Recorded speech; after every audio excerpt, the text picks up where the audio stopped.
Good afternoon. Welcome in, guys. Test Battles, the Guma, Chip Club, Spotswood. Welcome, welcome, welcome. Hope you're all doing well. Sorry, a bit late today.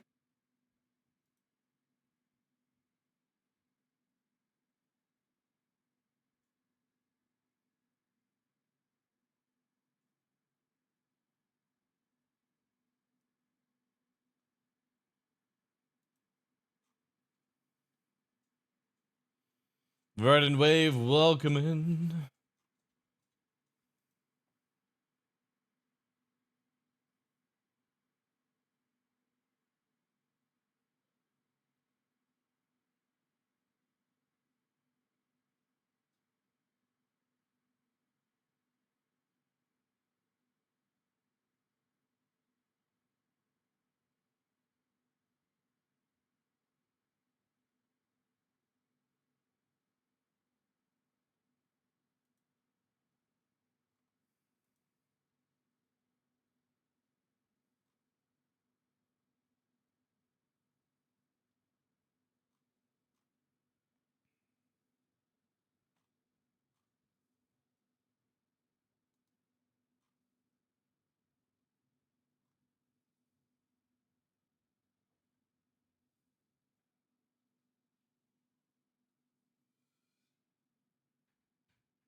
Hi, nae bad, Ship Club, nae bad.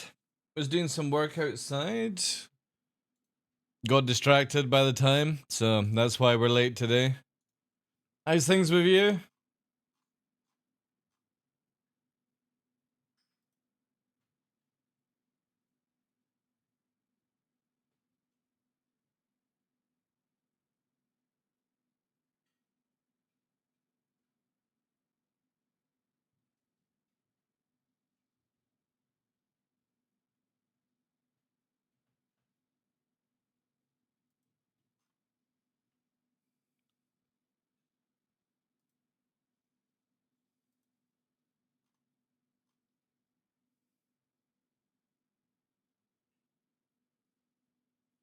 You got me motivated with that house yesterday? Ooh, nice.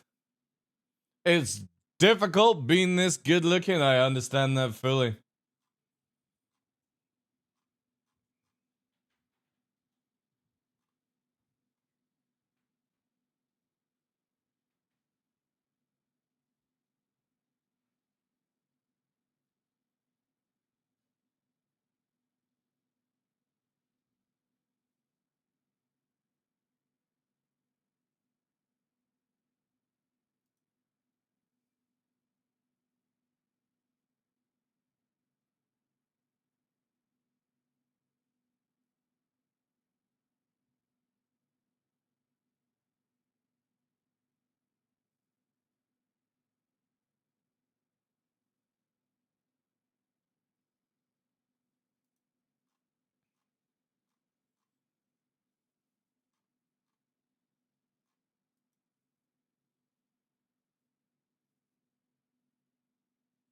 The wood projects? Nice. Jay, welcome in, dude.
Looking forward to Inside Star Citizen.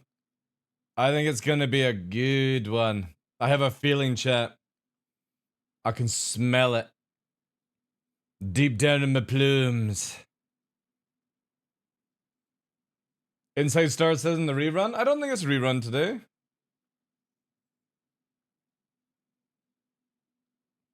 It just means we're very close to free 24.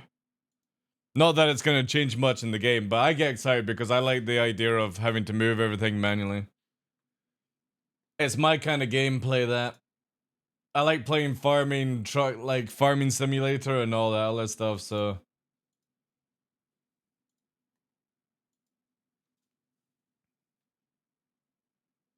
Well, this was covered before in an old Inside Star Citizen? Not really. There might have been some new things, you don't know. Welcome, English. Yeah, I hope it's this weekend. It could actually go live tonight, Pox, after the Evo Kai patch.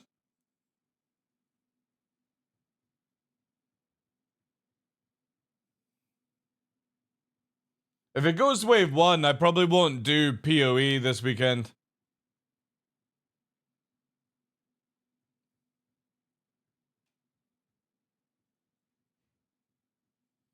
I will mesmerize.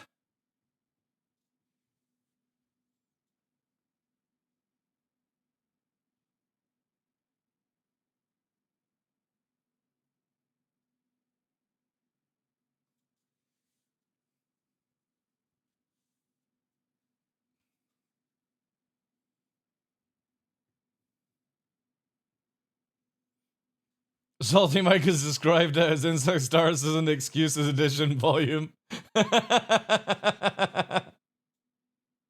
Oh, funny dude, funny dude.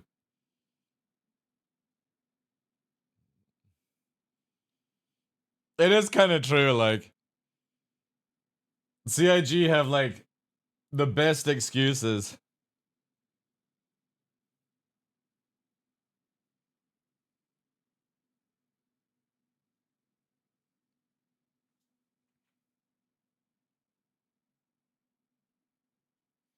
Good afternoon, good afternoon. Not first, totally not first, penguins. Welcome in, ladies and gentlemen. I'm your host, Michael the Dark Lawrence, and welcome to another episode of The Darkness here on Twitch. It's the 25th chat, which means it's Thursday, and we get Inside Star Citizen, hopefully, Wave 1 this week. Hopefully. Because Evil Guy was actually pretty good for me a couple of nights ago, so we'll see. But yes. Also, we have under a week now to the merch launch, which, to be honest, hear me out. I think if Free 24 goes to Wave 1 at the weekend, I might launch the website at the same time, just for the hype and all that jazz. Because it's technically ready to go. I just need to sort of like look over it one more time. Fruit, how you doing, dude? So yeah, very excited for that. Probably going to be taking either Monday or Tuesday off next week to do this work for this lady, do her driveway and all that jazz, because I think she's paying me in cash, so that will be used for CitizenCon. I'll stow that away because we don't put cash through the books. Chat, cash in hand, right? Cash doesn't go through the books. But yeah, Inside Star Citizen, all that good stuff. I don't know. I guess we'll just hang fire until Inside Star Citizen, and then we'll maybe switch over to Dungeonborn. I was playing it last night with Detox on his stream. Really, really fun game. It's kind of funny as well. It's a little sway. I do like it. That's why they want to get rid of the cash. Very true. Well, to be honest, it's an old lady, so you know, she probably has like a bag under the bed or something like that. You know. Because it's a friend of my mother's. We're doing work for it. It's just basically doing her driveway, so clean it down and all that jazz. How you doing, Presley? Welcome in, dude. So hopefully Inside Star Citizen will be on shortly, chat. Shortly, and it won't be a late one. Won't be a late one. Anybody got any plans for the weekend? Hopefully gonna try and get a hike done. So I'm gonna rustle this and clean this up a little bit whilst we're here. Try and get a hike done for the weekend. Ooh, also. Let's just zoom in a little bit more. There we go. That makes it look better. Interpol! Scottish FBI open up. How you doing, Nomad? Kyle, welcome in, Chief. How's things? The weekend is so close again? That's very true, yeah. It's so close. But yeah, we've got the merch. It might go live this weekend. I'll check it, like double check everything. I've got the alerts, I've got the bot set up, all that jazz. And then we've got some other stuff on this or coming month as well, which I'll give you posting to. Kyle might know what's going on. New expedition on No Man's Sky is where my weekend is. Yeah, a lot of people are actually enjoying that, which is cool. But yeah, next month hopefully internet is well installed, which means we'll be finally off the horrible 4G, which will be incredible.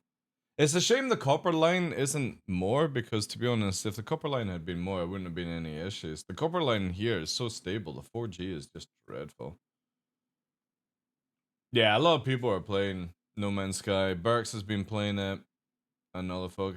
The thing for me is, like, I just don't want to get into another game like that, because also there's the PoE expansion, or season, league, whatever you want to call it, starting on Friday, so...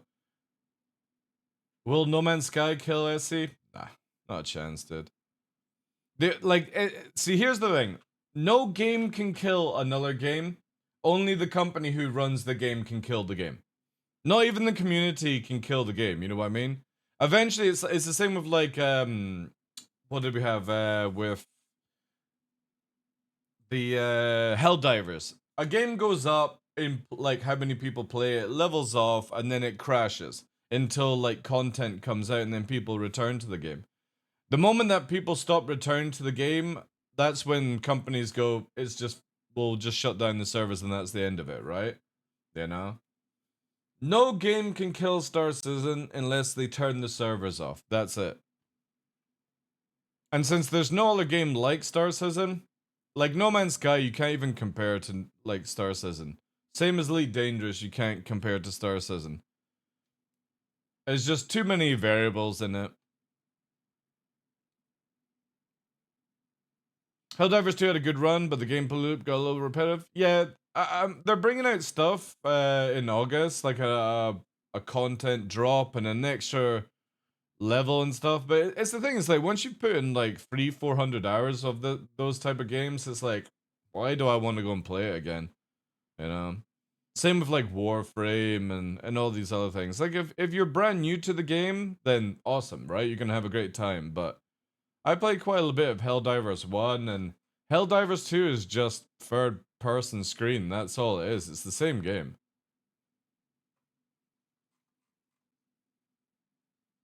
I know, Ghost. I know, dude. It's one of the biggest things I always say on the channel when, like, ranting, complaining about Star Citizen, is that there's so much content in Star Citizen to do right now. If the servers just worked, the content just worked, it would be amazing. Nobody would complain. Everyone would be having a great time. If you just had those two things, just everything that we have right now worked, it would be an incredible game. And sometimes you can. Like, some days you can have like 10 hours in Star Citizen with zero issues, and it's like you're playing a completely different video game. And then the rest of the week you have an absolute nightmare of server issues and bugs, and that's where it just kills everyone's vibe, right?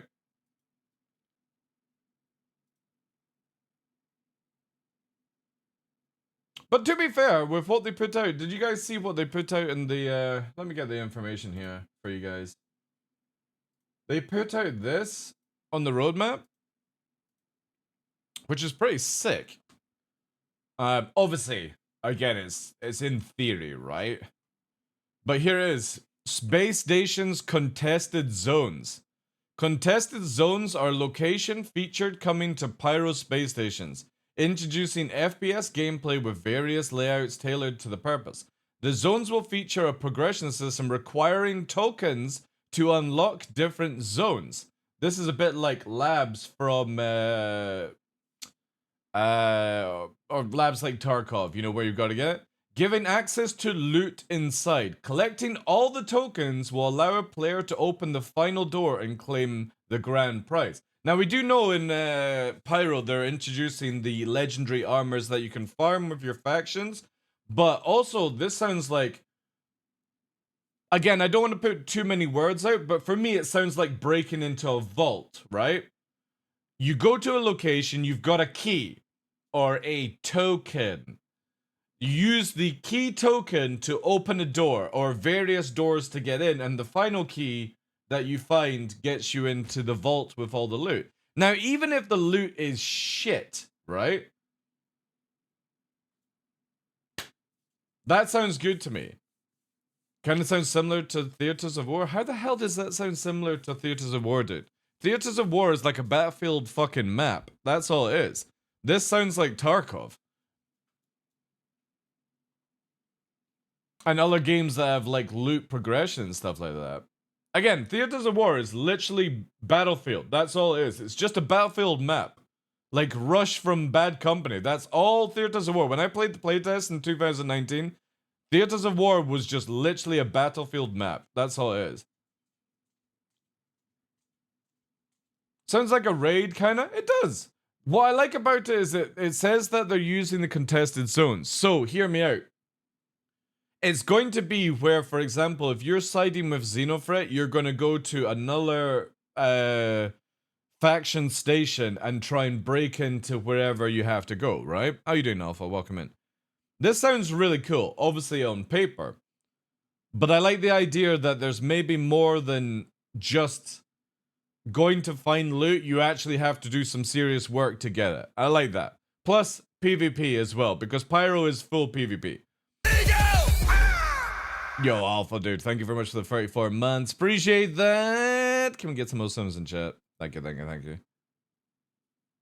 TDL good vibes, TDL good vibes, TDL good vibes, TDL good vibes. Theaters of War, when I played it in 2019 as a demo, was absolutely dog shit, dude.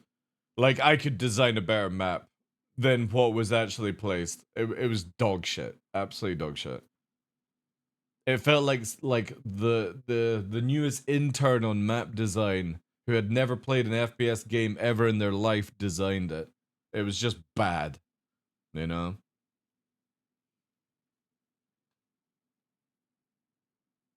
The CDF ops are better than Theater of War? Yeah, true. You never got to play it? Trust me. It was so desyncy. You could shoot somebody and they would teleport behind you. It was so bad. So yeah, this is kind of cool. Obviously, Pyro is 100% a PvP zone. You don't go to Pyro thinking you're gonna have a good day. It's a PvP zone. There's no rules. You can be shot anywhere, even inside stations and certain places of it. You know, it's awesome.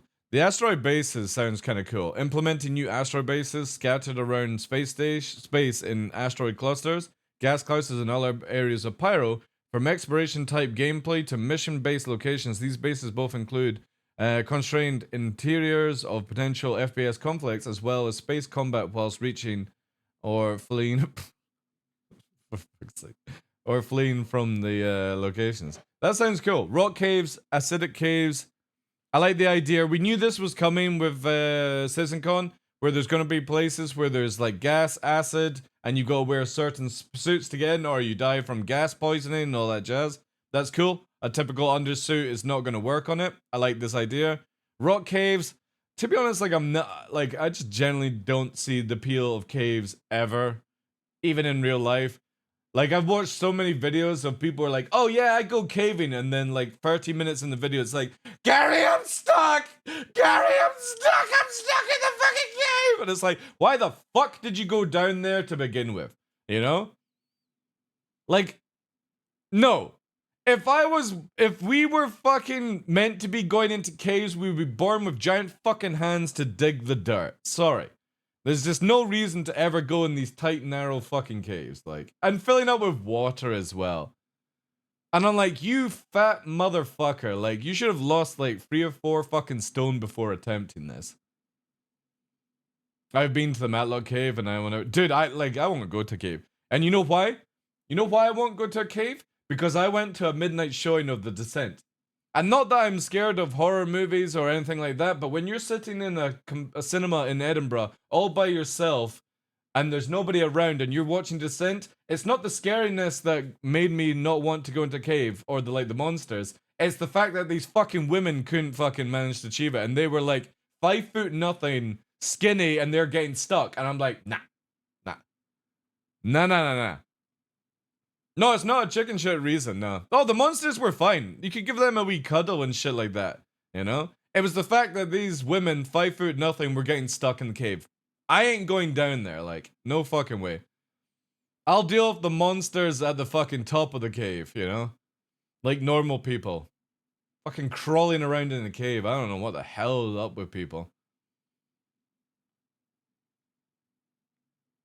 What's a good lawn chair in a cave? Yeah. It's just crazy. And then obviously the Zeus Mark II CL. Building, balancing, and implementing it. Nice. So hopefully we'll get this in 4.0 as well. And then obviously we're meant to get the ES version and the MR later down the line. I don't know why they're taking so long for the MR version. Because we've already got the Astaris. Can you not just make it the same? I guess I may be waiting for the new, what's it called? The fuck am I listening to? Somebody on the fucking electric piano, yeah.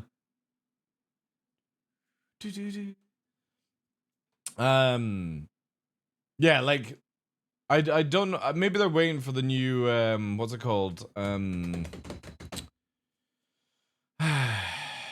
Not master mode, operator mode for EMP and QED. Because that's what CIG are working on. Mark II may come in 3.24? No, this is for release view targeting release Alpha 4.0. All this stuff is for 4.0. You won't get the Zeus. There's nothing in 3.24. You'll get the new, what's it called? Peregrine Falcon Saber QED Raven thing. It's not a racing ship before anyone fucking cries about it, because guess what? Aegis don't make racing ships, you dumb fucking racing cunts. All the racers are like, oh, I hope it's a racing ship. You've got a fucking huge collection of racing ships. You don't need anything more. I want my green saber, I'm a fanboy. I do like the shape of the Firebirds and stuff.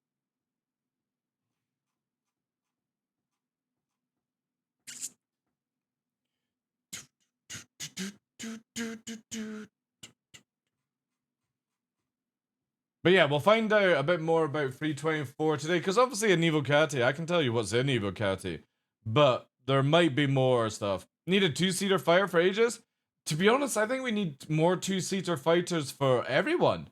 I would like to see a 2-seater Drake. I would like to see a 2-seater Anvil, Aegis, Origin, you know? I would like to see a 2-seater mining vessel that's smaller than the Pioneer, for example. Maybe like it can't carry any vehicles. It's got like basically a laser that comes out the top, and maybe it's got a couple of saddlebags, and you got pilot like the Scorpius basically. But instead of a fucking gun turret, it's a mining turret. It'd be fucking sick, man. We definitely need more like 1 to 2, 1 to 4 player ships in this game. We don't need anything bigger. in certain areas. Obviously, yeah, you could have a middle ground salvaging ship and stuff like that. Yeah, that's fine. A bit like the mole is for the miners and stuff, but you know what I mean? I want to see more gameplay for the smaller groups instead of always catering for the people who are totally not getting 40 players together to do one ship kind of gameplay. Yeah, the freelancer definitely needs a rework. Yeah. The game itself will get a good once Deep Space can. Yeah, yeah. But that question is when? A Super Hornet competitor? Well, even the Super Hornet doesn't really do a Super Hornet job very well.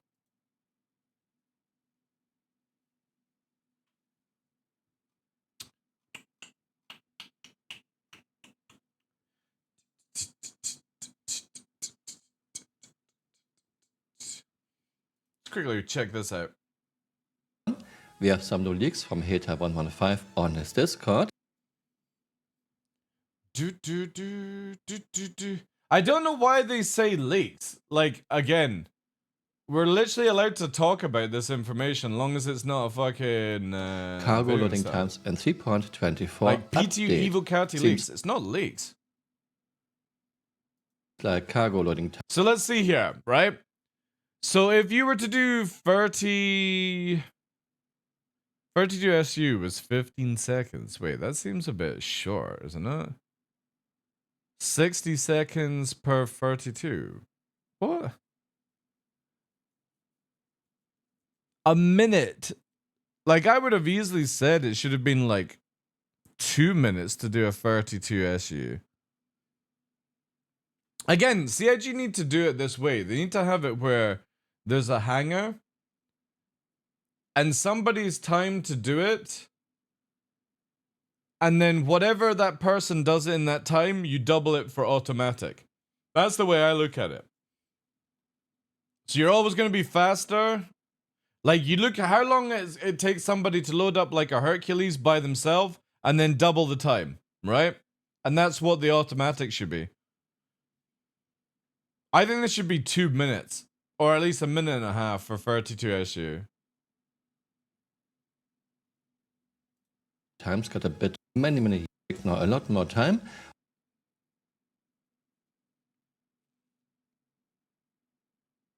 $22 minutes to load a Hercules. That's not bad. To be fair, that's a decent amount of time to automatically look at it. Freelancer 4 minutes. Titan 30 seconds. Hull C 144 minutes. Good luck at all you Hull E pilots in the future. Oh, yeah. Yeah, that seems fine. Deliver to... What? For 25k, deliver 20... What the fuck?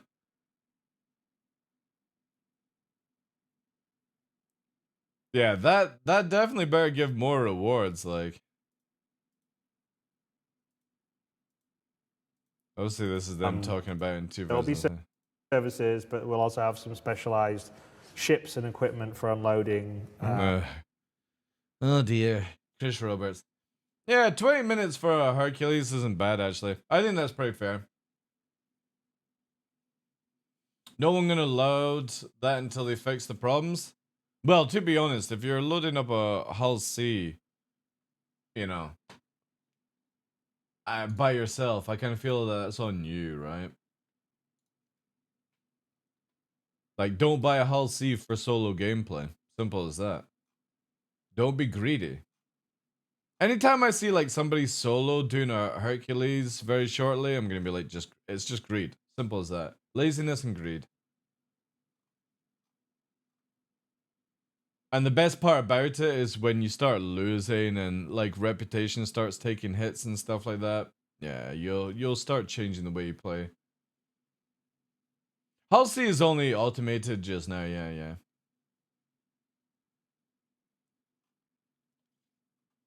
But that's because they don't have a door that can open to bring the cargo out, you know.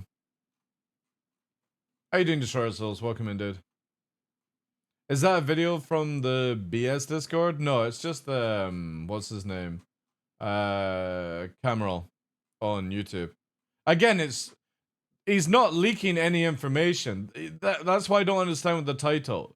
Like, you can't leak evil information because you're freely allowed to talk about Evil Catty now. You just can't showcase any video footage of it. So when somebody writes something down on Discord or on an XML, that's fine. Yeah, leak clickbait. Yeah, exactly. Yeah. It's no leak. And that's why I showed it on stream. Because I could literally just fucking say to you the same things, you know?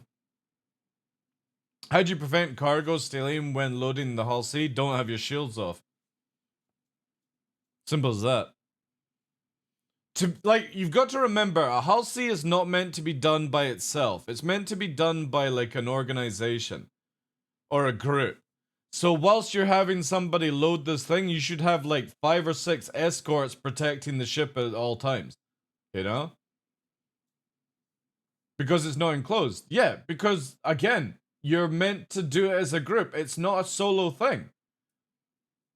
A Hercules shouldn't even be a solo thing. And when 4.0 comes out, you're not soloing a Hercules anymore. Because if somebody shoots your fuses, your ship turns off, you know?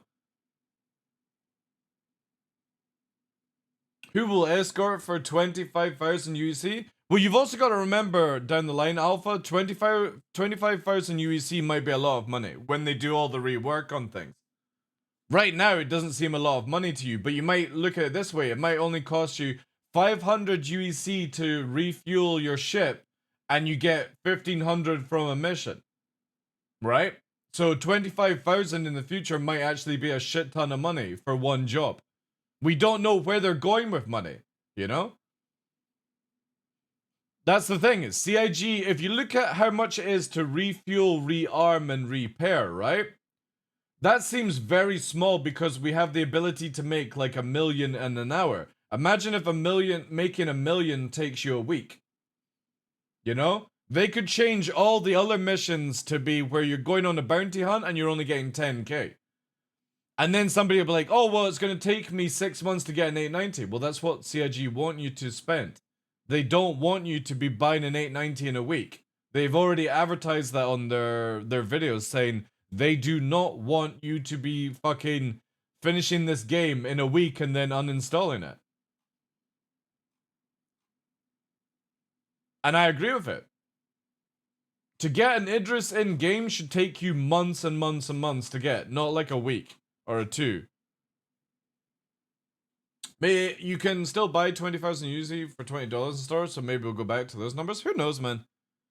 Again, like, all those numbers are just like, you can literally go through the whole system and like multiply it or take away, you know?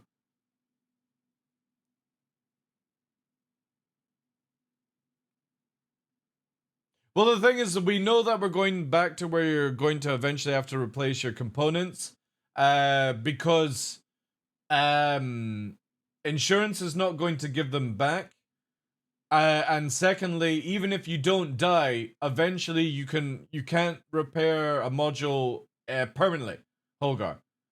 So if I'm in a ship, say I'm in my Gladius, and I'm roaming around the game, I'm taking damage, I get shot in the power plant, but it doesn't die, I repair it. It goes to 90%. Happens again, 80%. Eventually down the line, I will have to rebuy another power plant.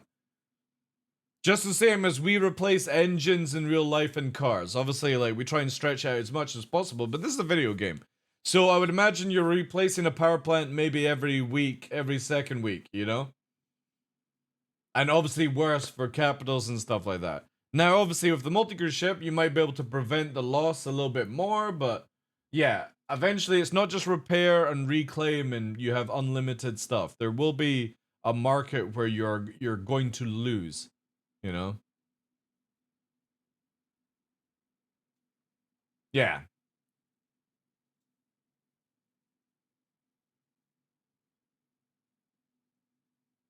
$20 million UEC is 15 online. Yeah, but if you buy that money ship club, you can get your account banned permanently.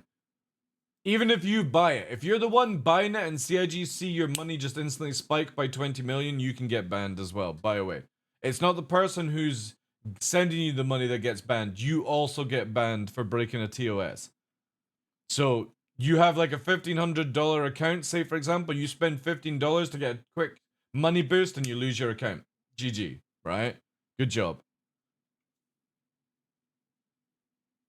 Our problem is this is Death of Spaceman, not to game mechanics, but to we die or... Well, to be honest, like the thing is though, Death of a Spaceman will not be activated until the bugs stop, Ghost, right? So you don't need to worry about that. And we used to have it back in the day where we were... With even worse bugs, whenever we died, we had to rebuy all the modules on our ship. And everyone enjoyed it because it actually gave you a reason to play the game. Instead of having millions and millions and millions just rising and rising and rising, you actually had to fucking lose some of that money to gain some money, right? Now, we had this years ago and nobody complained about it. Because it was just part of the game, and that's what Star Citizen's going back to. But they won't activate Death of a Spaceman until 1.0. And I would imagine most of the bugs then will be eliminated. Because you can't do a 1.0 launch without, like, at least 80% of bugs free. Or, like, 90%, I would say, actually.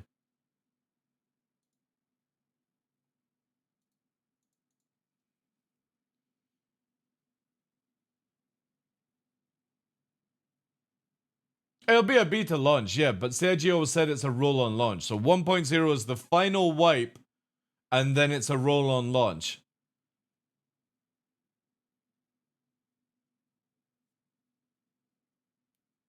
Because they'll have it where it will take you like 6 months to get an 890 unless you're working together with people and stuff.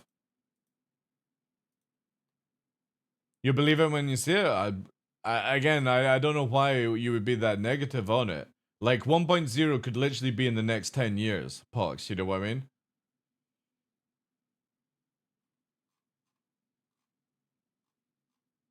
You know what, like CIG have never stated a time between it.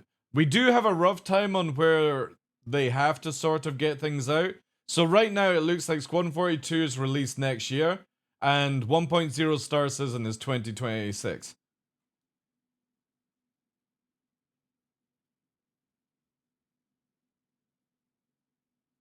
And if you look at all the stuff that's coming out in 4.0, and the stuff that we didn't even know about it, it shows you that they have more people working on things that we don't know about. They haven't told us this information. Nobody, like, obviously we knew that you were going to be able to, like, go and attack other stations in Pyro as other factions. But now they've got it where you can go and do loot and stuff like that, so yeah. All the SE streamers are in such a sad state. Salty Mike is more like Grumpy Eye today. Dude, that's how he makes his money, man. You know what I mean? If Salty wasn't negative and moaning all the time, do you think people would watch his channel? And that's the truth of it. What does he offer if he's not in that format? You know what I mean? Look at it that way. And that's me being honest. Salty's a fucking awesome dude, but you take away the salty mic, you take the salt away from the mic, what does he offer people? And I'm pretty sure he's aware of this. He does reacts. He reacts in a certain way that people enjoy. It's like the Asmund Gold effect, basically, you know? Yeah, rage content has higher engagement scores, exactly. So it's not that he's in such a bad state. You might look at it one way as this is how he pays his bills. Just saying. Mike might be a completely different person off camera and doesn't give a shit about Star Citizen. But whilst he's live, he's making money. It's his real-time job. He's got to bring in the funds somehow. Sponsorships, you know, are around all the time. But if he wants to keep his view count up, he's got to be salty. Simple as that. If it was Pleasant Mike, nobody would watch him. Yeah, offline, he's Magic Mike. I bet you, like... he's Magic Mike. He fucking goes stripping.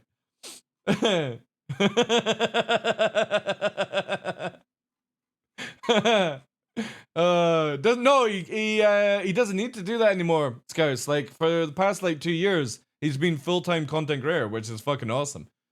But again, this is why people have to understand: if Mike is not salty, his funding will go down because nobody is gonna watch Pleasant Mike. Because his whole community is like got a spam channel with peppers and all that other stuff. It's literally a Star Citizen version of Asmongold. And that's the community he's built over the years. Nobody watches him for his fucking gameplay skill. They watch him for his personality and his passion. And fair play to him. Absolutely fair play.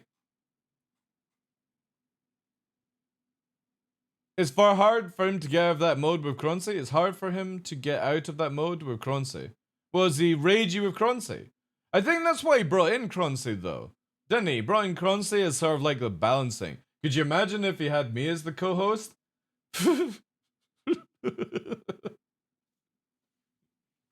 That'd be fucking chaotic. It'd be absolutely fucking chaotic. So that's why I always thought like Croncy came in as like a balancing point of view, you know, a different side, a lighter side to like opinions and stuff like that. But yeah, he doesn't work in casino anymore. It's awesome. He's a full-time creator, multiple channels.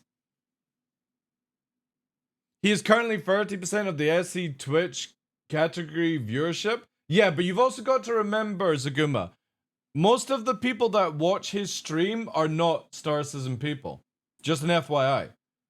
He does reacts. And just like Asmongold, he has a community from the reacts. His viewership increased massively in the Twitch category when he started to react to different things. Not just Star Citizen stuff. So as much as he sits in the Star Citizen category, dude, not all of his viewers are here for the game. They're here for his reacts and the way he rages. Just like people are there for Asmongold. And the moment that he goes and plays other games, they stop watching Asmongold. You know?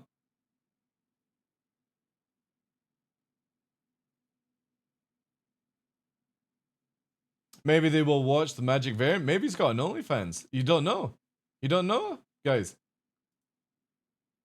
Salty Mike might have an OnlyFans and he does Magic Mike stuff at night. With glitter balls and shit. We don't know what people get up to, guys. They are binging online features and game systems, stuff that sits on top of the new features will expand deep in the game. Yeah. He says inflammatory things and downs his views strategically. Yeah, exactly, yeah. I've seen him happy, nice, momentary, and it's like, oh, wait, rare punch. Yeah, exactly, exactly. You know? Again, you don't sit at high numbers like that without a reason. And love Mike to bits, but it ain't his fucking gameplay, guys. You know? If Mike puts effort into PvP, he's really fucking good. But also, he's very passionate and doesn't like to lose, so he rages a lot. That translates really well for reactions. Where when something doesn't sit right with him, he's going to be overreactive because his fucking community just feed up on that shit. Again, you can literally watch side by side a Salty Mike Asmongold and it's the same way of like talking about things. Very straightforward and all that jazz. And it works well. You know? But the problem is, just like Asmongold, they've both got to behave like that from now on. Because if they actually change their way, you know? They love to trigger Mike. Exactly. And again, it works wonders for Mike. But people don't come to this channel for me to fucking do reacts and stuff like that. You come to watch gameplay or me fucking talk the way I talk. It's why my viewership is a lot lower than other people. Because I don't fucking babysit you like Burks does. Or fucking, you know, go on a salty rant like Mike does. I'm just very straightforward to people. And if they don't like it, I don't fucking give a shit. Just a number at the end of the day. Can you tell us more about glitter balls? I just come to see the doggos. But you don't even get to see the doggos. I started watching because you can low fly and fast. I would love to be able to showcase that more, guys. No joke. It would be fucking sick to go and do some low flying. Maybe when this new thing that they're testing comes out, I think there was meant to be a play test of it for Evocati, which is separate from Wave 124. So if they can fix that shit, oh my god. Like this past like 2-3 months with 323 has been so difficult for me because I can't do the things that I normally do in the game and enjoy. And especially as they changed the flight, it would have been fucking awesome to try and do formation flying, but because you just fucking randomly explode, you can't do shit.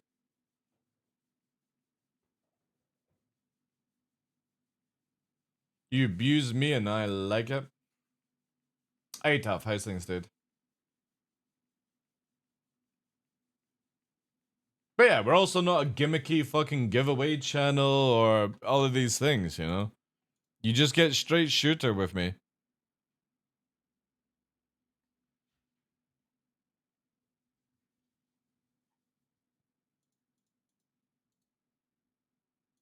Yeah, last 3 weeks have been really bad. I would say last 2 months in Star Citizen's been really bad. The giveaway stuff is getting old? Yeah, I know. It's really bad. Like, people generally believe that's how you fucking grow on a channel, and it's not. It's not. Because again, look at Mike. The work Mike has put in over the last, like, 7 to 10 years, I can't remember exactly when he started, is amazing. And guess what, guys? He's not done it doing giveaways every fucking day, every week, titles and all that other shit. You actually kill your channel with giveaways. Also, people that want to sponsor you don't want to be involved when you go giveaways and shit. I pre-ordered the new Verpal Throttle. Am I an idiot? No. You're somebody with class. Which one did you get? Did you get the expert one or the cadet one? Obviously, be in mind that in Star Citizen, throttles are not the best to use, but the new Verpal one does have a really nicely placed thumb joystick, which I can show you here. This one is very nice. So if you see here, this is the new Verpal one. This is a fucking analog stick here, which means that unlike other joysticks where you use like hats to strafe, this allows you to basically do forward and backwards, up, down, left, and right with your thumb, which is really good. The only problem is, in the game, you're not going to be able to press the other buttons on the throttle, so you're going to have to use like buttons here, because if you take your thumb off, you're fucked. You use split throttle for that? That's pretty cool, actually. Good way, yeah. Mostly for DCS? Oh, then you're gonna fucking love it, dude. You're gonna fucking love it. Because a lot of people are complaining about that they've changed their... Normally you had to lift up the lever to go into Afterburner. But now, because it's hard to showcase it, but now you just push here on the throttle. You don't see it in this image, but it's actually a lot more rotated over for your hand. So as you've got your hand here, you just do that to go into Afterburner. And it's got a wee brake as well where you can lock it down. The brake's just literally in here. Beautiful fucking thing. I can actually show you this, right? See, it sits here like that. So that's the old one, right? The old one is this, where you had to lift up. Look how bad that is for hand posture. Now look at this. Oof. You just fucking lock it forward to get into Afterburner. And then you got the wee brake as well if you want to hold it. So fucking good.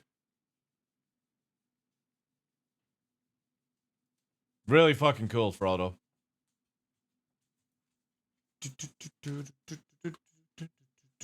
Almost the same location as the F-35. Yeah.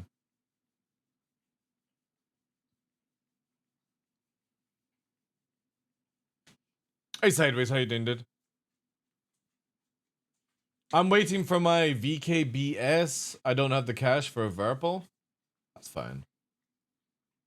The way I always look at this way, guys, is what you want to do is if you want to get into stuff for Star Citizen, you buy yourself some Amazon T16,000s and treat them well. Keep all the bags and all that jazz. Try and keep your hands clean so they don't get mucky. Then you save up money for Verpal, and then, well, maybe I need to resell my joysticks back on Amazon, you know? That's the way I look at it. I've used VKB in the past, and I just wasn't impressed with the build quality of it. Everyone fucking talks about it like it's some sort of fucking god material, and it's not. It's really bad inside. When you look at the meat and veg of the fucking innards of these things, VKB is shit compared to Verpal. Now their grips and stuff are really good. Trust me. I've used them. They're good grips. But the insides of their bases are fucking dog shit in comparison.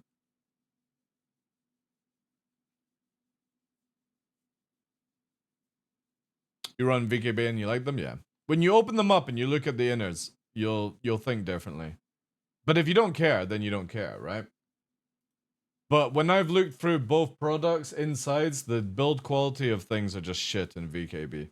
They may have improved, but yeah, when you start taking it apart and you start looking at the circuit boards and all that shit, yeah, there's no question Verpal do it better. And that's why I would always save my money for Verpal instead of VKB. But each to their own.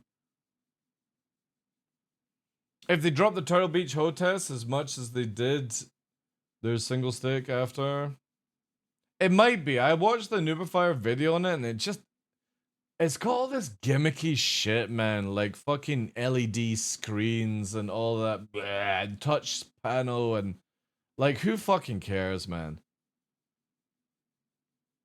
Oh yeah, that's absolutely fine, Iron Fuzz. I'm literally just talking about when you take the things apart, the build quality in Verpal kicks the shit out of VKB. The way they do their soldering, the way they do their fucking gluing and all that stuff. Again, VKB does a really good product for what it is, but I'm literally talking about the inner, like if you unscrew everything, pull it apart, and you start to maintain it, it's fucking dog shit in comparison. If you're not doing stuff like that, you wouldn't need to care. A lot more plastic, yeah. It's the way they've got like some of their housing. Again, like things in the future will change, but that's why like it's always like Thrustmaster, VKB, Verpal. You know, Verpal's the high end that you get. Verpal's definitely bigger for bigger hands. Yeah, I can already vouch for that one. So when I had the VKB Koshimas when they first came out, the problem with my hand is the top of my thumb here was scraping off some of their hard plastic, so I had to get wet and dry and fucking sand it down and round it basically because it had sharp edges, and it was just always like, you know what I mean? Like I'm having to fucking do an expert surgeon to get my hands into place when I can just with the Verpals just grab them. You know, I was always having to sort of angle my hands a certain way to get in position, and I just didn't enjoy that. The sticks were really good. I love the fucking push and thumbs and stuff. But again, for me, when the Verpal Alphas came out, it's just hands down the best for my hands, you know. You have small hands, then VKB would be fine, yeah. I wouldn't, like, I can't recommend any of that plastic shit they do. If you're not going for, like, what's it here? If you're not going for the metal case, been a while since I've been in VKB site. Like again, this is for me will never vouch for this stuff. Yeah, this evil line here. For me, this is just fucking trash. Absolute trash. It's like elastic bands and fucking garbage. This is the stuff that if I was ever to recommend VKB, this is what you would use. The gunfighter stuff. The gunfighter casing is really fucking good. Nice and sleek, works well with the little black box and stuff. The plastic shit, what a waste of fucking money. You might as well go Thrustmaster and get a better fucking grip. And stuff like that. Yeah, the gunfighters. I couldn't, like, every time I see fucking content creators recommending this plastic shit. This is all plastic, by the way, and inside this box, if you look inside this stuff, it's literally when their first version came out had rubber bands holding certain things together. Like springs were rubber bands. It's fucking just absolute trash. The grips are good. You can use the grips on the bases. I just, like, the metal bases, no. This is, every time I watch somebody like, oh, look at me, I'm doing this fucking maneuver, and it's like, all you hear is that plastic going, and you're just like, yeah, trash. No fucking point into that shit.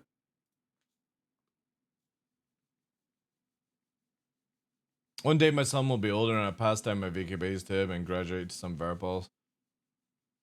Oh, you got the gunfighters, or are you on the fucking plastic shite? The old school T16000s before Elite Dangerous came out were one of the best grips to ever use.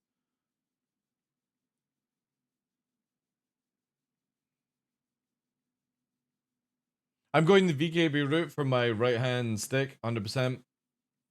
Again, depends on like hands and what you're looking for. The ultimate gunfighter is one hell of a grip if you're using it for right hand. If you're not going for like twist and stuff like that. Like that shit is really fucking good. I just can't recommend any plastic fucking crap. I'm sorry, guys. You know? I just can't bullshit people with that stuff.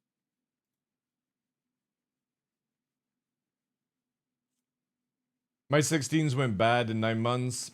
Yeah, the new versions of the 16s are not good. They'll last you a wee while to sort of see if you want to go deeper into joysticks. But, yeah. It's the same thing with the VKB stuff. Like, I've heard things where people get it out of the box and instantly snap shit and it, like, fucking breaks and you gotta get the glue gun out and it's like... just use a keyboard and fucking mouse, you know? Oh shit! Reshade has an upgrade. Oh my god! Right, I need to get that then. Reshade is upgraded. Reshade. Download. 6.2.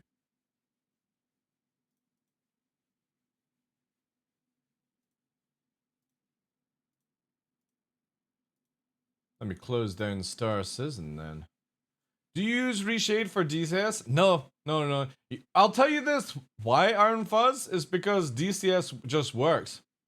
The only reason I use Reshade for is to add a little bit more blue to Star Citizen and for the sunglasses mode and night vision. And in DCS, you can literally pull down your sunglass visor or you can bring your fucking night vision monocle in, you know? If CIG added some proper fucking shit to Star Citizen, I would uninstall Reshade. I'd maybe only keep Reshade just for the blue, to be honest. Because for some reason, Star Citizen is very gray, you know? Alright, let's get rid of 6.1. Let's copy this. Put it into my programs Reshade folder.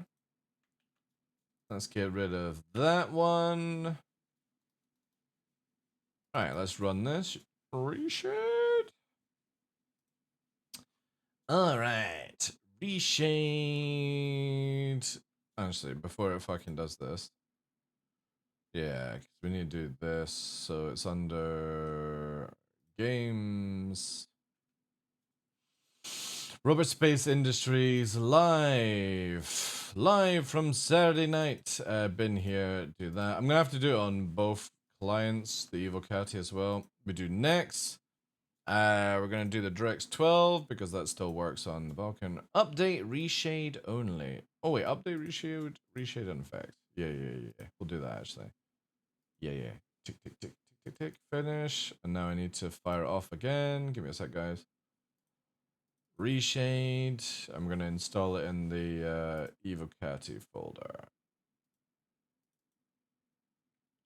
Bin there. Next. DirectX 12. Update graphics. There we go. Finish. Hide that. Okay. Let's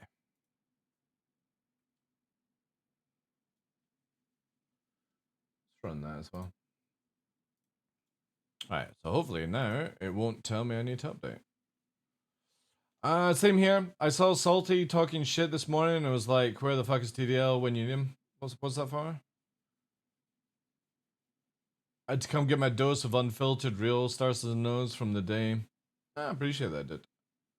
Again, I got nothing against Salty Mike. I really like the dude. I know he's not everyone's cup of tea, but I've had some really fucking good conversations with the guy. And also as a content creator who does full time, I understand why he does what he does. Because it makes fucking bank. Because most people don't give a shit about how you fucking play games or look these days, because everyone's fucking VTubing out of their fucking mind. You know? They only want to see you when you kick off. That's it. Humans love drama for some fucking strange reason, you know? It's the same with like people in the news and stuff. DMs having have you seen this guy? He Dr. Disrespect. Have you seen this? And blah, blah, blah, blah, blah. And it's like, you know, I don't give a shit, man. The moment I fucking turn off my PC, I go outside and go hell walking, you know? It's like all the stuff. It's like, oh, you should be promoting like no killing in Ukraine and stuff like that. And here's my honest response, guys. Here's the honest one, TheDarkLaw. I don't fucking care. Simple as that. I don't care. Because humans are always going to kill humans. So it's either it ends up being me or it's going to be ending up with somebody else. I literally can't do anything to stop a fucking country shooting at people. So I don't give a fucking shit. There we go. I can't do anything about it. So why do I care? I'm not gonna promote fucking anti-shooting or this anti-guns in fucking America and oh my god, they nearly killed fucking Trump and all that shit. I do not fucking care. We're all going to die eventually. I'm just gonna try and get through my miserable fucking life before that happens. And that's the truth of it. I don't give a shit if Jiminy Cricket fucking lost his leg on a fucking IED. Don't care.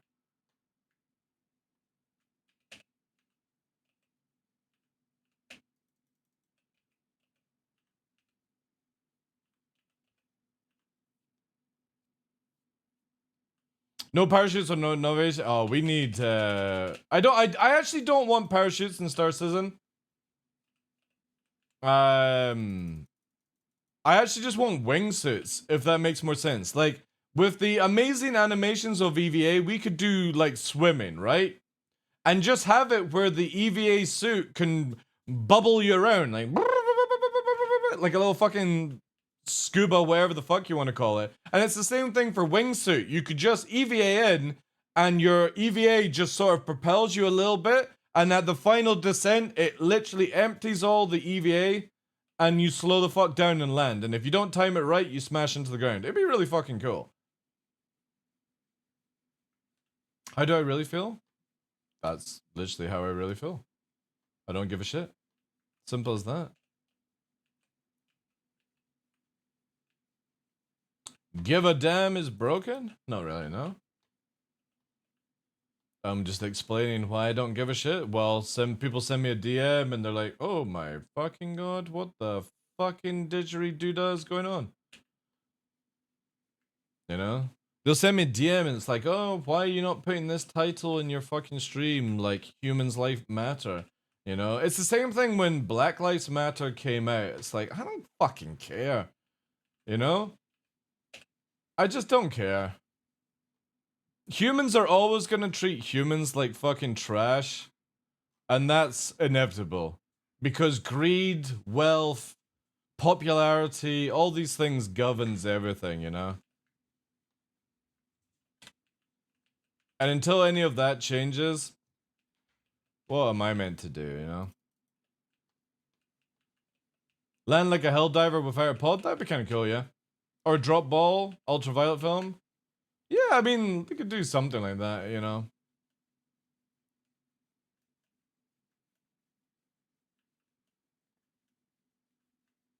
Exactly, Ship Club. I got no time, right? I play games, I'll chat to you guys, but the moment that I'm off screen, I'm literally going hiking and being outside. Life is too short to give a shit about another country or another person. And that sounds dreadful. I get it, right? But you have such a short existence in the space of time. Time being millions and billions of years old. You are literally a thought. An absolute thought. Your whole lifetime is a thought. That's it. And if I've only got a thought worth of life, I ain't thinking about other people whilst I'm doing that.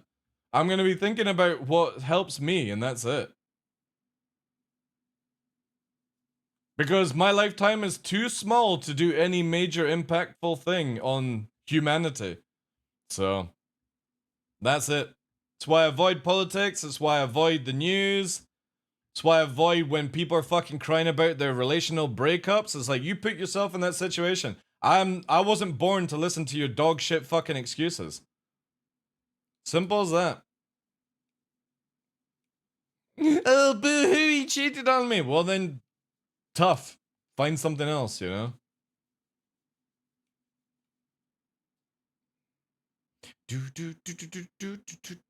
Also, I don't know why I took the lightning. Focus on now? Exactly, yeah. I focus on my dogs and just what food I'm gonna eat, and that's it. Everything else is just obsolete in this world. What the next season of House of Dragons gonna be or something, you know? People worry about such strange things for no reason, or they get triggered by the same things, you know? It's funny, right? Women, for example, and this is not all women, but women, you'll go, does height matter? And they'll go, yes. And then you turn around and say, well, jump on these scales, and they'll be like, oh, no, I don't want you knowing my weight. It's like, well, you know, you worry about somebody's height and a number like that. I'm worried that you're too fat. But they'll turn it around and say, that's not right. You should never be doing that stuff. It's like, well, you should never care about somebody's height. Simple as that. Simple the fuck as that. And this is why whenever I go out for a date, I carry a pair of scales with me. And they're like, oh no, you're not as high as I thought you were. It's like, well, I didn't think you were as fat as you were.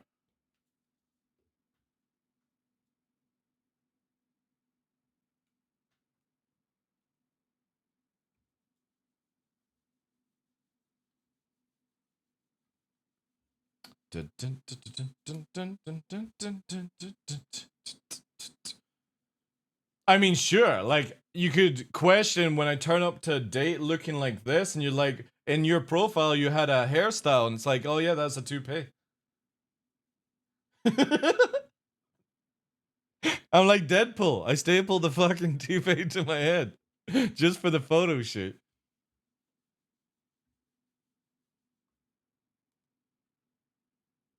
Thing is, if you like them, exactly, yeah. People always have an excuse for some weird thing. It's like, you either just turn around and say, look, I'm not interested. Oh, why? Because I just don't find you fucking attractive.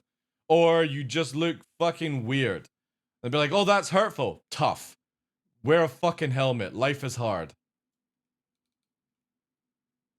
What do we have down here? Also, why am I blacking out like this?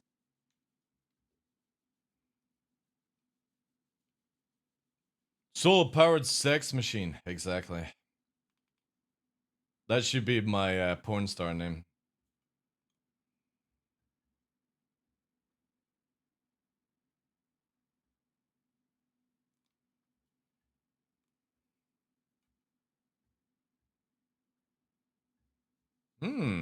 Their shields ain't fucking moving, chat. That's interesting. There they are. Really? I couldn't have guessed. I really wish they would just fucking say it once and that's it, yeah. Cleaning up the server trash.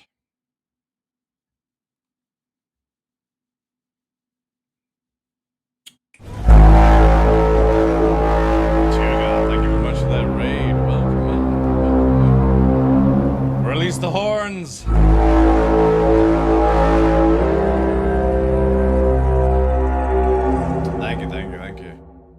Just take a blonde wig with me? Why would I take blonde? I would take ginger. A ginger wig would suit me. You not think? That's what I mean. I watch minimal news and I'm going to watch somebody play the damn addictive game whilst working. Yeah, exactly, yeah. Each to their own though. Like everyone has like a different reason, you know? Thank you so much for that raid. Welcome in, guys. That's a Corsair, right? Yeah. I think they must have left all power to shields. Or something. It's over at the Caterpillar site as well, but it's abandoned because I didn't get a crime stat for it. Now I see the need for precision mode? Not really. There's absolutely no need for precision mode.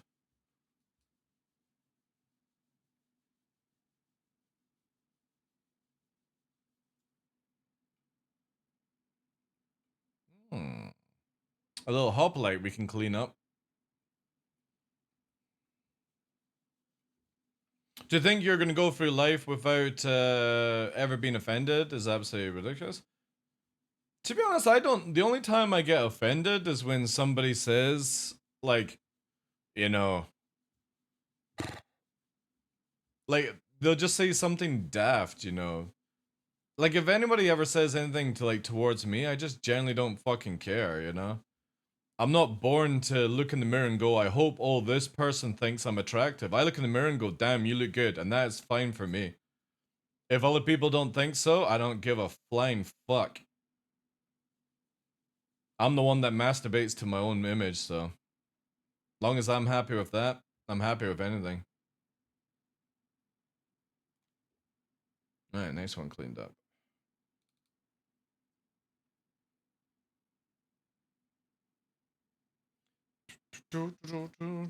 They put in precision mode because a lot of backers are getting old and can't see well.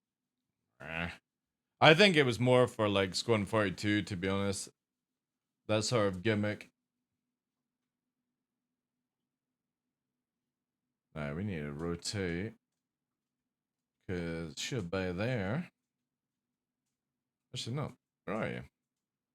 Is it a different time? There we are. Oh yeah, I forgot Shubin goes first. My bad. It's been a while.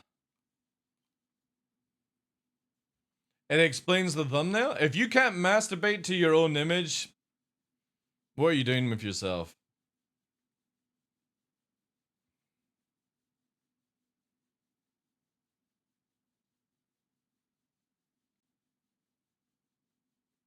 That's weird. I thought I was the only one masturbating to him. Dude, people masturbate to me all the time. I'm fine. I watch as well. Oh, hello. Man. Look how many. There's an 890 jump abandoned down here.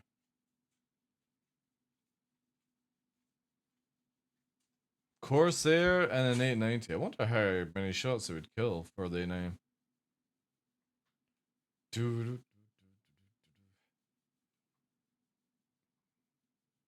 I had thick skin, but seen someone being put down or beat down and helpless. That's when my switch flips. Why?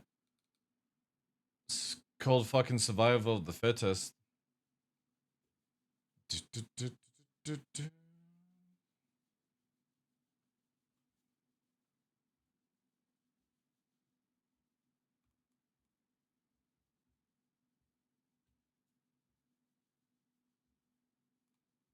Do you think the other fox gives a shit when the weak rabbit is getting torn apart by another fox? Just wanting to put that idea out to you. Does the wolf stop fucking the sheep because another wolf says that's not a good thing to do? Just remember that you're also an animal.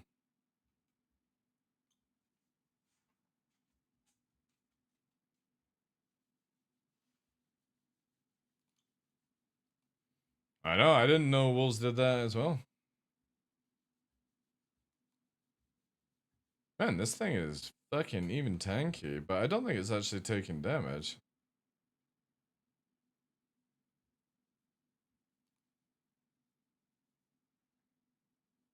Yeah, fuck that. Sheep that hunt in packs, yeah. Well, sheep like from The Boys. Do you see that? The fucking flying sheep werewolf kind of were sheep. That was kind of freaky.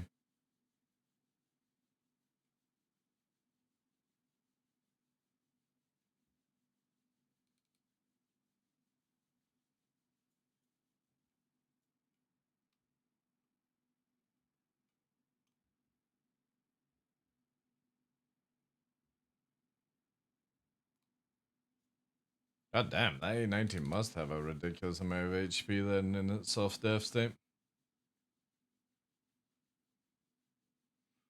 Would watching somebody masturbate to your own image technically be cucking yourself? I don't know. Be interesting though, right? Did it?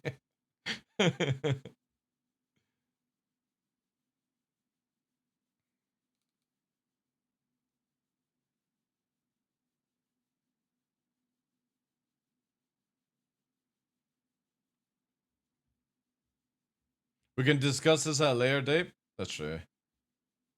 We could get professional advice. I wonder if Amarath has ever done that.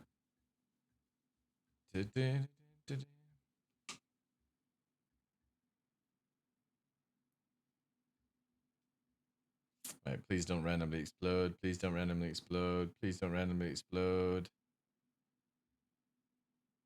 Thank you. A90s are a nightmare in ERT. Yeah.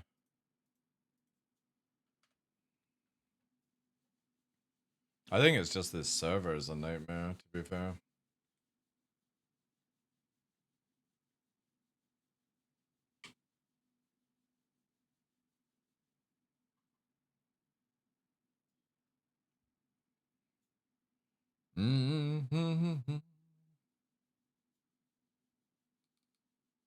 Hey, we shouldn't have long to wait for Inside Star Citizen.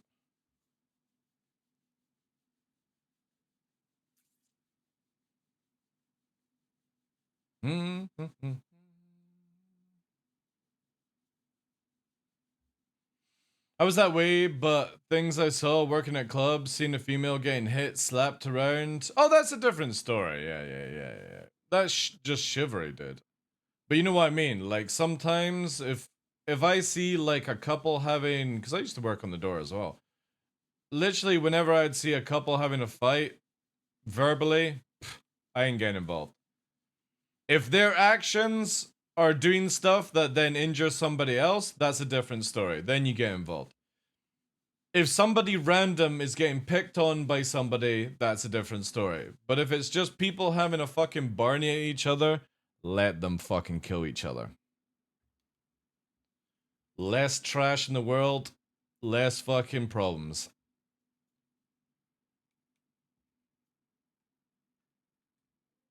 If the innocent are getting affected, that's when anything should be jumped in, right? But if it's just nonsense, as per usual with humans, just let them tear each other apart.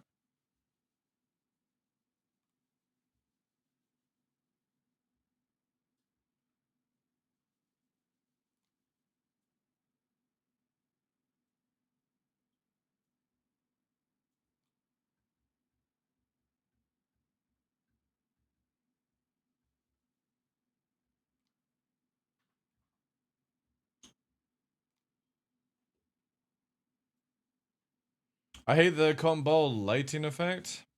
The cotton ball lighting effect?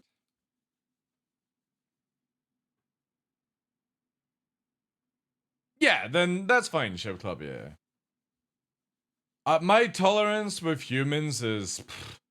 I generally just don't care. Like...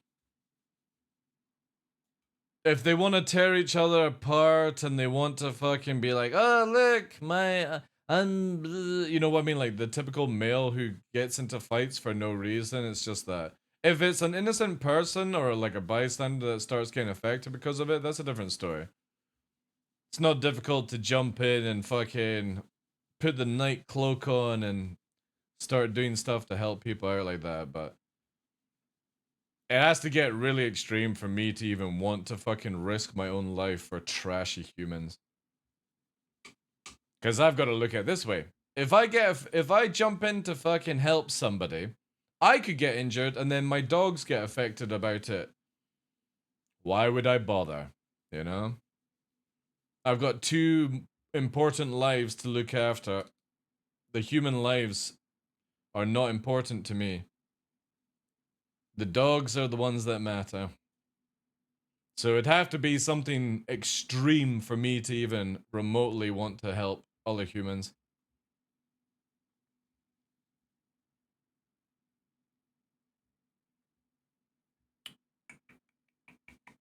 If it's none of my business, you know what I mean? Like if it's like a couple of people fucking squabbling and shit. Yeah, like, nah. If you're on fire, maybe I'll fucking throw a pail of water at you or something like that.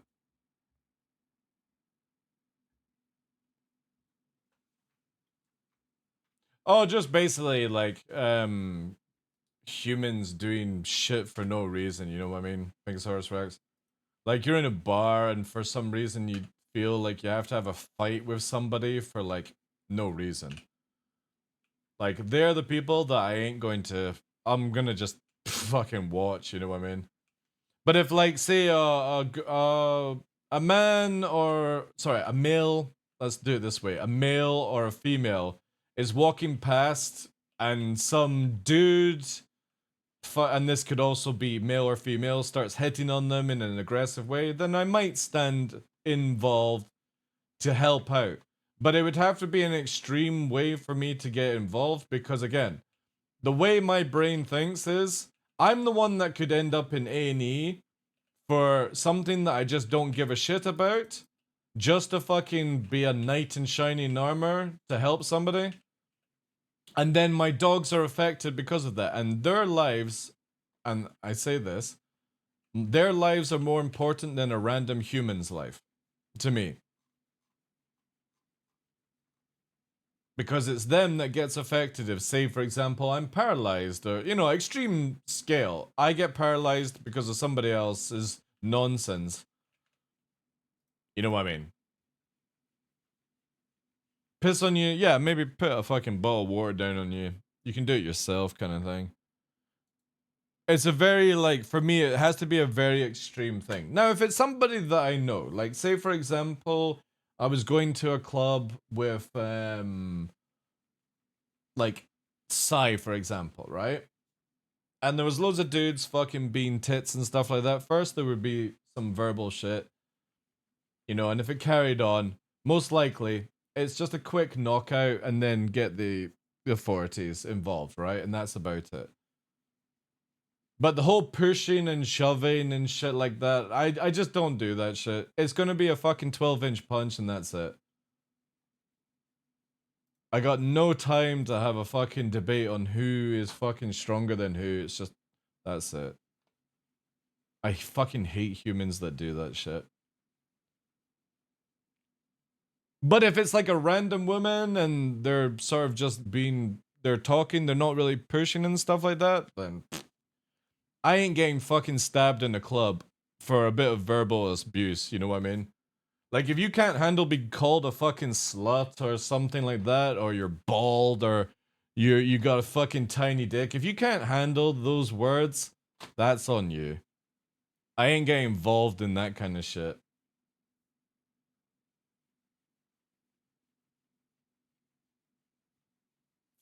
Because that's how it generally goes, right? I always hear like somebody doing the Good Samaritan, the White Knight, the, you know, the chivalry, like getting involved, and then they get fucking stabbed afterwards. They go out the club thinking they're all fucking amazing. The woman or the guy has bought them a drink, and then the fucking guy who's had an issue has his mates, and you get done in going to fucking all because you stepped over and fucking fuck that, man. Way more to lose getting involved in random people's shit. And life is just too short for that. Sorry, guys. I ain't jumping in front of a bullet for a person I don't know. I do it for certain people in my life.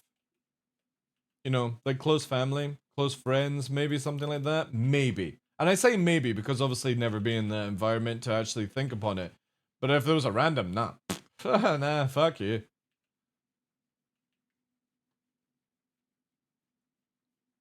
Because my dogs are more important than that rando.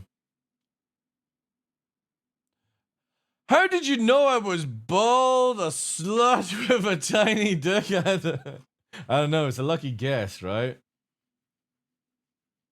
These are the reasons I don't drink at pubs after 6 p.m. Too many morons. Exactly, dude. It's why, again, I've always said this. The clubs I went to with my ex back in the day were gay clubs. Because they are a much better, 100% better environment as a straight person to go to a gay club. I'm fine with gay guys hitting on me. It's a fucking compliment. I don't get all homophobic and fucking all this and shit like that. I literally go, wow, thank you. That actually means a lot to me, even though I'm 100% straight, you know? But you just go to this nice environment and you don't have to deal with these drunken fucking idiots spewing up on themselves and stuff like that. That's why, like, I just can't stand those kind of clubs. I'm glad I'm too boomer to go clubbing just now. To be honest, like, for me at my age, like, I could go to, like, salsa dancing or, like, you know what I mean? Like, a kind of club with, like, Spanish music and a bit of bump and grind R&B and stuff. But if we're talking about fucking hard house, not a chance, like. No. And I used to go to hard house clubs. No fucking way would I be able to handle that shit, like. Gonna have to get fucking tiger blood injected. You just say, yeah, you just say you're straight, that's it. But it's awesome. They don't turn around and go, oh, you were such a fucking cock tease and shit like that. It's like, you just never get any of that situation in gay clubs.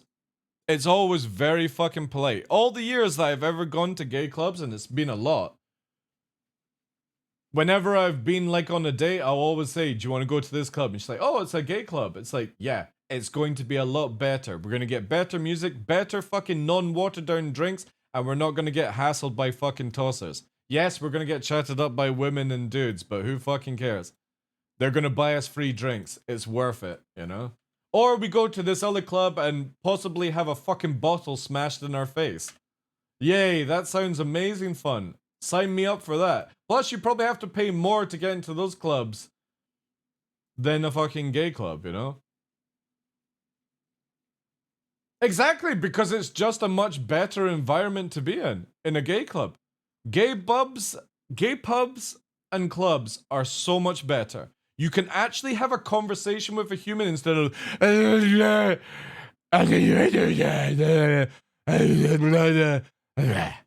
it's like, oh yeah, that's great. I totally understand Monglish, you know?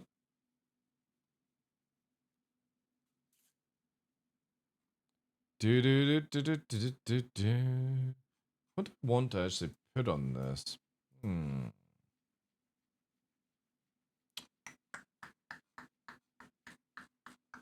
Maybe arrow, though. What do we have in the arrow?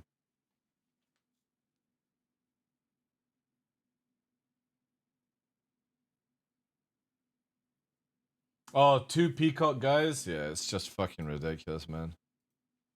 So sad. Like, I've never ever, like, in any situation in my whole entire life, Ship Club, I've never ever thought that I needed to fucking peacock in front of people to fucking do anything. It's just so weird. I never understood that shit. What do I want to do here?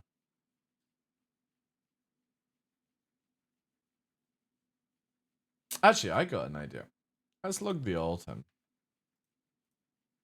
Also, we're waiting.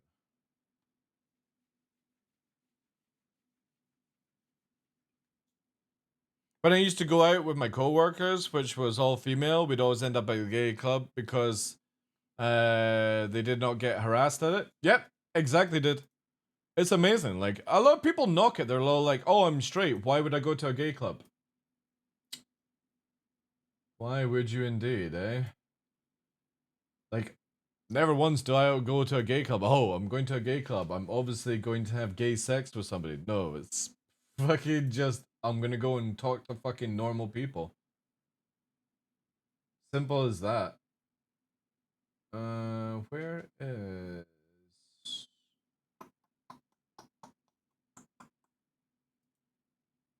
Copy password.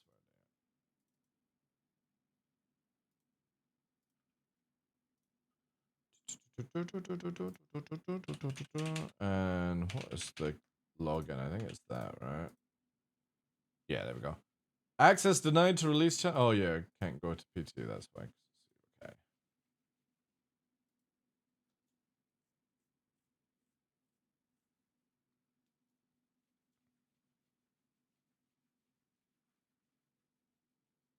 Never been to a gay club or pub, Mr. Beast. Is that what you're talking about? Long ago, someone I knew from Liverpool would say that it's better once to... Yeah, exactly, dude. The moment you go to a gay club or pub and you're like on a date with a woman and stuff like that, you'll see why it's just a much better, attractive place to go. Just friendlier people, people that don't slaver when they're drunk, people that can actually dance instead of fucking... Because generally, and not to fat shame or any or body shame, whatever, but you know, most of the time when you go to gay clubs, the guys are pretty fit, like being in gyms and shit like that. So again, it's just a much better environment. Instead of people falling over you or bumping into you, it's just people, oh, please go past. And it's like, oh, thank you. You feel like the fucking king, you know? Especially like, no joke, the amount of times my girlfriend got angry because I got hit on, you know? Which is just a fucking massive ego boost, is like the way I look at it. I'm getting hit on, I'm getting drinks bought for me, and she's just standing there just like that. And I'm like, and then when you break the guy's heart by saying, sorry, I'm with her, I'm perfectly straight, dude, you know, or I'm straight, they're like, oh, I bought you a drink. I'm like, yeah, thank you. You assumed. It's fucking great. No joke. Your ego just goes through the fucking roof, you know? TDL's attractive one in the relationship? No, my ex was smoking hot. Also, I wasn't bald back then. I had a lovely set of hair. It was only until I started backing Star Citizen did I lose my hair in the top.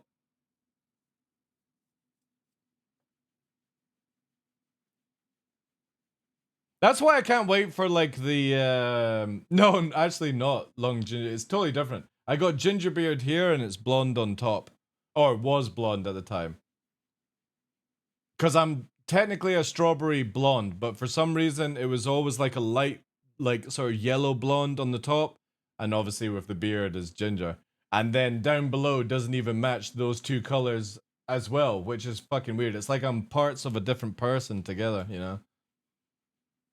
Well, that is, Fruit, that is it. When I backed at 29 years old, I had a lovely head of hair, and now coming up for 42 and Star Citizen still isn't out, I'm in this way. Obviously, I choose to shave my hair because for me, I've got a damaged part that doesn't grow in at all well here. The sides, the back, and the very top here are absolutely fine, but it's this front area that just doesn't grow. So I choose to shave every day, every second day, because it just looks so goofy if I was to have long hair again, or like normal hair, basically. So I choose to shave. It's not that I'm actually full blonde, full bald. It's just I just don't like the difficulties of it. And also I'm very lucky that I've got a semi-decent, like, round fucking head. So I don't look like a giant fucking rhino or a fucking alien xenomorph, you know what I mean?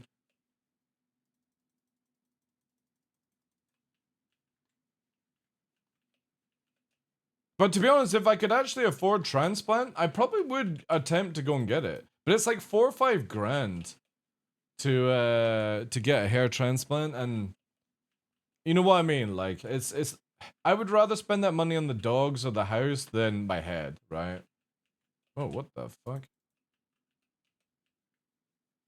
And it doesn't work. It doesn't work all the time. Sometimes you have to go back and get it done. So it's like, you know what I mean? Knowing my luck, it probably wouldn't take, and I would have to get it done again. So it's like, for me, I'm fine with shaving my head and looking smooth criminal. You know what I mean? Oh God, not the comb over from Sinalaya. Fucking hell. Yeah, definitely not that hairstyle is happening. To be honest, for me to grow my beard that length to even attempt that would take fucking years, man. I only use electric shaver. I'm a fucking Gillette, the best a man can get. But I use hemp oil, like hemp stuff, which is really good. Like, no joke, my head is like every day it's super fucking smooth, man. Really fucking good.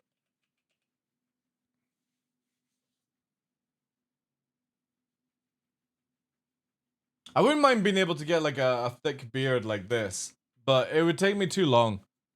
I don't really have the patience to deal with it.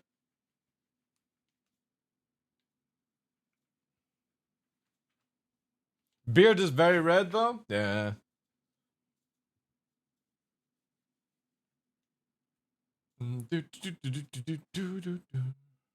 You are cleared for lunch.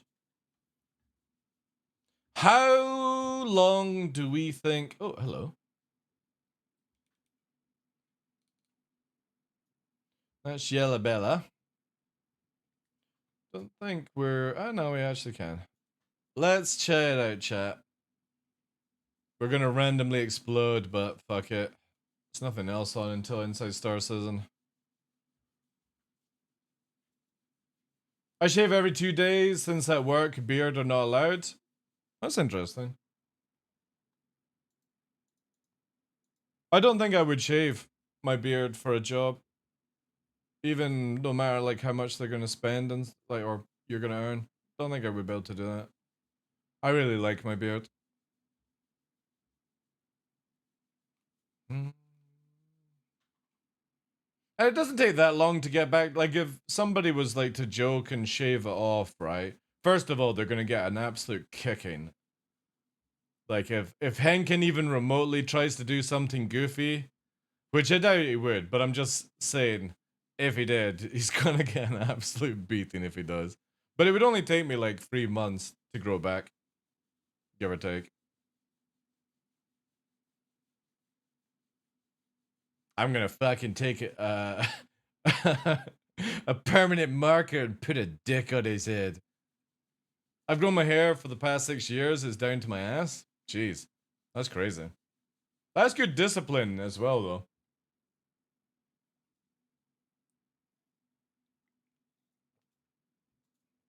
Oh, man. I am covered in scratches today from Nyx. Nyx went full out this morning in our play fight. Full-blown teeth and everything. The kid's getting heavier as well. Like, obviously Nova is like 34, 35 kilograms. Nyx is pushing on 40. When the dog bites down and then you have his extra weight as well, fucking hell. He's gonna be a big boy. Even though he's sort of like full size now.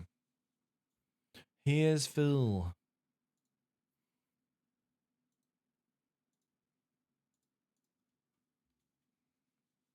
Chemical analysis? Oh, right, I understand why you've got to remove your hair then. Yeah, fair enough.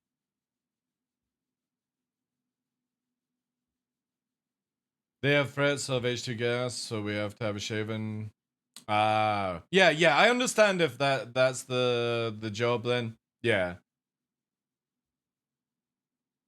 If there was like an office job or like a place where they're like, oh, you've got to not have any stuff, I'd be like, I ain't fucking working here. But yeah, if you guys are doing stuff for like chemicals and all that jazz, yeah, it makes sense. It makes sense, chat. Right. Let's randomly explode! Woo! One day when they fix this chat, we'll be back on the sands. Until then, we're gonna just hope that we don't randomly explode. Which could be any time.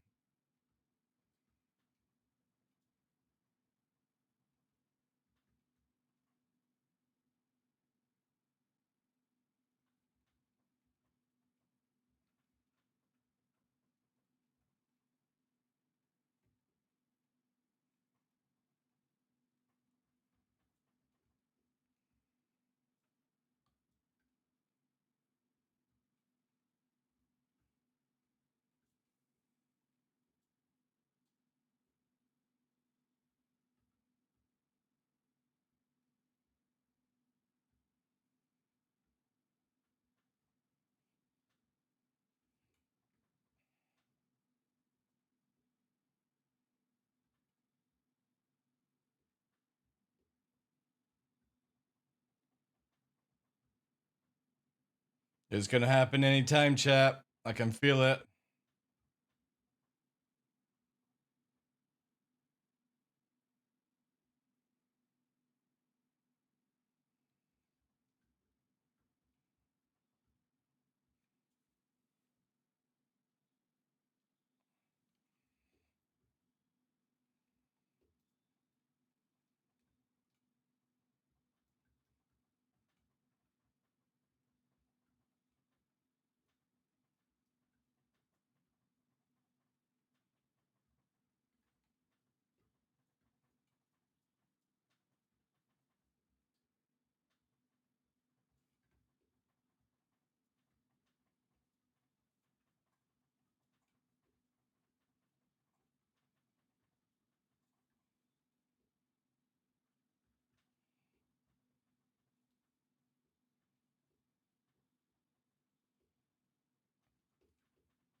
Oh.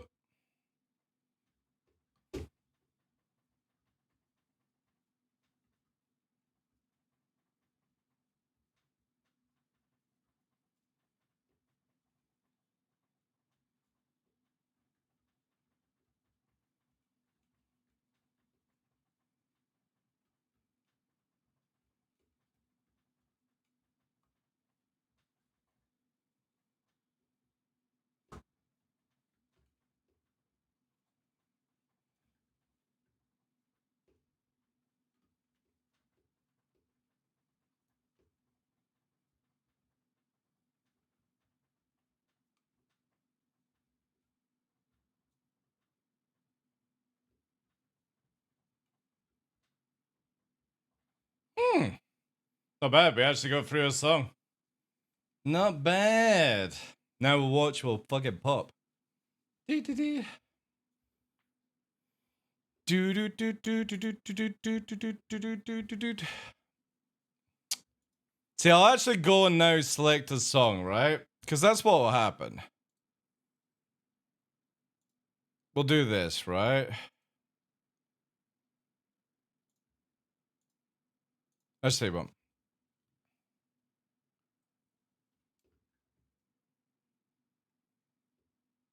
Yeah, so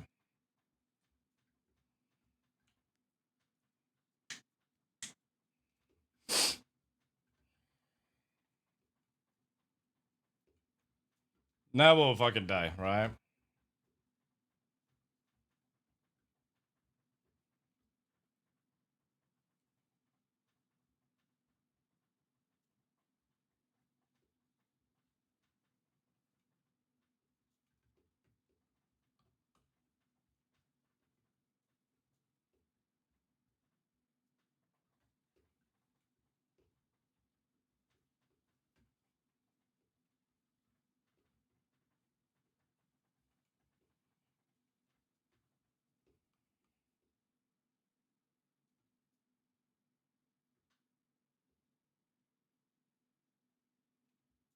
Hmm.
Hmm.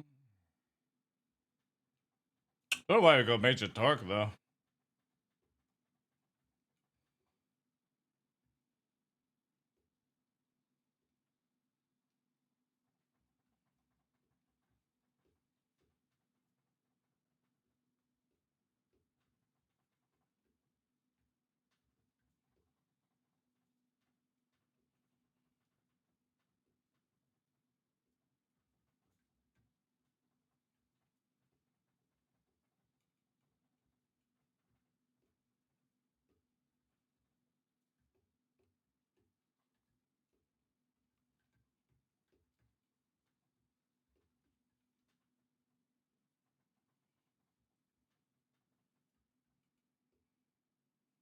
Two songs.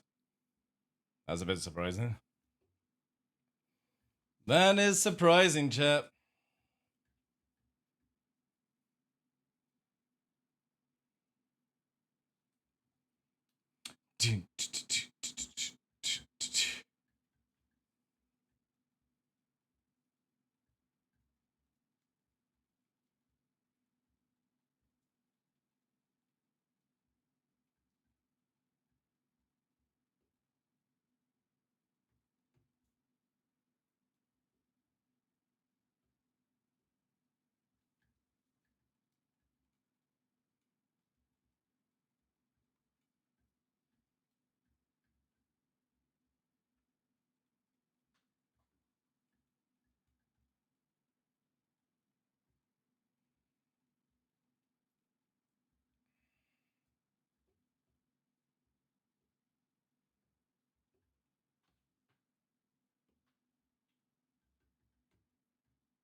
Oh, wait.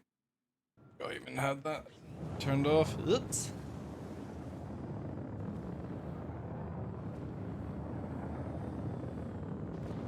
Now, if only every server was like this would be fucking awesome.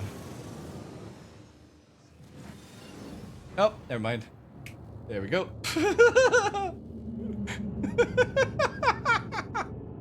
Hey! Finally. Finally, chat. It caught up. Oh, God. Had to say it. I know, I had to say it. It was too good. We managed to get 2 songs, though, chat, before the rando shit happened. And that's why when everyone asks, it's like, oh, why'd you not do any low-fly in TheDarkLaw? That's why. I'd be on the sands all the fucking time if we could actually get away with it. I don't know how CIG are going to fix this, to be fair. I'm hoping with the new sort of RMQ or QRM or whatever the hell it's fucking called, that will massively help out.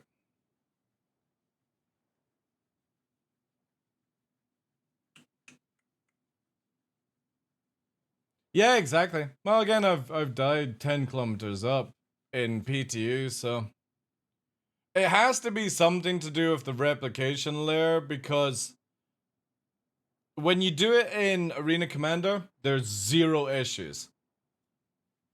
And it's not Daymar. People are like, oh, there's invisible rocks. There's no way there was an invisible rock at that fucking height. That's me just cruising and dying. Also, looks like we've died. The game is fully dead.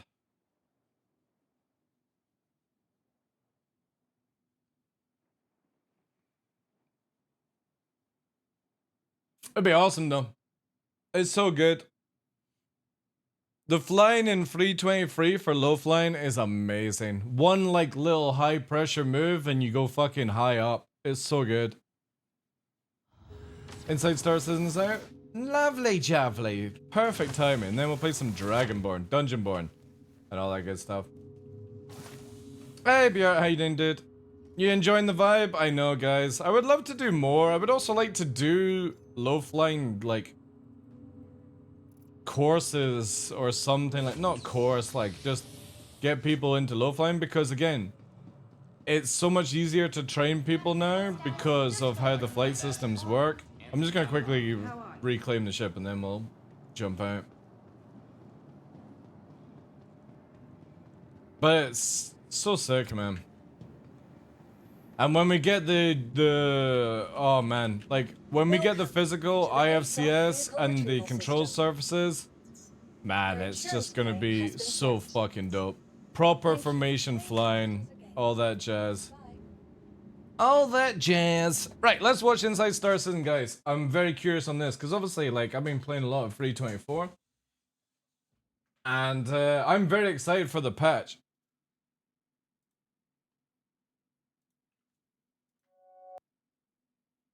Let me just log out of this as well. Alright, Mr. Jared, take us to the danger zone. 324 and Fred. Alpha 324 is currently in testing, awaiting its release to hungry players like you. And while ISC is moving onward to covering the ongoing development of the upcoming Alpha 4.0 after that, we thought we'd take one last chance to check in with the cargo guru himself, Chad McKinney, and get one last look at how personal persistent hangars, freight elevators, and cargo loading is working. This is Inside Star Citizen, Alpha 324, hangars and freight. Let's go. Let's do it, guys. Together. Oh. What the fuck are those leather straps? See, this is the only thing I'm a little bit against when it comes to hangars and freight. Is I kind of feel like you should be able to put modules into crate boxes. That's just how I feel in it, you know? Even if it was like you're putting 2 power plants into a 32 SU and stuff. I don't like how it's all like just lying around kind of stuff. It's just my OCD kicks in after that. What's a good Arena Commander map to practice? Low flying would be the water one, because you can sort of skim on the water and stuff. It's really good. It's called Winner Circle. Never say no. I wish there was a Daymar map, but they still won't add one for some reason. The first thing, obviously, you spawn into the hub. You can go out into the main section down at the bottom, depending on like, you know, the station that you're in, meet up with your friends. Do they have Chad in the basement? Like, I kind of feel like Chad has like no office whatsoever, unless it's at his house. Make sure you're in a party together. At that point, you have lots of options available to you. You can either go to the item bank if you want to grab some smaller items, which there are numerous throughout the station, including actually in the house. This is an old build because there's a search bar here now that doesn't work. That you're just in. The item bank is used to allow players to get smaller items, mainly like FPS style items, without having to go all the way down to a hangar to use the freight elevator kiosk to pull it up from the freight elevator. But there is 2 inside. That's especially useful for things like handguns or undersuits and I really armor, like this system. A lot of people are like, stuff that you just want to quickly get on your person, and you don't have to wait for like a huge platform to come up in order to. It makes grab it feel so much better and like. The inventory I that the like item bank accesses is the same location inventory that the freight elevator accesses. That's a giant fucking barbarian. So in fact, you can do things like put something into your location inventory via the item bank, and then later on decide you want to get it back while you're in your hangar. Yep. And you can do that via the freight elevator kiosk. or any of the other items Wait, in inventory that the freight elevator accesses. So in fact, you can do things like put something inventory that the item bank accesses is the same location inventory that the freight elevator accesses. Oh, shit. All right, so there's the search bar. So this is a more modern one. They've actually added in. So there was a workaround that I told people how to do. But CIG have actually made it now where you've got a press button. Oh, that's fucking awesome. So in fact, awesome. you can Good do things job. like put something into your location inventory via the item bank, and then later on decide you want to get it back while you're in your hangar. Nice. Now, can we do this with ship via modules? the freight That would be elevator amazing. kiosk, Like if I could buy an or any of the other item banks that are in the hangars. And while you and your group members are certainly welcome in your new personal persistent hangar, questions still abound about what happens when an unwelcome guest sneaks in. Well, they teleport after 4 seconds. If someone gets into your hangar, there is a trespassing timer. It's fucking Summit ticking. 1G, cause nobody. I'm gonna sneak in, guys. I'm totally getting away with it. Oh my god, man! They should have made the character look like Summit with a cap backwards. Oh my god, or a cap forward. Missed opportunity, guys. Missed opportunity. After like 30 seconds or so, they're going to get automatically kicked out. Oh, is it? Man, it's 30 seconds. That was way short. In addition, we have changed the rules in the hangar to make it allow the same kind of like non-armistice zone behavior that the ships do. So we are modifying it to where you can shoot people that even trespass inside your hangar. Nice. And not get a infraction for it. Nice. Good job. At your Good home job. location, it will be your... Again, these are the places that you should feel safe in the game, right? I've always said this. Your hangar, your easy hab should be the place that you feel the safest. The moment you go outside of the dock, that's when you can be fucked by anyone, any NPC, right? This is why, for example, I think CIG needs to start making it where once you've landed at a location, there's an easy hab connected to your hangar. Personal hangar, but if you go to a different place in the verse, then that hangar that was given to you is what we call a public hangar, but you're still the person that like has authority over it. So while you do, you have the same kind of rights. Yeah, it's basically private. In many ways, these new hangars are your first home ownership in the verse, with not only the ability to defend yourself against intruders without getting a crime stat, but also your first abilities to customize and decorate your space as you see fit. Man, I still need to use the mule. I didn't realize that actually works now. The personal hangars are kind of the first real ownership in the world for the players. We've had ownership with the ships, which is great. You've been able to keep things inside them for some time now and, you know, kind of customize it that way. But this is the first kind of like home, the first place in the world that actually is yours. It's cool. And I like this. It's allow you to store furniture. This is where I would like to see CIG adding the ability to rent a location so you can have multiple things. But I'm pretty sure they'll do that. Sure, you can store boxes, cargo if you want to stockpile. Now, another thing that I would love to see, for example, like in other games like Ark, Rust, and all that stuff, is see these serial numbers? It'd be kind of cool if you could rename them to like armor, weapons. You know what I mean? I would love the ability to rename them.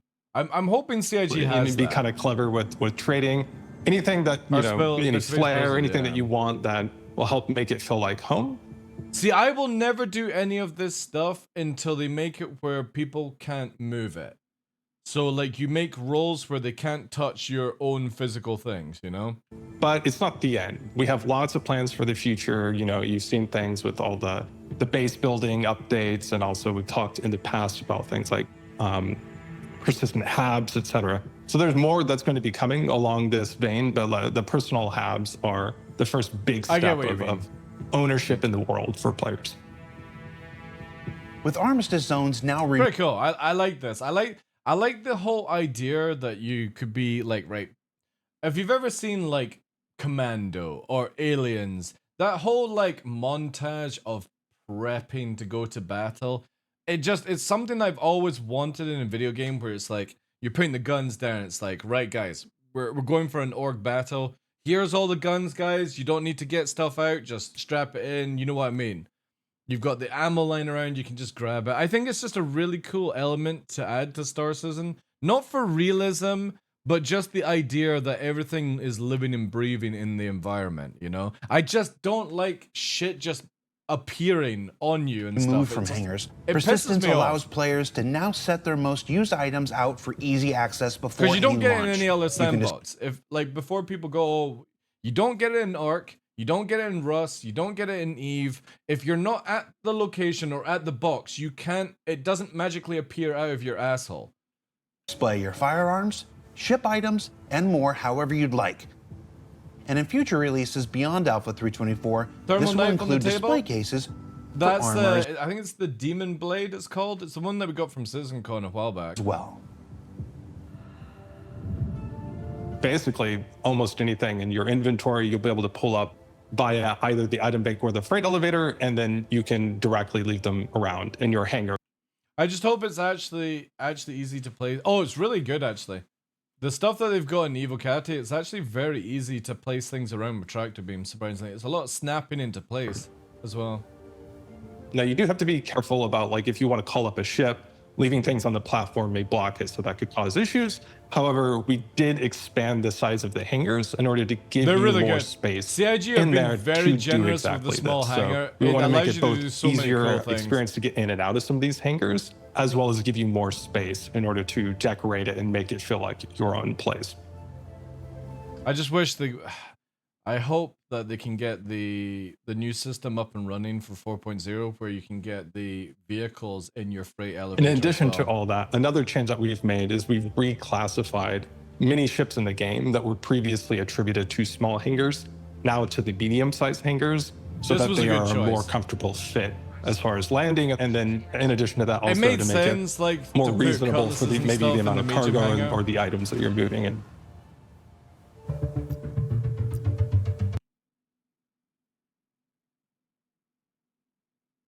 I've actually never tried to drag and drop it. The physicalizing of most items and the addition of freight elevators and new kiosks in Alpha 324 to work with them not only in your hangar but at mission locations throughout the verse means a fundamental shift in the manner and time it takes to load and offload your ship or vehicle. For both manual and automatic loading, you're going to be doing something at the moment that's going to be some kind of commodity transfer. Whenever you go to the commodity terminal to do a transaction, you're presented with two different options. You can either... Can you not call multiple vehicles? So right now you're meant, like in the future, the main lift at the side is meant to bring down all your land vehicles, like bikes, hover bikes, buggies, rover, tank and stuff. It doesn't do it just now. So if you want to do, like say for example, you've got a Corsair and you want to load it up with a rover, you have to spawn the rover first. It comes up on the main elevator in the center. You have to drive it off and then you have to bring your Corsair up. In the future, they want it where you bring the Corsair up and then you bring the vehicles on the side elevator. It just doesn't work right now, sadly. And it's not going to be in 0.24. deliver directly into your location inventory or pick a ship from a list that's at that location. I think they have to separate it where basically land vehicles are classed as entities like you would have in your assets instead of them being on the ATC system, right? It's not terrible for now. It's no joke, guys. It's like, so if you imagine, right, you're at Grim Hex, you spawn a Corsair, you have to fly to Yella, land, get out, get your land vehicle, load it in and stuff like that, right? So now you can just basically spawn the rover. And here's the thing is, if you spawn the rover, so where we go to the main ATC, like at Grim Hex or Seraph, you go to that ATC and spawn the rover first. By the time you get in the lift and get down to your hangar, it's already there. You drive out, then you go to the terminal in your hangar, lower it down, pull up the Corsair or whatever, drive in. It literally takes no more than 5 minutes. It's faster than the time to take off, go to a moon, grab a fucking thing and load it up. Like, that's like a 10-15 minute job.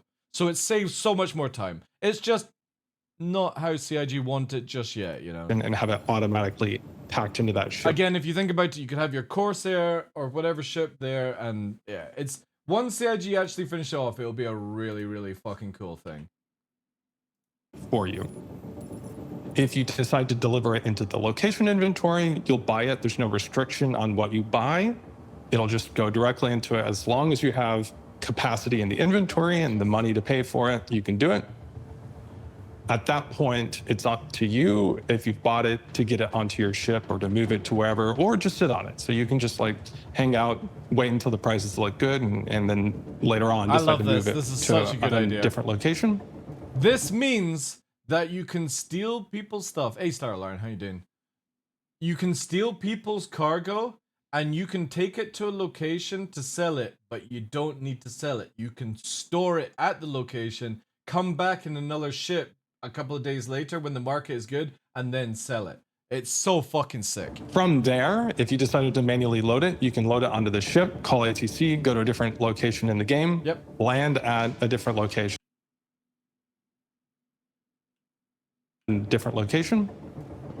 From there, they're really taking off this Big Benny's Doctor Who thing, the TARDIS. Manually load it. You can load it onto the ship, call ATC, go to a different location in the game, land at a different location, go into the spaceport, and then access the I fucking love this, man.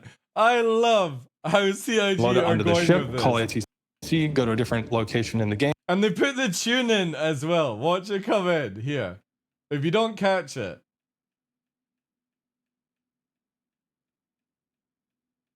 In frame. Now here comes Big Benny's! The TARDIS. But watch as it flies away. And then it just like teleports. It's fucking, this is so cool, man. I hope that this stays in lore. Like there's a Big Benny's that just fucking got hit by a weird anomaly. And it just keeps disappearing. Look, there it goes. And it's fucking gone. But it's the fact that they play the tune as well. From there, if you decided to manually load it, you can load it onto the ship, call ATC, go to a different location in the game, land at a different location, go into the spaceport, and then access the same commodity terminal there, look at the prices, and make a determination about whether you want to sell anything on your ship. Yeah. At that point, you can make what we call like a sell order. And this is basically like a declaration, kind of like a contract that says like, I will deliver these goods and you will give me this payment for it. When you've done that, at that point, you can go back to your hangar, move the goods off of the ship onto the freight elevator platform, use the freight elevator kiosk to put it down into the location inventory. You'll get a little screen that pops up that tells you, here's the sell order that you had, here's the price that we agreed to, you've now delivered everything. Again, you know. When anybody's moaned throughout Evil Catty of how slow this makes it, I'm sorry, but I have to disagree with all these fucking Muppets. The stuff that these guys have been doing just makes the game so much better. So much better. You know, check, and then you obviously, get the payment that's delivered. Obviously, it still has a chance of not working and stuff. And the reason why we do that is actually to remove a round trip. So this gives away. Should be able to sell from a hangar. Dude, when you turn up to a fucking... You bring your barge full of cars in. Do you sell from the back of your ship? No, you have to take all the crates off your ship and fucking do it. Why would you have to do it any other way in Star Citizen? Should you be able to sell from hangar? No, I disagreed it. Simple as that. For players to kind of like skip a step in the flow. If you make it where you do everything from your hangar, there's no point walking through customs and going to interact with NPCs and interacting with other players. You just make it this confined area where you're in your hangar, you're in your ship, you're on the ground, and that's it. No, it has to have more story to it. And help make things a little bit more smooth. On the flip side, if you just want to deliver it into your location inventory at the new location, you can do it like that as well. And then once you're inside the spaceport, sell it from the location inventory instead. The idea that you can literally go to a location before unloading your cargo, get a fucking IOU printout, and then you load the cargo at that location is amazing. So you can go and check the commodities without having to unload your ship. Be like, I have 32 SEU of this garbage. this is what I'm going to sell, but I'm going to go back to my ship and do it. Or you can check it and go, I'm not interested in that. And then you can just fly away without having to unload your ship. It's so fucking good, you know? Or just sit on it until another point in time. On the automatic side, because you got to remember that in 4.0, commodity locations are going to change. Right now, we basically get into your ship at Hurston, fly to B, return to C, and sell. That's not how it's going to be in 4.0. It could be where you leave from A, you go to D, you return to B, and then the next day it could be A, D, C, or A, B, C. It all is meant to be changing around where it's not always the same location you sell at, which means that people can't just store up in one location. They're having to maybe move cargo around. But what this means is on that day, you arrive to somewhere where you think it's going to work. It doesn't work. You don't have to unload your fucking ship. You can go and check how much it's worth and then decide, yeah, this is what I'm going to do. You then buy, or you tell them you're going to be loading up here, you load it into the freight elevator, it goes down, and you instantly get the money. You don't have to go back to the fucking console. It's so good. and whenever you go to buy the goods, the ship needs to be You have the stowed choice to at that sell location. now or At that sell point, the at ship will another be time. locked down, so you can't call it to fly it off while the loading's in process. You also have to pay a little bit more in order to fund the movement by the local services in order to actually move the cargo onto your I'm hoping eventually down the line that this becomes where you see NPCs actually doing the work. ship for you. Once the timer has run out, you go down to the ASOP terminal. You can spawn your ship or retrieve the ship from the ASOP. If you change, yeah, but most of the locations you can't buy from, Pox. So even in Star Citizen right now, if you buy stuff from a location and try and sell it there, you get a shit price. You know what I mean? Like, there's an easy way of tracking it where if you make a mistake and you try to resell stuff, and people will make a mistake where not everywhere can have a 32 SU box, but they still sell you 32 SU boxes for some weird reason.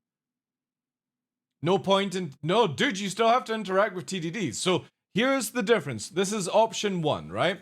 You land at a location to sell at TDD, right?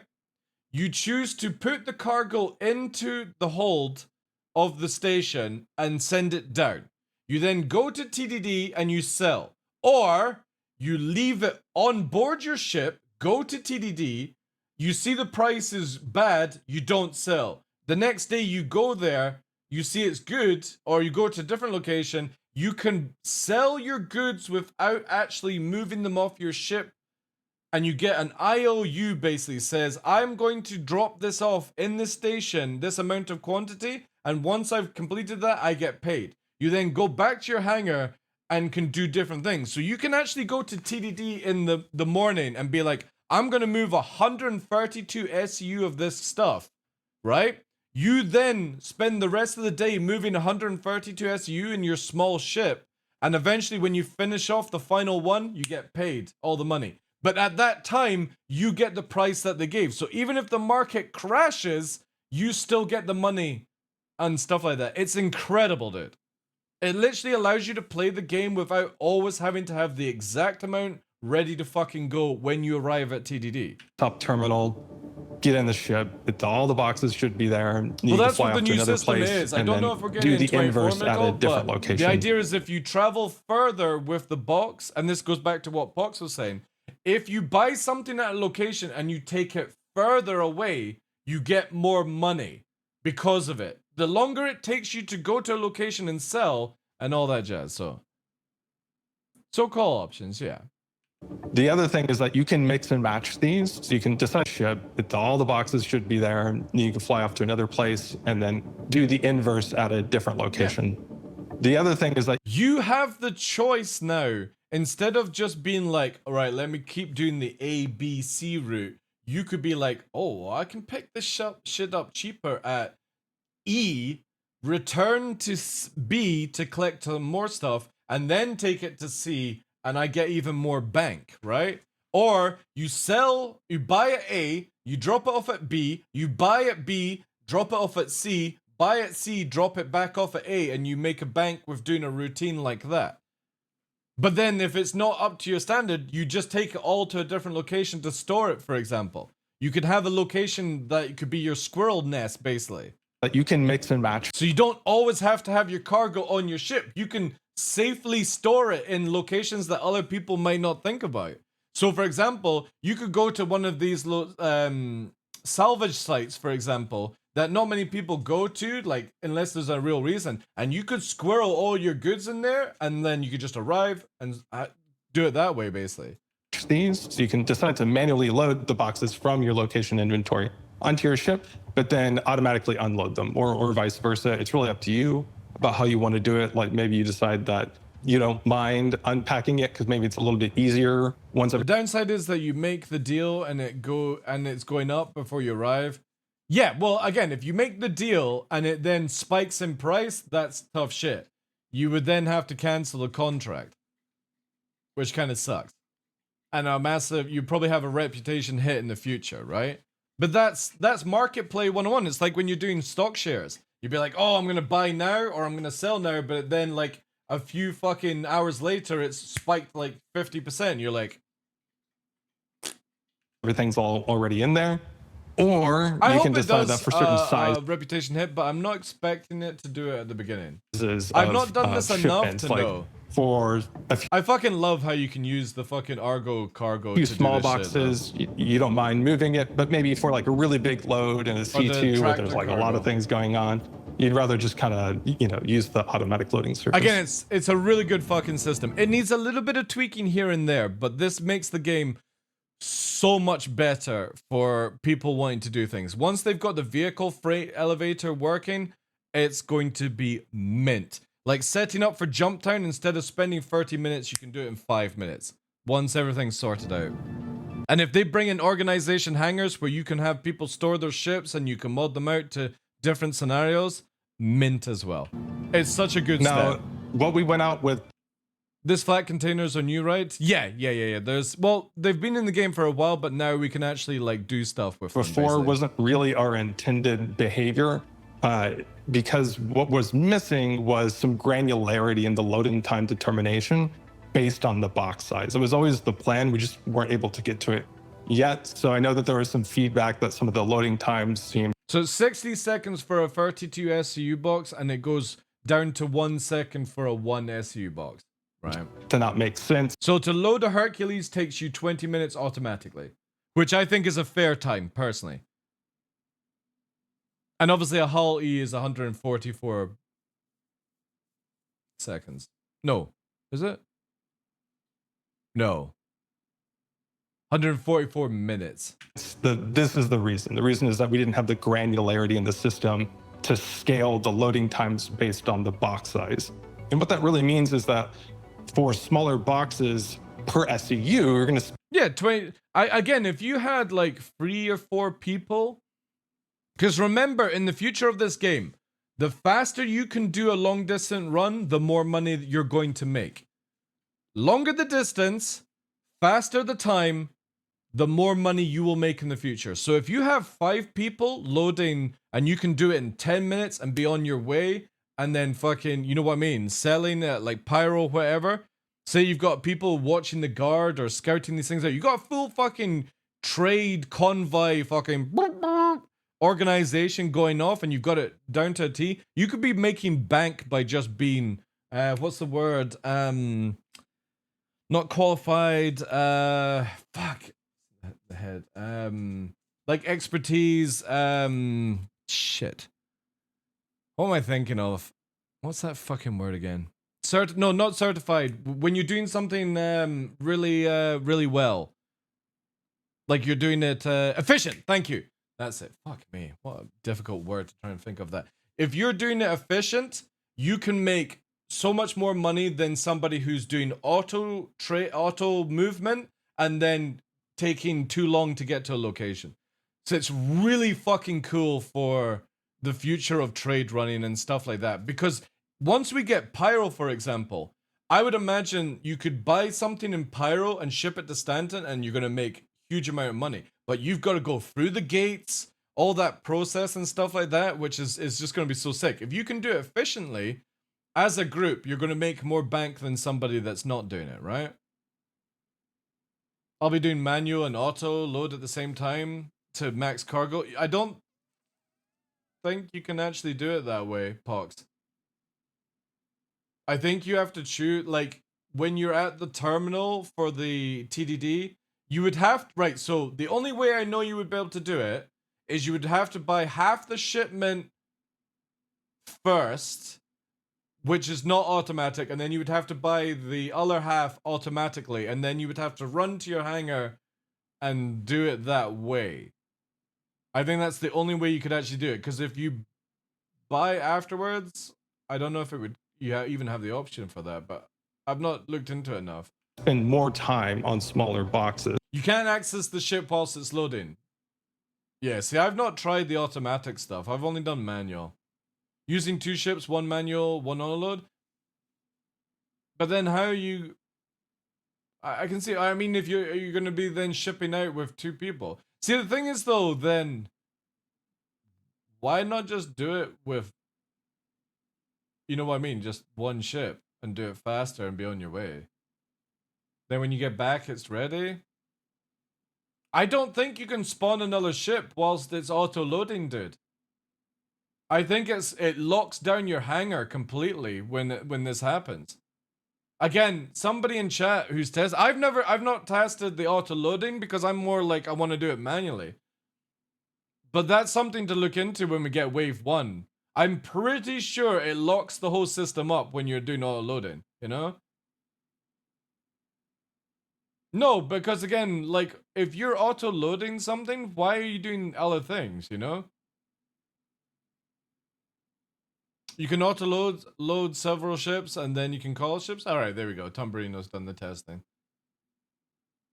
Just not the ship that's loading. Right, so you can basically auto-load 1 for 20 minutes and auto-load another, manual load. Right, that's fair enough then, yeah.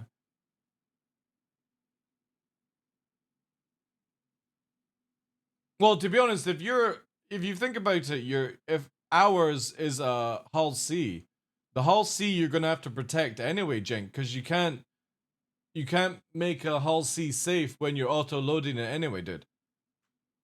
And the only thing that takes longer, like if a Hercules C2 takes 20 minutes and 144 for a hull C, then you know what I mean. Like you're protecting that hull C anyway, dude.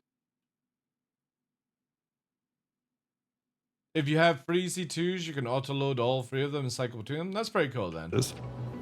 So if you have, let's say, a ship and you fill it up with 600 SU, if those are like 1 SU boxes, that's going to take a long time because that's a lot of boxes to move. That's cool that you can access. But if we're talking 32 SU boxes, that's a much more efficient moving pattern that has to be done by the loading services. So that's going to be quicker to load. And that'll help us tune the system to make sure that we're not...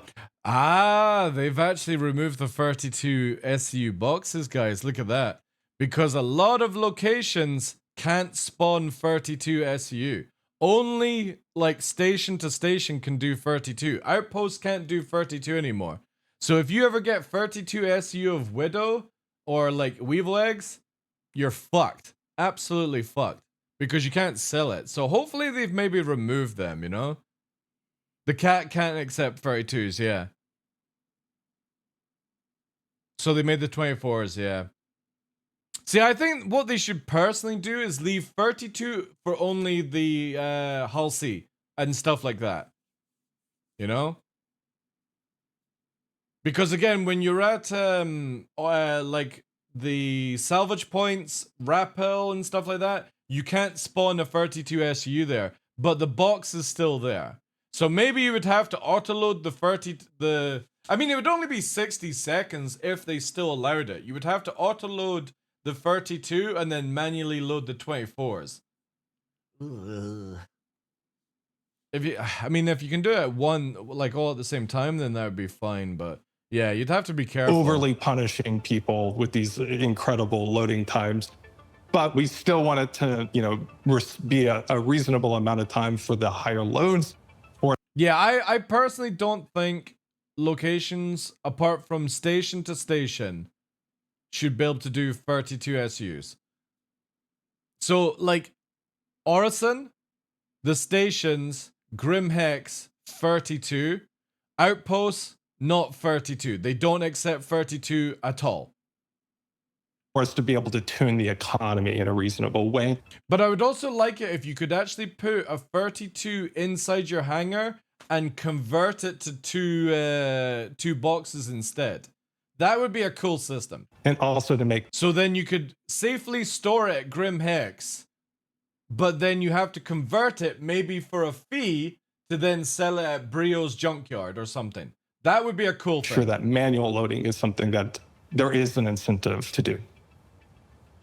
Yeah, exactly, yeah. Of course, with these new kiosks and new ways to access your inventory, for those of you who have been building your possessions year after year, one question was destined to rise above all others. Search is another one of these things that we... It doesn't work, don't lie, CIG. I've tested this continuously in Evo. It does not work. Always wanted to do.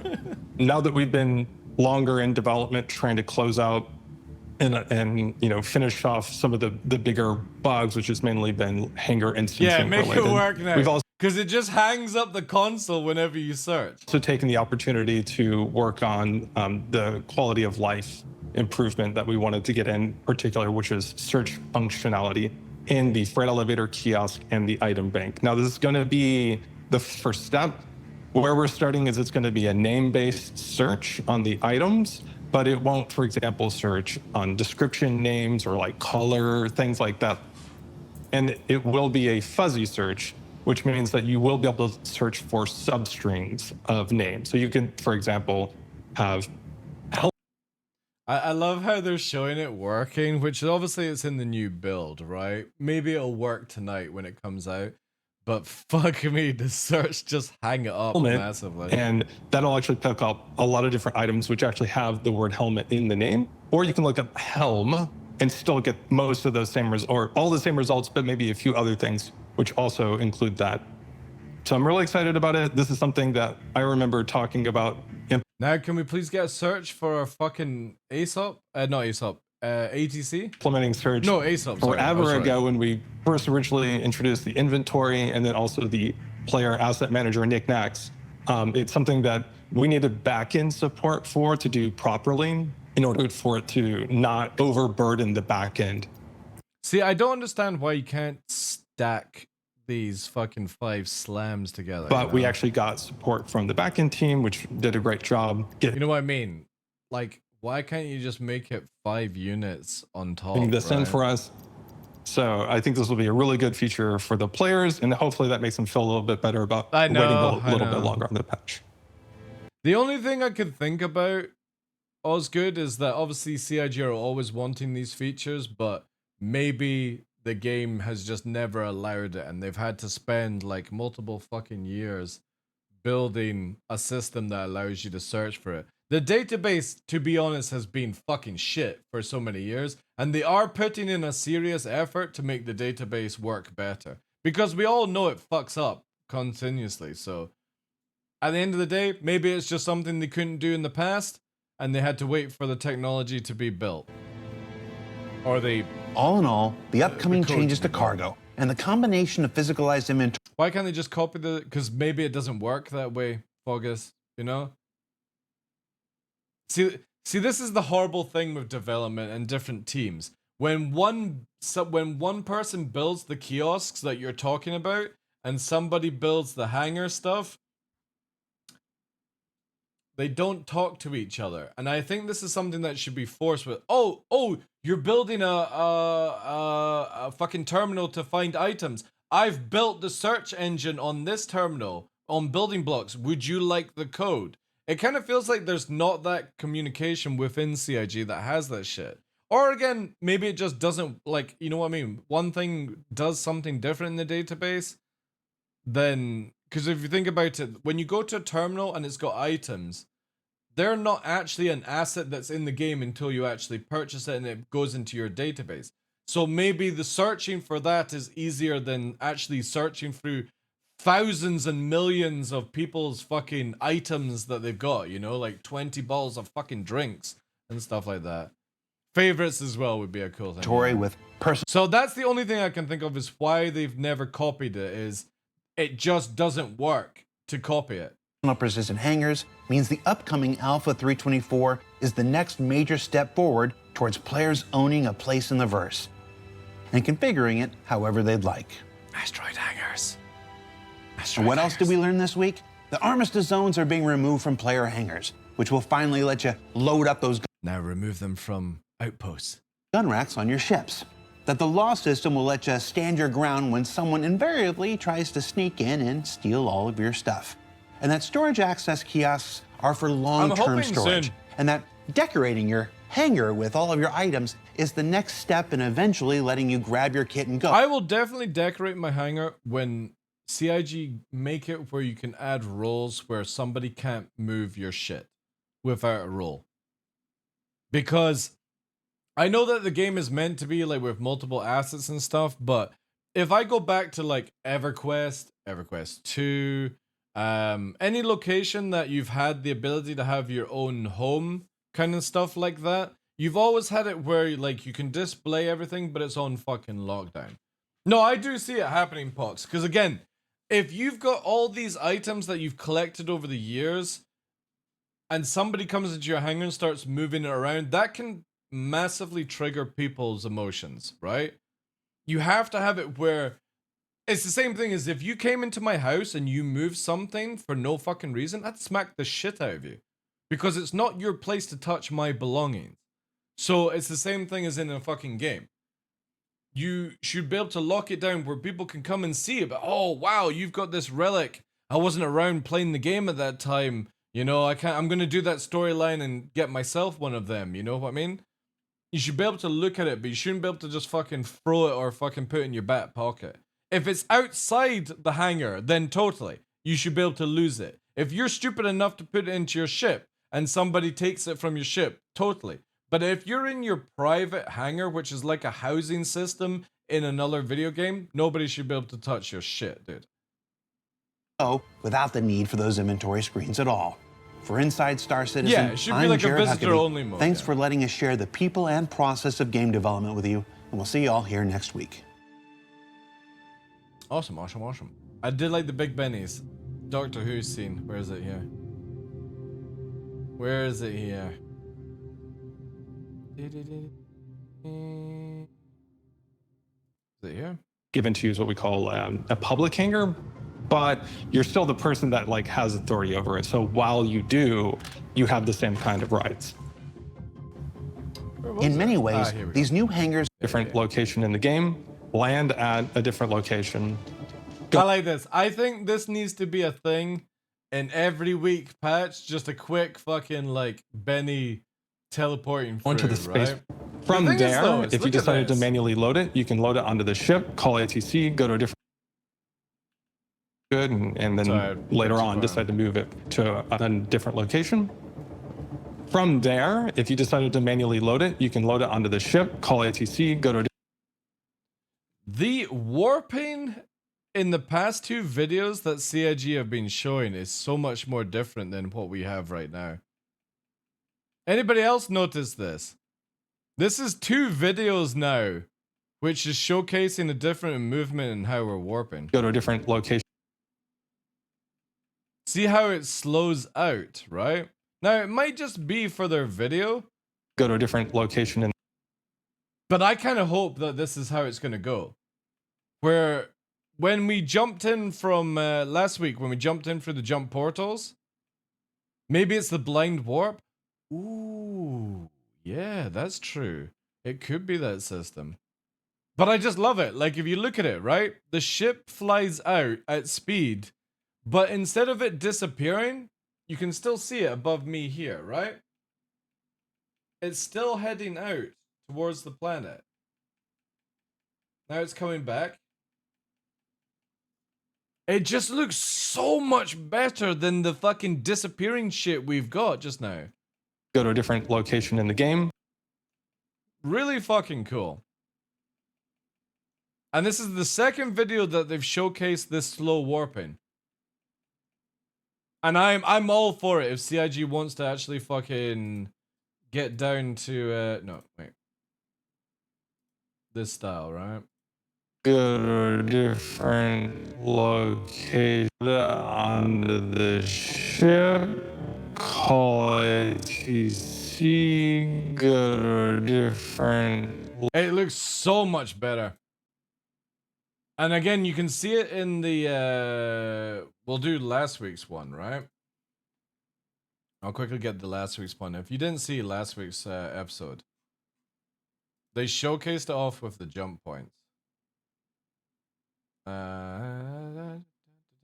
Here we go. A jump point connects 2 points, disparate spaces in the physical space. So basically, you go through an opening on one side, you travel through a sort Yeah, watch this, that right? point just for you to exit it. Look at this. The intention is that there will be The multiple framework locations in this scene where you alone, will I exit really to, hope it's in-game and so stuff. this will mitigate that threat. It's kind of a shot. Like here, watch the fucking framing on this shit.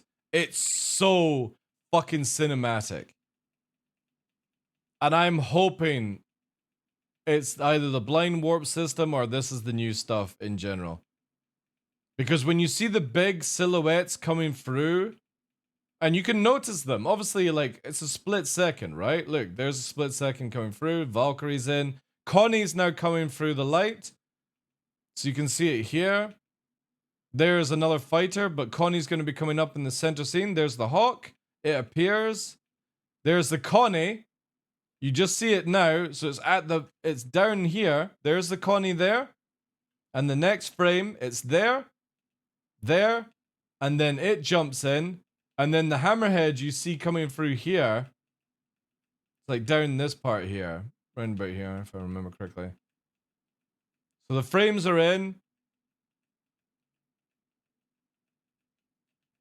There we go. I fucking love this. This looks so good and so clean as well. I really hope this is the future of warfare. Mitigate that threat. It's kind of a shotgun approach coming out of the jump gate because we don't want everybody to be slamming right into each other. We want to be able to... It's, oh man. Ah! And then we have like Idris, Polaris, javelins coming out afterwards. It will look so fucking sick. It'll be like that total like Battlestar Galactica moving like boom, boom, boom, boom, boom, boom, boom. You know? Everyone appearing on grid. Like, because Eve does it really well. Eve has it where you can fleet warp together and you come out together and it's alright. But if you have multiple ships just going like that, it will look amazing. A shotgun approach coming out of the jump gate because we don't want everybody to be slamming right into each other. We want to be able to spread the ships out that are coming And through. the great thing about it is like, it's not bullshitted here. Because again, when you're looking at the hammerhead, it takes a little while to slow down compared to others. But you can see it coming through where it's actually like programmed to do that. Obviously, there could be a collision if people start moving around. But you might have to wait like a few seconds for everyone to come out of warp. Because you can see the hammerhead here is destined to come to that space. And if this Valkyrie moved to the right and up a bit, it would get fucking clapped. If it had moved out in this sort of direction, and I love this. I love the idea of like a proper fucking fleet warp silhouette shit coming through. And again, they've showcased it here. This literally looks like silhouette flying. Look. As it warps and gets up to speed, it's silhouetting off in the distance, which is amazing. Look at it. It's over here. You can still visibly see it. Still see it, still see it, still see it. And then obviously they changed the frame. But that's a good like fucking 1 or 2 seconds of visibly seeing the silhouette going away. Really fucking cool if this is the future of it. Land at a different location, go into the spaceport, and then... I really, really hope, CIG, this is where you're going with it. I will be very impressed if that's the case. Awesome stuff. Anyway, that was on what we're getting hopefully in Wave 1 this week, guys. Here's the link for it. Very excited for the future of the game with all these features. Again, it's just stuff that we've needed for so long. Oh man, can't wait for it. And we've got, so CIG have posted out on the official area. No, it wasn't. It was patch notes. We are currently putting together a free 24 build for EvoCati PTU published later today. Goal is to try also have an RMQ tech preview. I still can't remember what RMQ stands for. Real money quality. I don't know. Throughout the weekend with the audience, depending on the current wave, which is fucking sick. So an EvoCati build and probably a tech preview build as well, which I think only EvoCati are getting access to, but this could be the final weekend of EvoCati, which is awesome. Coming spring 2035. I think they can do it. Again, CIG do a lot of like visual stuff and things like that with their videos, but to have it spot on twice in a row in a video, that like I want to believe that that's the new warp system, because that's something that I've always wanted in Star Citizen. We used to have it. Does anybody remember when ships were warping towards a planet, you could see their bright light moving towards it? We had it for 1 or 2 patches, and it was amazing. You could sit at OM1 on Yella, and you could see everyone warping from Crusader and be like, there's a fleet coming for us, because there's no way that traffic. Or like you could sit on Shubin on Daymar and see people warping around the moon towards you, and you would see like 5 dots, and you'd be like, yeah, there's a fleet coming for us. And it was a brilliant way to visibly be aware of people around you. And it's disappeared. Sometimes you get little traces of it where you see it, but it's not all the time. And I really want it where maybe you would see the silhouette of all ships flying over you, and they would just go bang, bang, bang, bang, bang, bang. And you'd be like, guys, I just saw fucking 20 bangs. Run. Fucking run. It would be so exciting, man. It would be amazing. Especially if you saw some big ass silhouettes and you're like, ah, shit, we're gonna need a bigger boat. Yeah, one of my favorite things, and again, I'm not a Star Trek fan. Star Trek, what's it called? Enterprise being chased in warp. What is it called? Is this it? No. Yeah. Here we go. I'll probably get copyright for this, but fuck it. Right. This. Permission to come on the bridge. Dr. Marcus.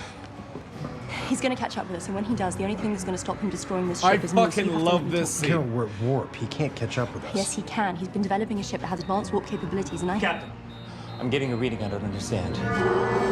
Look at it, right? You see it down here. This is the shit that fucking geeks me out with sci-fi. When you're like, you're on the run and the bigger fucking thing is chasing after you.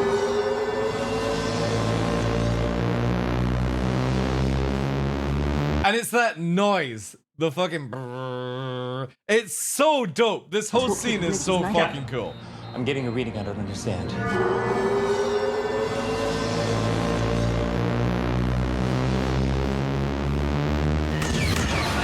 It's so fucking sick. I would love CIG. Obviously, like, down the line, it's not going to be, like, instantly kind of happening kind of stuff. But it would be amazing if they could get some of the visuals like that put together. An amplifier turned too high. It's still a really good sound, man. But Battlestar Galactica, like, yeah, Battlestar Galactica, one of the best scenes, right? And I've always wanted to do this.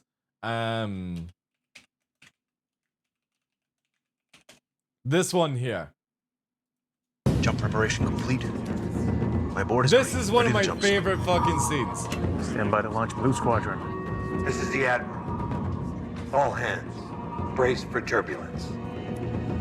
Spaceship's just closed on the Battlestar target. Dude, I fucking love this. There's no Galactica, no Pegasus. The drones. Decoys. The whole thing's a trick. Where's Galactica?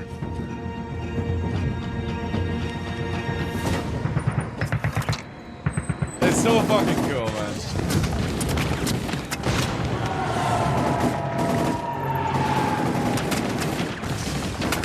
Like, imagine fucking dumping an Idris out in the atmosphere. It's free falling. you've got fucking nav mode like tuned in, and you've got your fighters bang, bang, bang, bang, and then it's boom, fucking gone, right?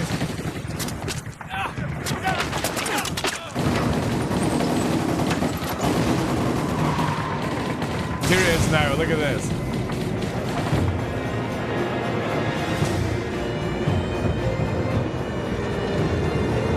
Oh yeah, of course, but it's sci-fi, right? It can be whatever.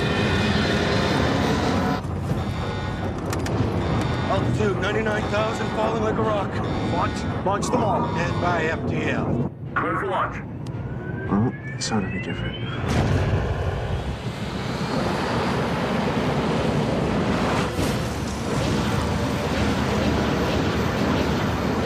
You're clear? Stand by. It's fucking cool, man.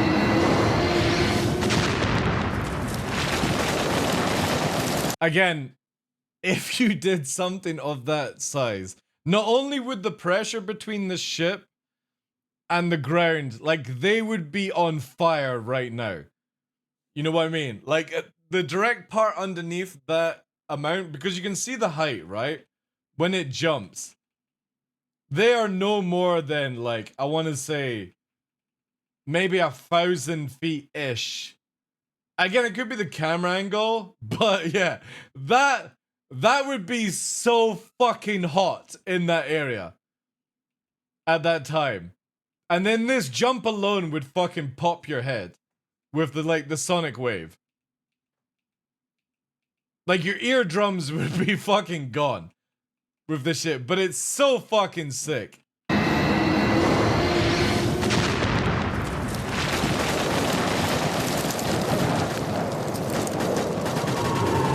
But yeah, it's fucking cool. Vipers, everybody hold! Because everyone on the ground was totally shooting at the fucking planes, weren't they? Battlestar Galactica's good, but you can't beat bad acting, that's for sure. In Star Trek Discovery, again, I'm not a Star Trek fan, but these are some of the elements I would love to see in visuals of Star Citizen. Going through the atmosphere, doing all that stuff. Alright. Anyways, guys. I am going to be jumping on some fucking Dungeon Board. If anybody's want to play, gonna be jumping in.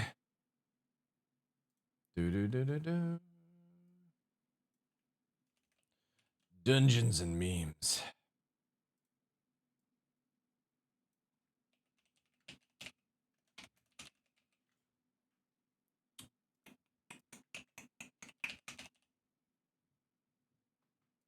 Also, you should be able to get drops as well.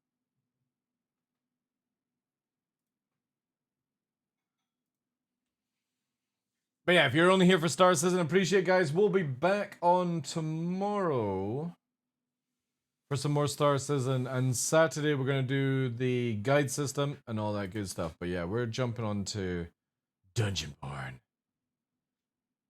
the Dragon Rider.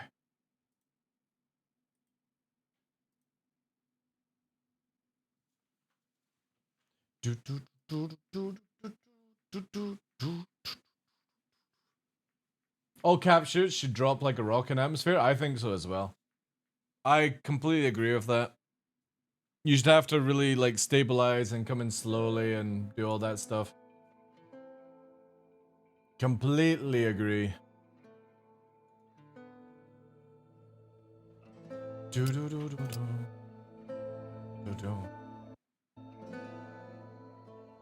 Is there anybody wanting to play? I see that Puppeteer is installing.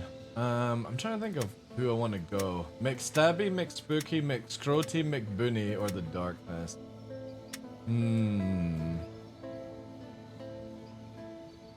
Yeah, this game is so good. It's so much better than Dark and Darker, I feel. Just from my taste. It should be down to the gravity. Yeah, that's true. Yeah. Maybe go this. I don't know. I kind of feel like this might be the play or this. Let's see what I've actually got. Oh my god. Gosh, I'm I do have this though. Got some swords. Is anybody wanting to play before I start?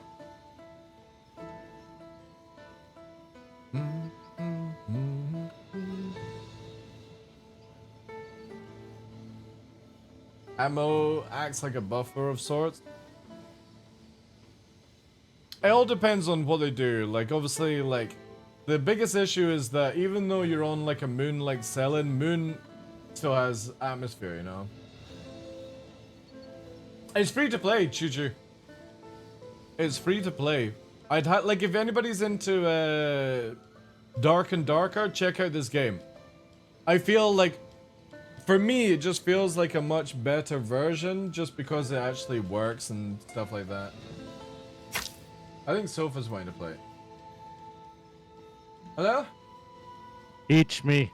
Teach you. What's your name? Sofa with 2 A's. Sofa A. Sofa. Sofa. Player doesn't match. Oh yeah. There we are. You can join away. McStabby joined the team. I can't see you on friends list though for some reason.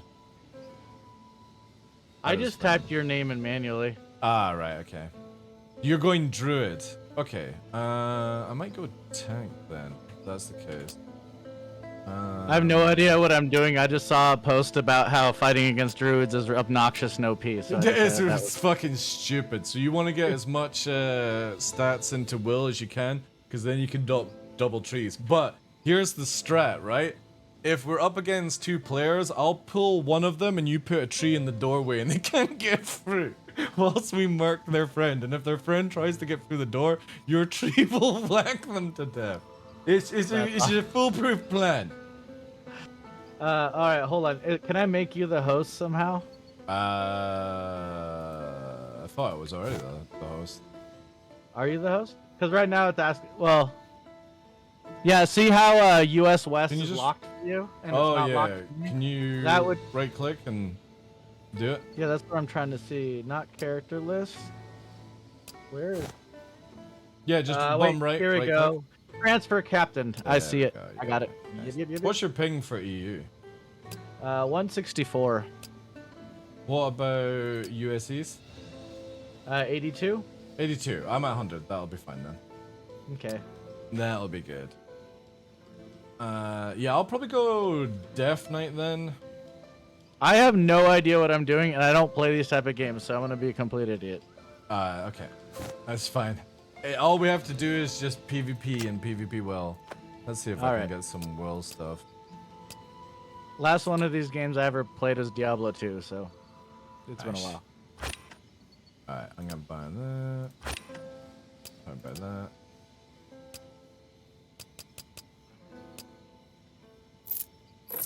Hopefully this will be enough. Yay! There we go. Okay. I got some pots. And you saw Puppeteers installing this right now. Yeah. That's awesome. What I might do is... take one of these. Alright, we'll just go into casual mode to begin with. Okay.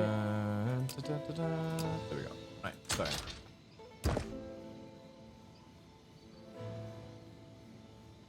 Did you do the training thing? Yep. Alright. You know how you're like, or you went into the tutorial part and actually seen what your skills do?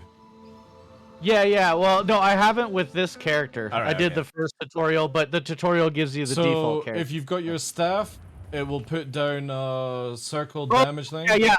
I played a little casual right before I joined you, so I killed a few guys. Yeah, you right click and stuff, yeah. Cool. Yeah. Nice. I got those bits, yeah. Alright, let's go. Oh, nice little chest right here. Right. So is this shared now, or is this per person? Or? It's per person. Well, no, it's not. Okay. It's shared. Sorry. So you can take. So when you took it, it disappeared. Got it. Just leave all the plate. Call it out when you've got It looks like the tree comes pretty often, so I just use the tree pretty often. Yeah. Just place it in a room. Okay. Yep. There's quacking tree.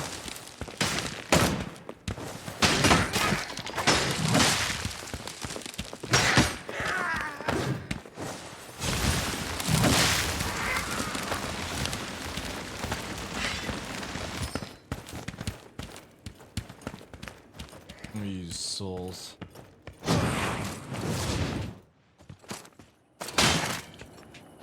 Having to rely on orb energy is a bit of a bitch, but... Orb energy? What do you mean? So I can only take as many shots as I have charged. So it's like 2 shots per weapon. Yeah, but you can right click to charge it. You charge it up, yeah.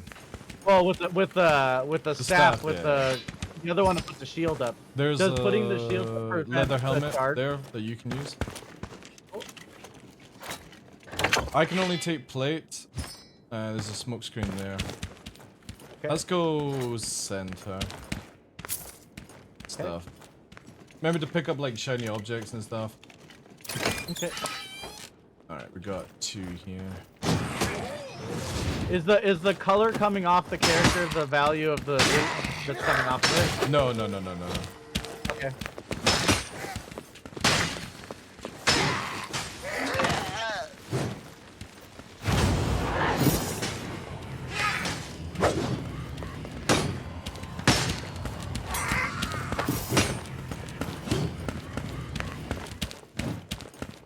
Oh, shiny things. As you shiny things.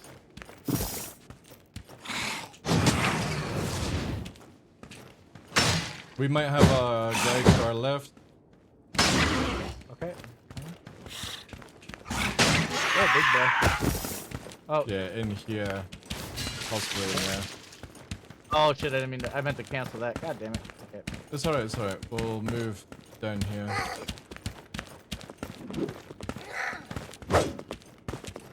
Oh, he's nervous. They're fucking annoying to hit these ones. I can't hit him with the thing. Yeah, you can right? hit him left click with the staff, basically. No, with the fire, with the torch. Remember, you can turn into a fucking cat and just fucking smack Run away. and stuff, yeah. Oh, I can do stuff as the cat? I knew I can turn into a cat. I figured that was just to get out. No, you can left click to... Q will... So if you put down the tree and then Q on somebody as a cat, it makes the tree hit them, basically. Oh, okay. Nice hand.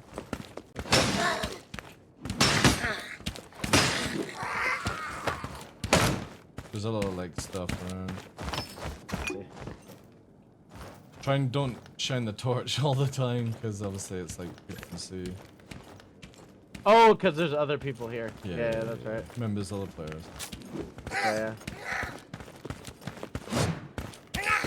God damn it, these little shits.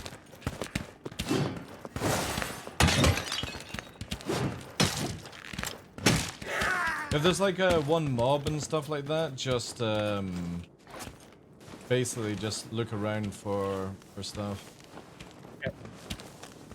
Try and make sure you're always at like full HP and stuff. If you have a pot and stuff, that out makes you run at the fastest. Depending on pot? what yeah, like Oh, if you... yeah. Let's go this way.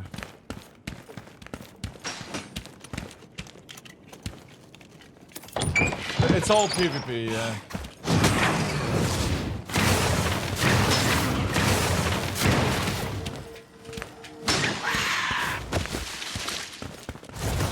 Just want to try these attacks. Okay, cool.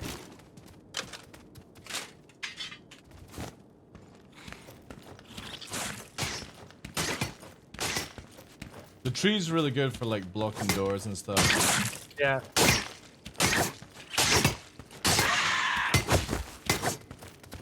Oh, that's fun. Alright, I'll check that in a second, dude. What do you mean? Oh, this forum is fun. Yeah, that's your good like escaping and sort of like pushing, stuff like that. Even the damage isn't bad either. It's not bad, no, yeah. Let's push up.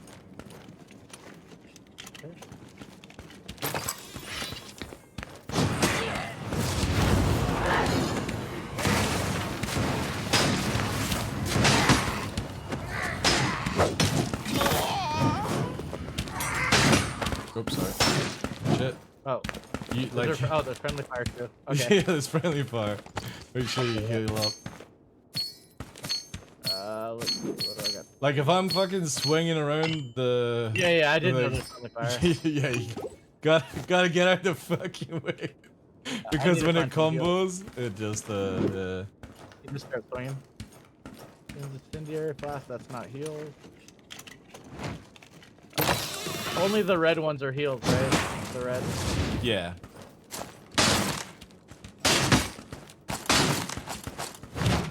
See, now I'm afraid to get near you just swinging that thing. Wait, what about, so does my ability hurt you then too? It does, yeah. We can literally kill each other. Oh, that, okay, that makes that hard.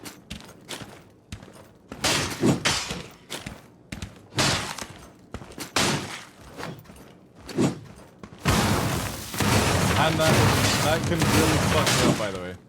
I know, that's why I can see the circle and you are not in it. The best thing to do is him, right? save your stuff for PvP because of the time it takes.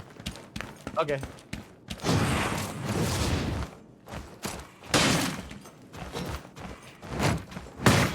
What we want to do is try and find you a dagger.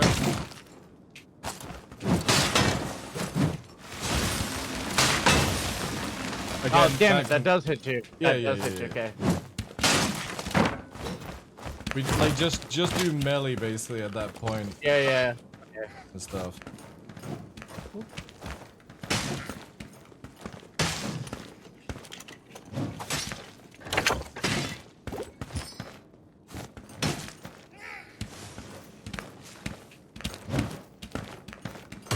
You get that.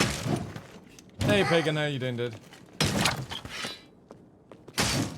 There's leather boots in here.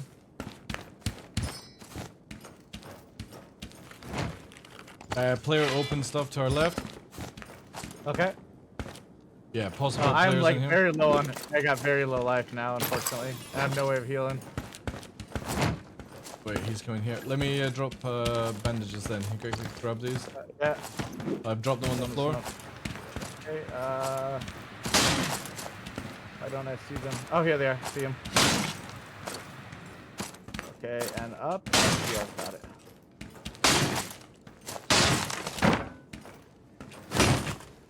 It might have just been him, but yeah. Always make sure in the future you have bandages and pots. We got a witch here. Okay, I heard you. Bring your torch out so we can see her. Oh, so we can see her? Okay. You got a bat on you as well. For somebody that's low health, you really are. Dude. I have full health. I healed up. Let me get out of this one and help with this. I meant to hit this. Yeah, that's good. She's still in here. Yeah, she's right here. Oh god, your tree just fucking slapped me. We've got a werewolf in the court. We do not want to deal with that just now.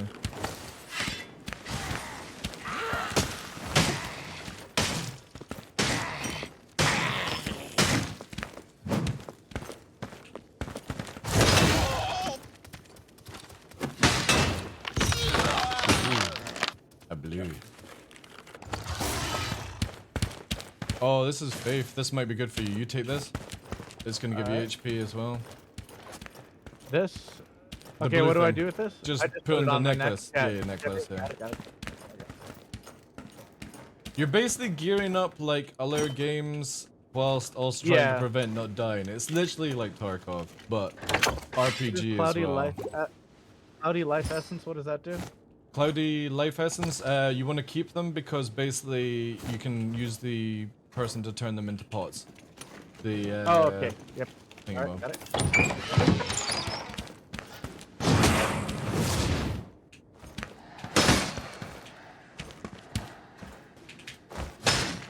Is there anything in that room? Yeah, there's another one coming in the room. Wait a sec. Yeah, I see you. Need a better fucking There's weapon. two in this room ahead of us, so I'm gonna put a tree down. Okay. Yeah, and then yeah, that's it.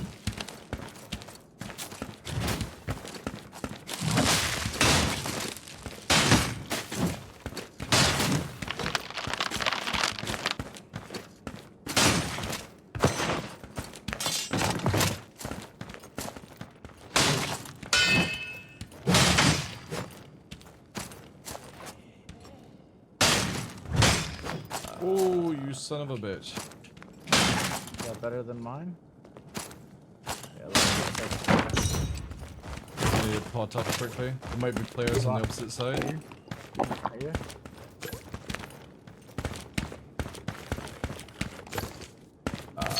It's just funny.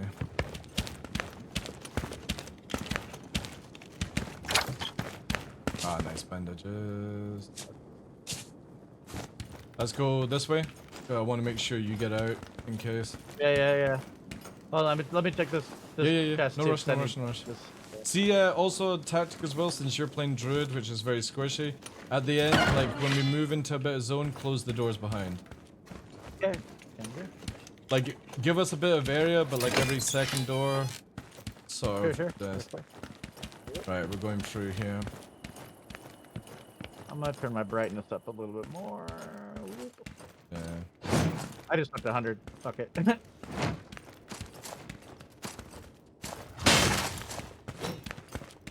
Oh, my form change is like every 5 seconds, so I can do that all the time. Yeah, you can change all the time. The best thing is like, say I'm tanking this dude, is you go into thing. Right, so we've got 2 minutes to escape before we actually die. Like, you will instantly die if we don't get through a gate. Okay.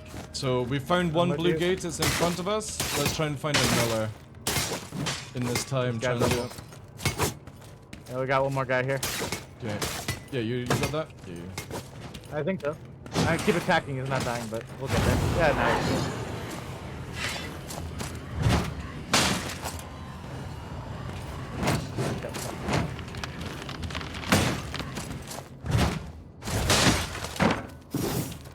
Is this the blue thing is the gate? Yeah, but we can only one go through it, so we need to find another one. Okay. There's one in here in the witches, right. We clear out this room? Yeah. Watch the mice, watch my ice. Yeah. That's fine. It's fine. It's just slowing me down. Okay. One's down. Alright. Oh, there's a few in here, so I'm gonna put my tree down. Careful. I'm gonna take him. Yeah. Just watch the room. Yeah. Okay, Me and the tree are taking together. Nice. Oh, cool. So after my tree knocks him down, I do extra damage to him on the ground. You also get a shield when the tree is placed, so I'm gonna check this ritual other room. Scroll? It just tells you when you're not. So when you own a ritual scroll, it means that you won't. There's a chest in here. Okay. I'm gonna pop all my stuff as well. Yeah, go. What to do is I'm gonna pop this portal here. See how it's pinging now? Because I don't have a scroll, it's pinging on the map. On the map? Yeah, I see it pinging. Yeah, yes. so it means somebody's activating a portal. So I'm gonna go back to the other one that we had in the hallway? Yeah. Just go through. Did you check out the chest here? Oh! Yes, I did. Yes, I went through the chest, so now I'm gonna go through the portal, right? No, wait till I've gone through I'm gonna wait. this one. Okay, Yeah. Yep. Okay. See, the thing is, you've got a really good... If you crouch, you go invisible, by the way, as a druid. So really? when you're ever over in a portal, make sure you crouch, because you go invisible. Right, you go through one. I'll go through this hallway? Yeah, you go through. Right. Alright. Did you open both chests in here, by the way? Oh, just one. Just one. Yeah. I got some bandages and some stuff. Bracelet.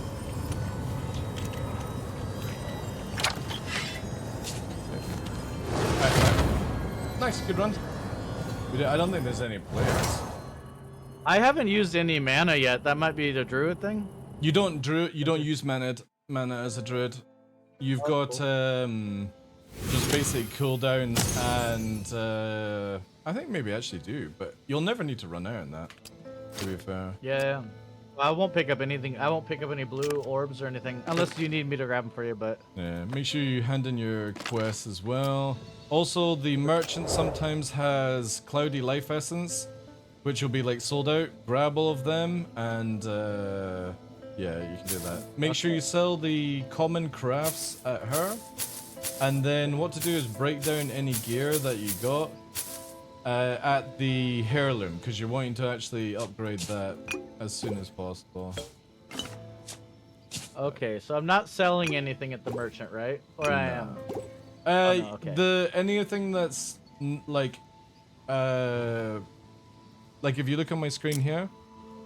Yeah. Like see how all these items have come up? These you don't make any money from. So what you're wanting to do is any item that's like a horse or a horn or something like that. Yeah. But then if you see here with the cloudy essence, you can then go to the NPC and make them into pots and stuff like that. Yeah, that's in the Alchemist, right? Yeah, the Alchemist, yeah. Yeah, I did that. I just did that. And I have like I have 2 horns and a spire of Starless Night. What's that? Star of... Oh. Just, yeah. That's like a weapon. Anything... Okay. Yeah. So, wait, sorry. Where do you sell all the silver that I picked up? You would sell it to the merchant. And you'll see in the top right corner, you'll get things like that. Okay, I see it now. Yep. Yeah, I'm gonna buy some fucking gear. Oh, actually, I might heirloom on this one. I got Oh, lost items? Your teammate Sofas retrieve your lost items. Did you pick them up? I don't know. Oh, so you dropped something, I picked it up in a box. Yeah. Okay, yeah. The inventory seems to be pretty big in this, but... Challenge reward 100k members on Discord. Just got some stuff. Oh, wow. Mithril tokens? This is fucking sick. I love the devs. They're giving us all this fucking shit. Yeah, you picked up my trousers. Waste not, want not. Yeah, but you don't make any money from it. It has a 0 sell value, and I don't think I can even, like, dismantle. Don't ever hit the batch dismantle buttons on heirloom, by the way. Always use the main hammer. And the reason for that is if you do batch dismantle, it'll dismantle the gear you're wearing as well. Yeah, okay. Which is a really fucking stupid idea, but whatever. So what am I dismantling? Like just good weapons that have stuff on them? So you can either sell in the trade area to players, and you can buy gear there. You've got gold in the top right corner. The heirloom, you can see if you look at the gear, gives you like XP, and these are gear that you can purposely craft. So if I look at, like, say the plate I want to do, it's going to cost me 300 white iron to unlock this for my class. So I'm going to do that right now on stream. Let me actually hide my camera, right? So I'm going to unlock this because I need it for this class. Now I can basically use 1 heirloom mithril tokens, which I actually have 19 to craft this. But down the line, I can add my own choice of stats with materials. So for the green stuff, you have to melt green gear. For blue stuff, you have to melt it. But then afterwards, I can upgrade it to blue gear. And then you can get even more stats on it. So you can, it's basically making customized armor that you use melting system for. But the chest piece is the best to go for to begin with because you get 100% XP to leveling up and stuff like that. And those are different per, because mine's called Plunderer's Vest, so it's different per class. So the plate, there's 2 classes with cloth, there's 2 classes with plate, and there's 2 classes with, oh no, there's 3 classes with cloth, 2 with leather, or 3 with leather, and 2 with mine's plate, leather. I think. Yeah. So if you unlock the plate one, it works on the fighter. So for example, now I've unlocked the defenders, I can go to my fighter, for example, here. And under the heirloom, see how I can get it, right? But if I go to, say, the priest, for example, that's cloth, and I go to heirloom, you see how I have to now unlock this to be able to make it. So any class that uses leather, you can basically make it for cheap, but... Is your inventory shared amongst your characters? It is, yeah. Okay. And you can swap it back and forth all you want and do all that crazy stuff. So, in other words, armor and stuff is better to break down than to sell. Again, it depends. The item will tell you how much you've actually, like, made money and stuff. And so forth. You, like, basically you can highlight over it. It says market price at 1500, right? You can bump up the price if you want. But, again, it depends which is more important to you. The ability to make your own gear or buy gear. sometimes you want to buy gear just because of the fucking sake of it, right? So I'm gonna use this to get this. See, I can't unlock that just now, because that would be awesome. So I'm gonna craft this. And you can't sell heirloom, right? And I only think you can only have one heirloom on at once, if I remember.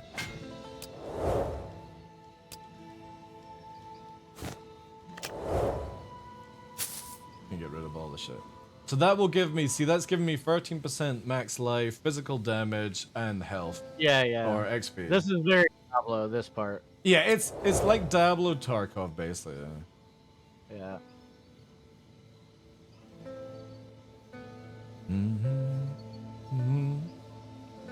Okay, wait, now I got a bunch more essence, so I need to go here and make it. I need this.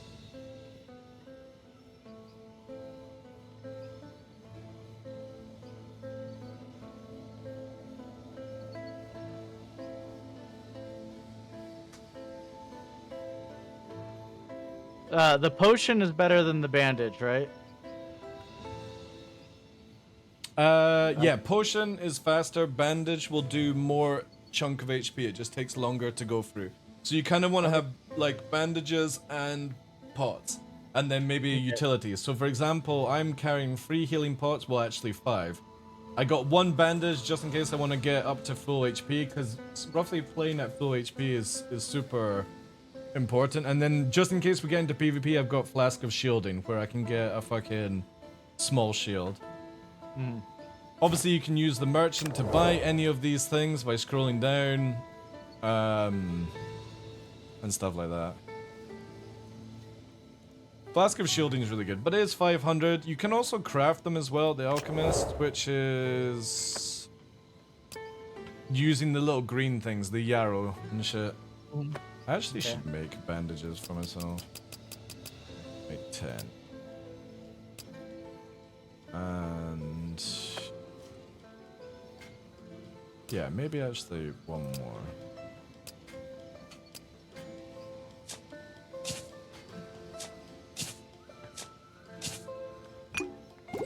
No.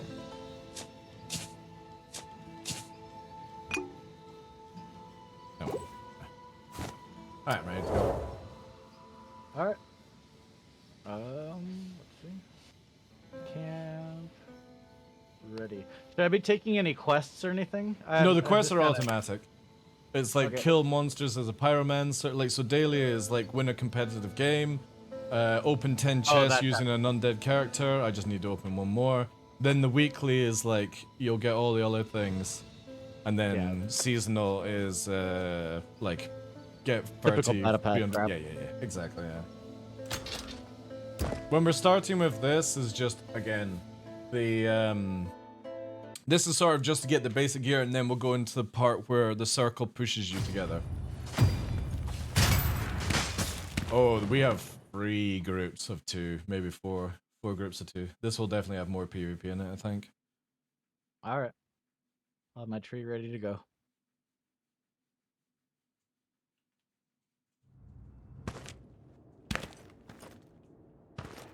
Oh wait, I can put this on another slot now.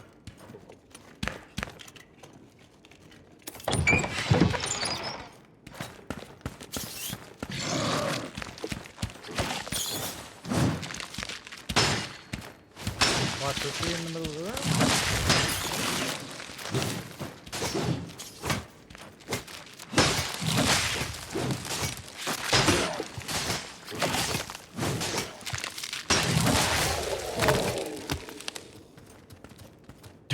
You got a scarab beside you.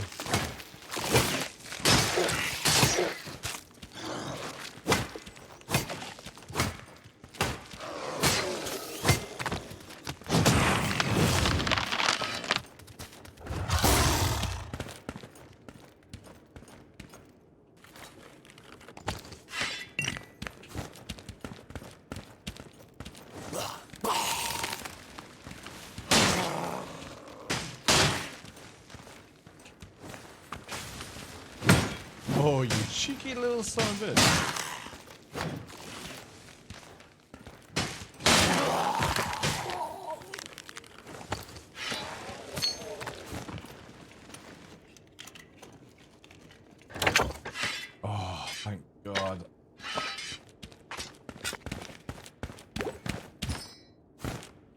finally an upgraded sword. Ugh. I might be able to do some damage then. See all these like trinkets and teacups and stuff? Pick up that stuff. So it's gray because I can't use the sword, right? That's why No, it's it'll have gray. an X if you can't use it. The best thing, gray like, for me. Oh, there it is. if I can drop pick it up. anything off, it's a stock stuff, which means that you're not going to be able to.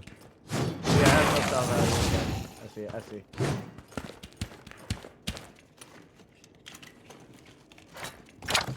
What are these premium horse statues I see all the time? Yeah, They're you worth want to something, grab right? them because that's money. It's money. That's their version of money? Got it. Yeah.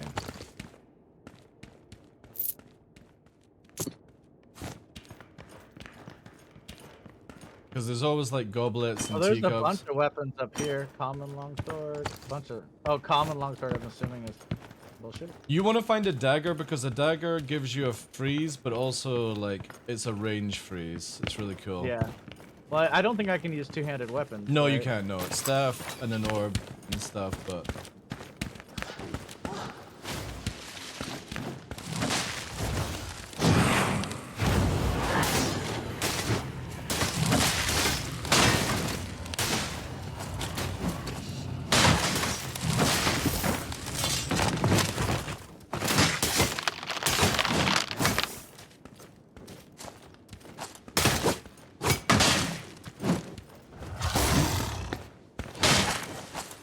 There's a witch in the corner.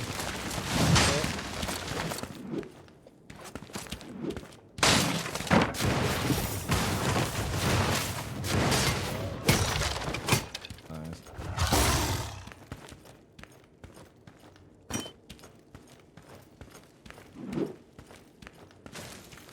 A magic ring. I'll take it. Does it have stats on it? Yes. Defense level 3, +6 will, 4.5 elemental resistance, and then in pink and purple Good. it Use says 'cause 9.8. If you crit get strike. will, you'll get the second tree that you can deploy, basically.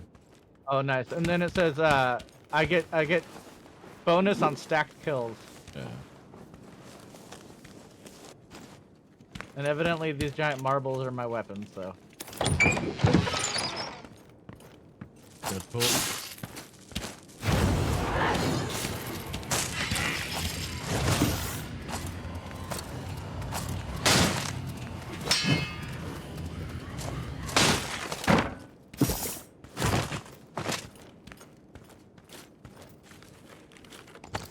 I'm gonna shut the door behind us. Yep.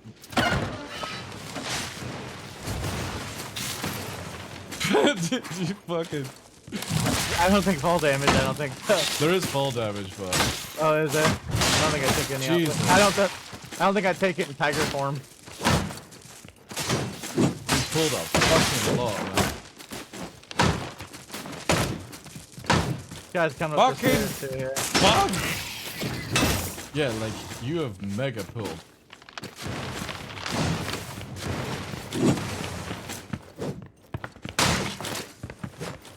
Oof. I'll have another tree in just a second. Another tree right here.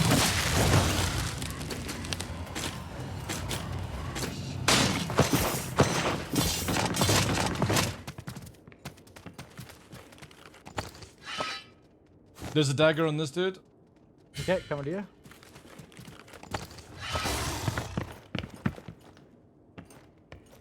Ooh. Thank you. Aha, okay, instead of my staff. Got it. There's a ring with faith on this guy. We might Okay. have players. Got Okay, bats. Alright, healing up real quick. Alright. Yeah, this guy's approaching. I'll have my tree ready.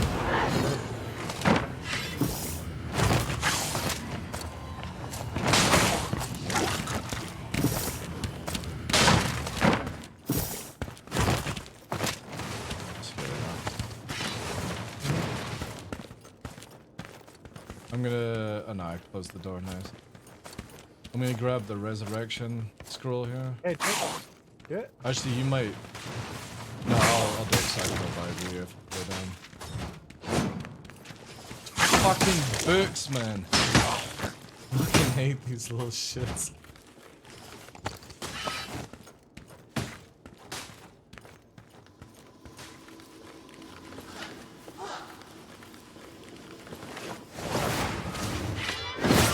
Oh wait. Bitch.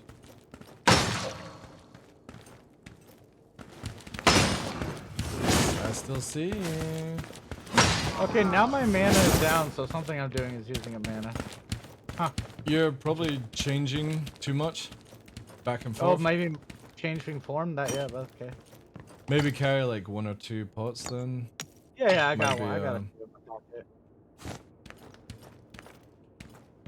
I got a few in here. Wait, how do you compare to what you have? Oh, okay, control. Oh, okay, that's helpful. Okay, so they're the same thing. Got it. Yeah. There's a bunch of silver on the Let's table. go. Yeah, let's go this way. Yeah, just grab everything, dude. Like, don't be like, oh, I'll wait for you to grab it kind of thing. Just take all the gear that you need. Yeah, I'm more worried about filling my inventory with shit I don't need, but again, it's all good stuff as far as I'm concerned. Alright. Because we've got we're at 6 minutes. Let's try and find there's a portal down here.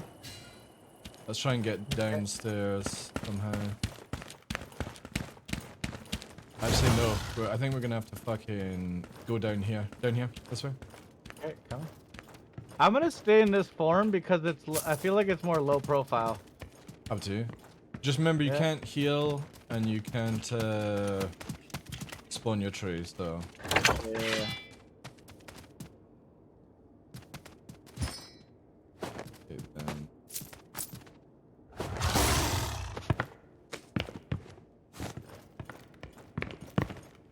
Yeah, we want to try and get to the teleporter, which might be this way.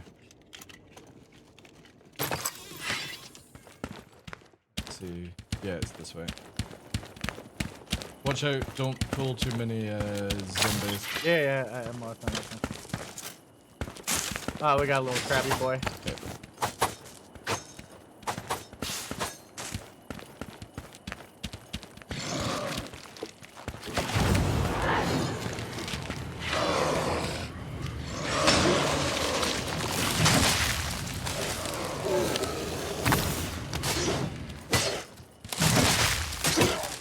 Because I think your tree can actually hurt you as well.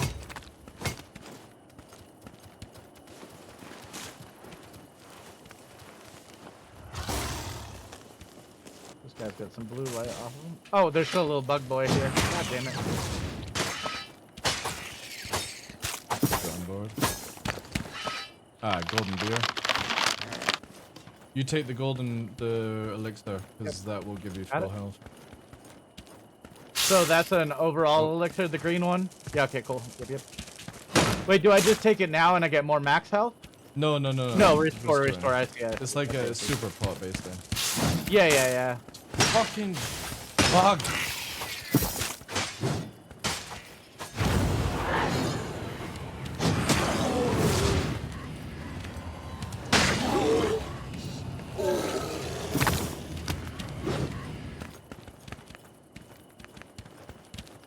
We got a portal to our right. Okay. So how do you know we have a portal to our right? Because it shows... I saw it when we were up on the balcony. Oh, I see, okay. I thought I was looking for something on the map.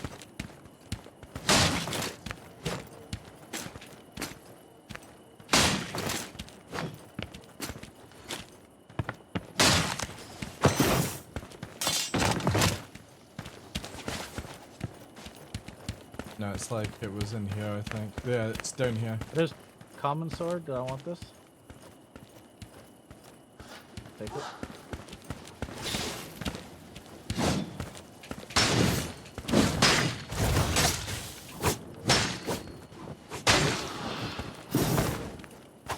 We'll find another portal. Okay. Because there's one down here. Alright, yeah, one here.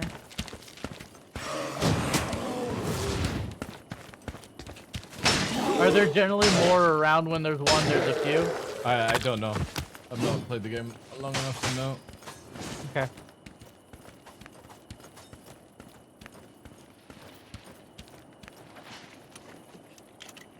See, the thing is, remember, you can go up to there's a pyromancer staff here, by the way. Okay. I got fighting 2 people right now, real quick. Pyromancer staff for you? Yeah.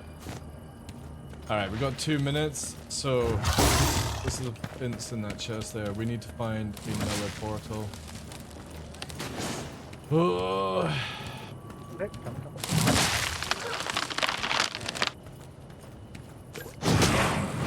Oh, my overall power's changed now. That's cool.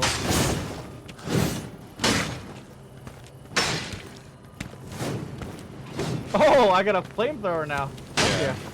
It's very long range.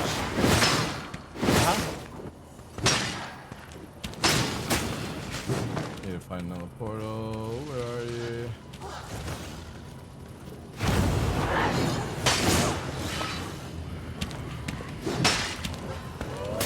Oh, there's a lot of these bitches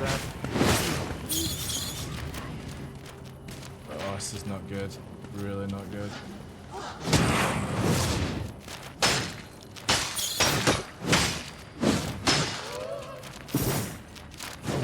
Just a lot of bats as well. Oh, I fucking hate this. This is the only thing I hate about the game. Is like the portals are just so fucking scarce. Wow, we got a lot of Yeah, just run. Like we literally. Yeah. Like, okay, yeah. What kind of? Right What's your behind. gear score? Like how much gear? Because I do have quite a bit that I don't want to lose. Gear? I don't know. How do you find your gear score? Just what gear you're wearing, dude. That's what. Oh yeah. No, I have okay.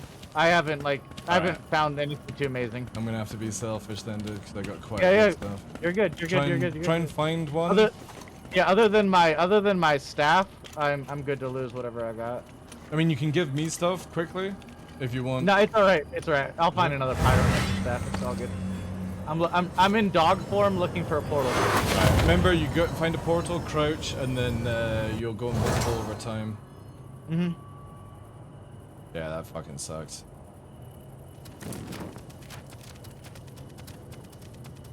Red. Is this open? No, no. that doesn't open. No, okay, no, you can open, God damn it. You can open now. Open now. Oh, you can. Left okay. side above the fire. Yep. Come on. Go left.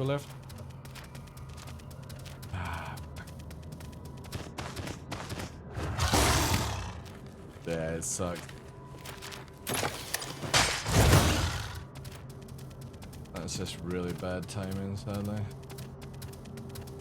7, 6. No! Jump! Alright, I think we need to, like, try and locate more portals a bit faster. I think we're very unlucky because there was just, like, nothing there, man. Absolutely nothing. Oh, so I get a complete starter set when this happens, right? Unless I happen to have stuff in my inventory here. Yeah, so in your bank, basically, you'll always have things and stuff like that. The cool thing is, like, down the line, I can buy things for you, but I have to take it into the game, and it's a bit weird, but... Okay. Oh, the stash is your bank, I see it. Yeah, the stash of the bank, yeah. I got that. They put everything else on the tab on the top except for your stash, which you have to press a button to get to. That doesn't... That's weird.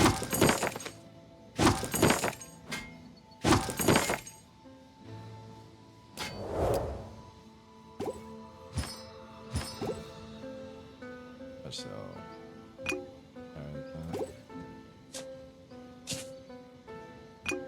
I'm gonna go fill up a coffee while you, inventory. All good.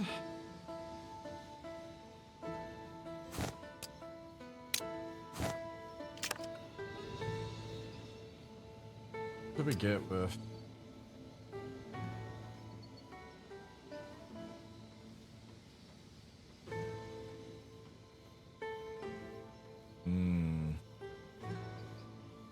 Stamina might be good. Grants a shield that can absorb him. With a 30-second cooldown. Oh yeah, that works that shit roughly about the same.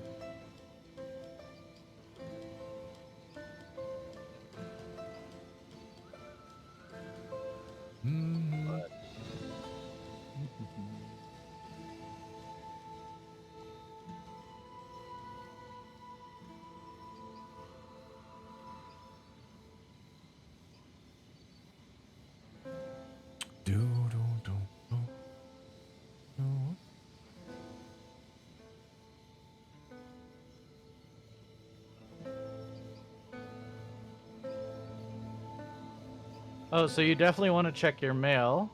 Yeah, they send you a lot of stuff. Also, if you're watching my stream, I think you get stuff like pots and stuff. Oh, okay. You just add. Yeah, this Forza did this all the time when they sent you stuff in the mail.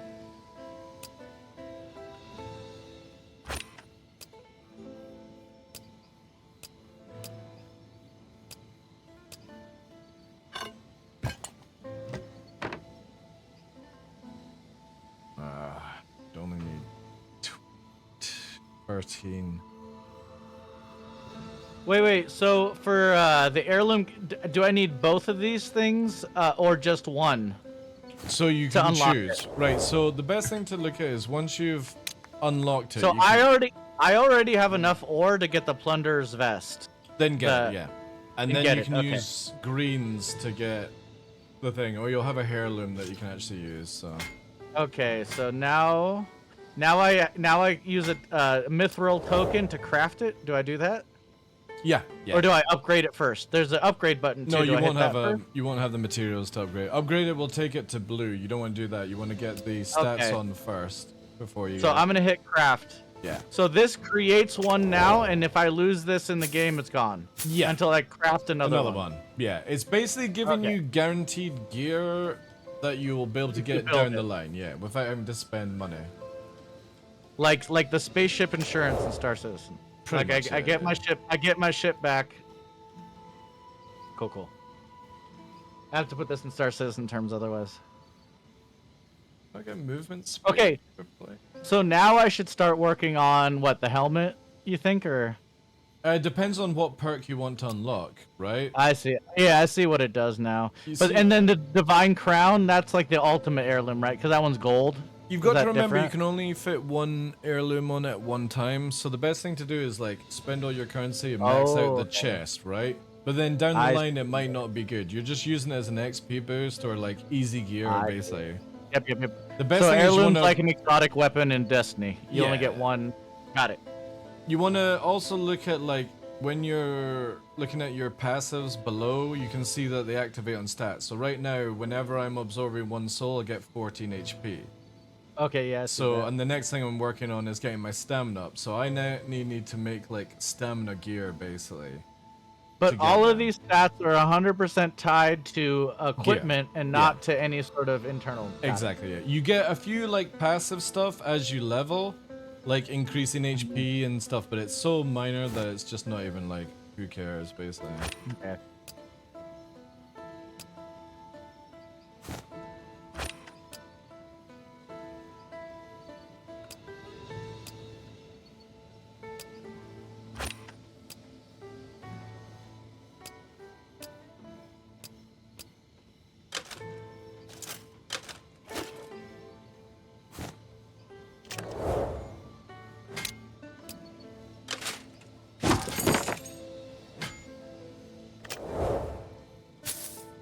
Alright.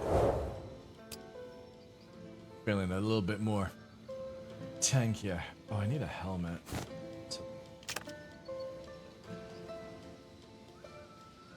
Yeah. Fuck it. Made quite a bit of money from all this run, so might as well pimp. Just to see. Watch as I pimp and then I lose it all. That's normally how it goes in these games. Especially if you can't find the exit. yeah. That's very true. Alright. Let's go. I am ready. How's the game? It's a lot of fun, Space Chameleon. A lot more fun, in my opinion, than Dark and Darker. Alright, we have like 2 solos, actually. Or they're together. One group.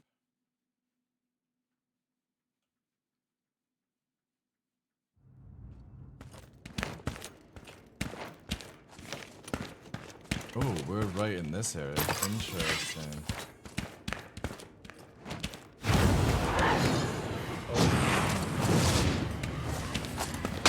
Oh yeah, because this is a fresh character, I have like no shields or anything, so I gotta find some stuff. Oh, you should always craft pots. Make sure you always put them inside.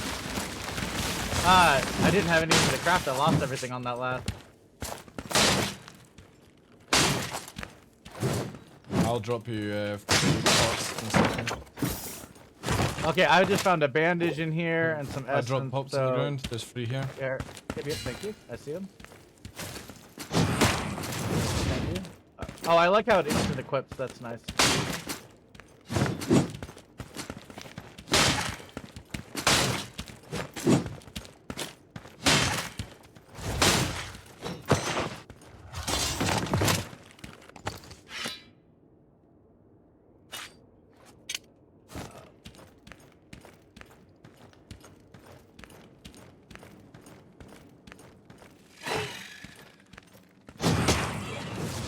Golden statue. Replica.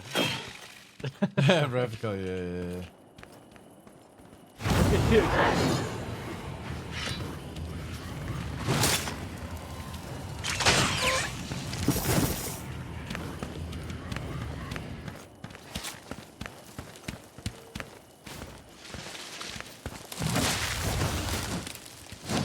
Ugh, that is fucking flat.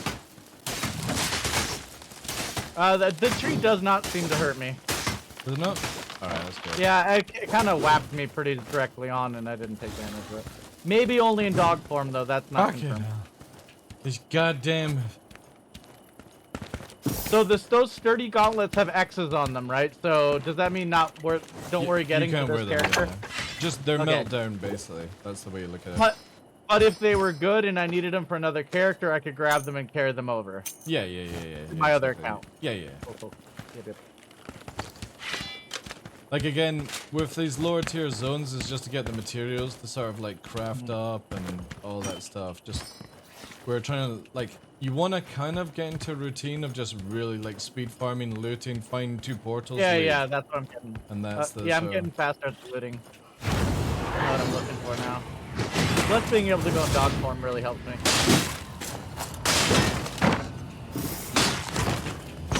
Big rat behind you. 3, thank you. Okay.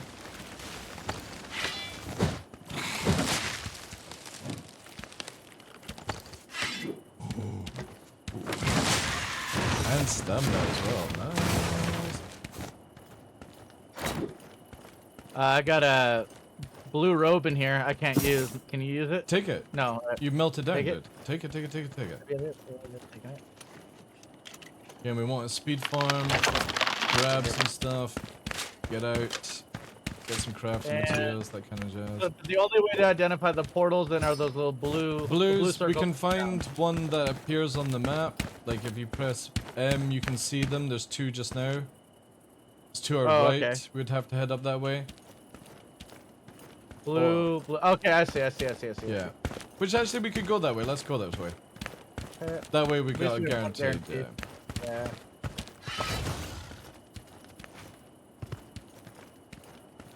Fly. Oh my god, I didn't even hit it.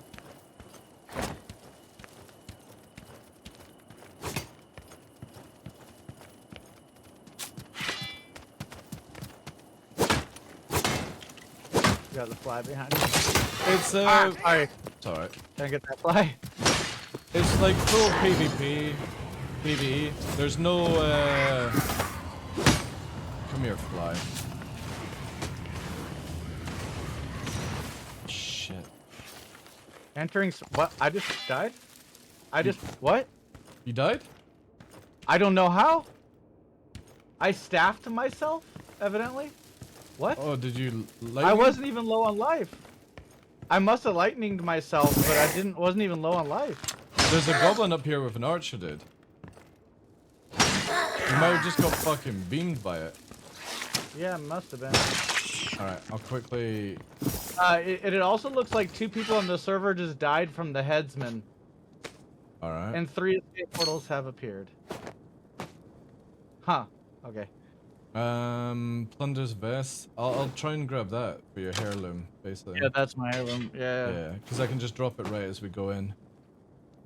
I'll take your pots so I can drop that as well. So there's no res. It's like that. Now I'm done until the next time we spawn in. No, I can res you. It's just yeah, basically. Give me a sec. I wanted to check this chest out. No worries. I can play navigator for you too. I mean, I can see where the exit is and shit. Oh, this has got Midas touch. Yeah, I'll quickly run. That's fine. Direct me towards the portal. Okay, so you want to go, once you leave the room, leave that room and go to the right. Oh, I can't turn the camera. Oh, I can't turn the camera around. Okay, that's Oh, it's actually, no, it's the other way. No, it's the other way. That's what. Fine. Yeah, sorry. I couldn't see with the way the room was turned. Yeah, out that door. I'll just quickly check the things now. Yeah. Alright, cool. You're gonna take a left? Yeah, I got it.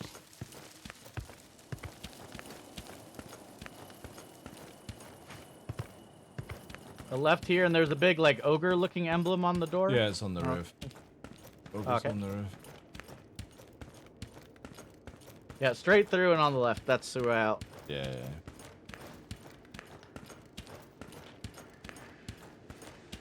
So when it says escape portals have appeared, it doesn't mean on the map. It means just in general. Yeah. Only the first ones are on the map.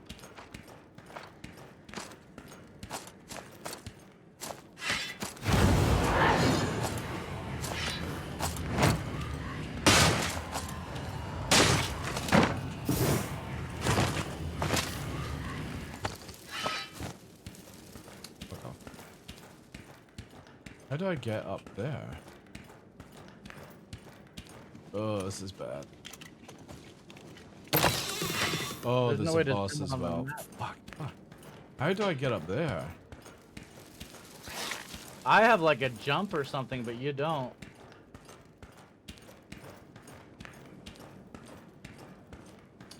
I don't really want to go in the fucking boss's room. Ugh.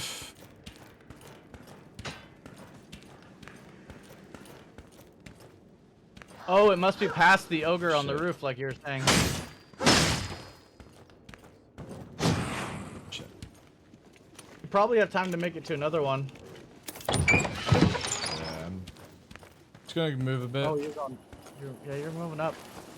Moving on up. Shit. Bitches.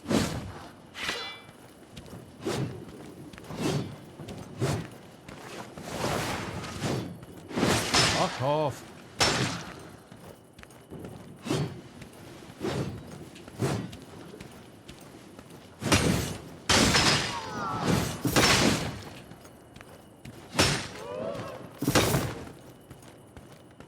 I'm not gonna lie, I might be installing reshade on this. Get a little more light. Alright, I can just go through. Yeah, there you go. Wait, does that mean someone's already activated it? No, it's or just, are the ones on the map? It's just always, up the gateway. I see it. Cool. I was skeptical on downloading it. Co-op though, it's you can play a single player. If you're in a 2-man group, you get merged with 2 people, 2 players and stuff. What's the max squad? 3 people. 3 people. Alright, so let's see the gear. Oh, wait, you check Lost and Found, because maybe your stuff just transferred out of me automatically. Okay, where's Lost and Found? It would be in the mail. In the mail. Lost Iceland. Okay, I see that. Yeah, I got my plunder's vest. I got 2 of my items, yeah. Ah, nice. Oh, that's actually a really good system then. So I've still got your pots. I'll bring your pots in. That's good. Gain 30 coins directly to your infantry after killing a target. Ooh. Alright, so we're gonna put this on my body. Right. I'm gonna keep this just in case. This as well. And then melt the rest down. Okay.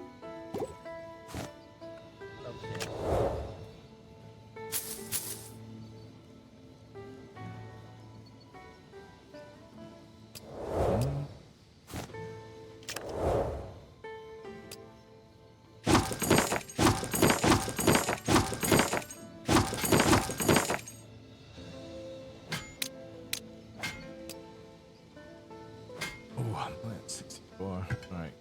A lot of work to do.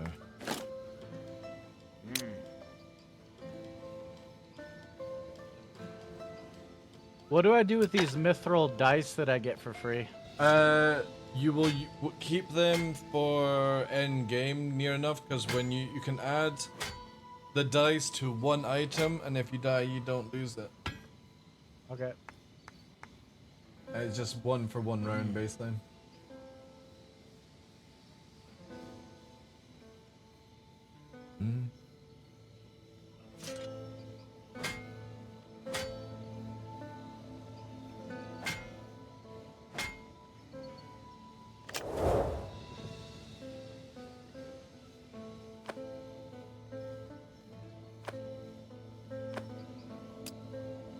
Ooh.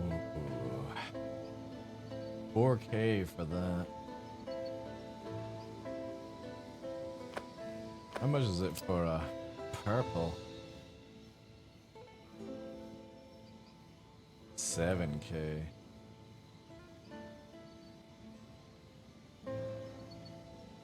%2 life regen out of combat? Oh, that would actually be really nice. Is that something that's being sold in the store? Yeah, by another player.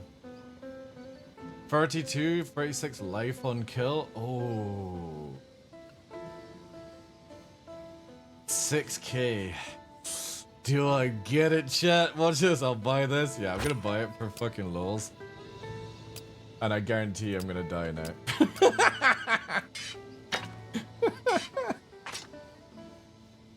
We're definitely fucking dying this time round.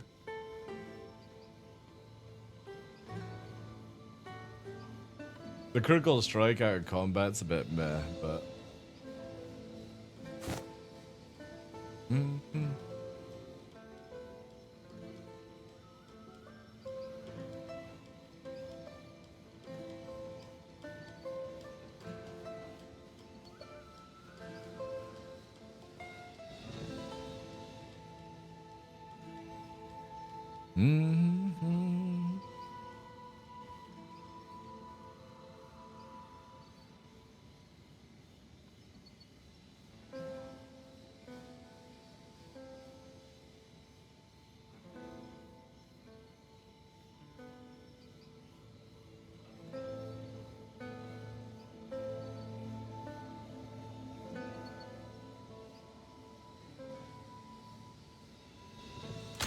Alright, after this one, I'll need to go for a bit, deal with the dogs, and do dinner and stuff. It's 6 o'clock. No worries. You have an Evo tonight? There might be, yeah. Alright, we got 2 warrior groups and, like, sort of mages to deal with. Okie dokie. Oh yeah, this is definitely like a Tarkov game. It's a looter shooter. Oof. Alright, let me drop the pots for you. Dropping them out. Yep, got them, thank you. Oh, and these were mine from last time, I see. Yeah. Oh, motherfucker. Yeah, I tried to get him.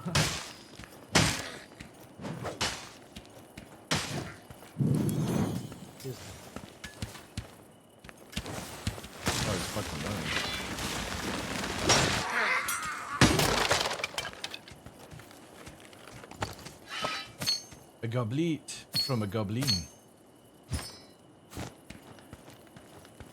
This is where like the werewolf is.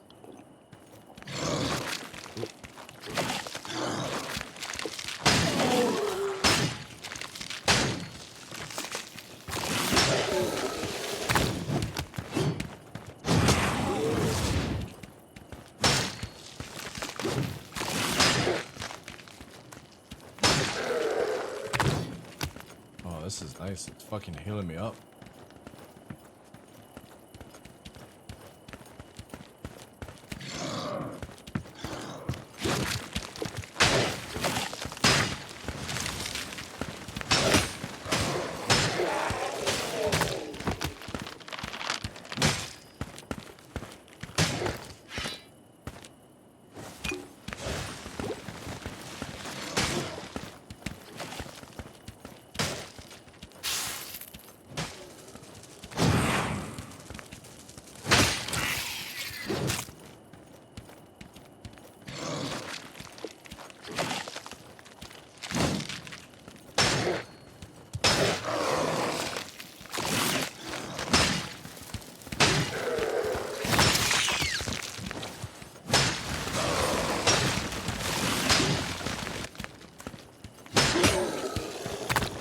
I'm just gonna hack through.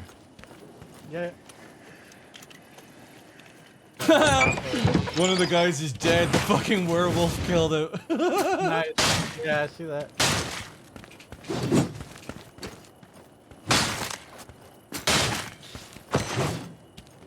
Man, this purple fucking rinsing. You wanna go upstairs, downstairs? Just pretty grim. Yeah.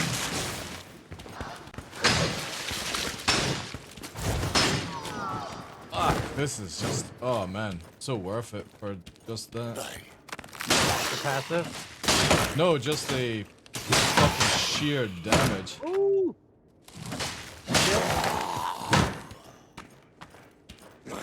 Heal?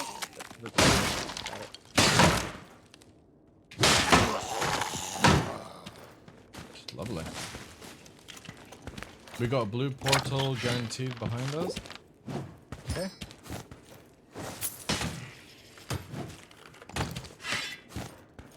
I'm pretty much just like letting you grab. I'm just gonna grab stuff that makes money. Okay. Yeah, I'm looking for stuff that I can upgrade my shit with.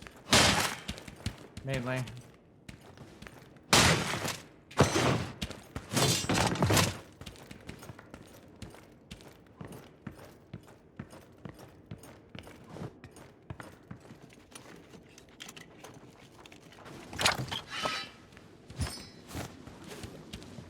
We might have... Are you attacking something? Crouch, crouch. Nope, I am not. We might have people through this door. Okay. Nah, it might just be a shit ton I got a of... ghost. I got a ghost behind me. Right. Get her up.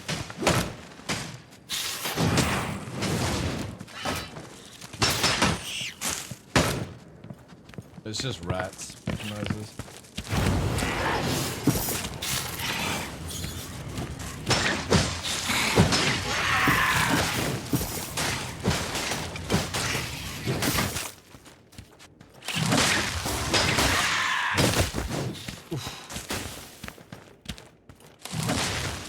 Love dungeon crawling. Yeah, I like the game. These games.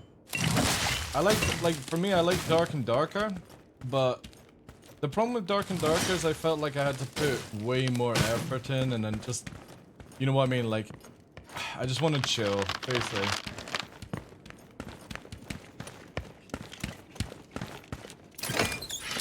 So we've got werewolf killed somebody else. Was that you potting? All right. That was me potting, yes.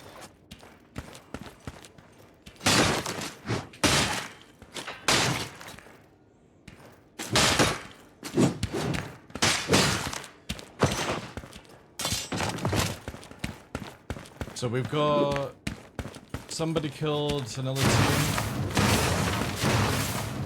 or killed one person. We might only have one person we're up against.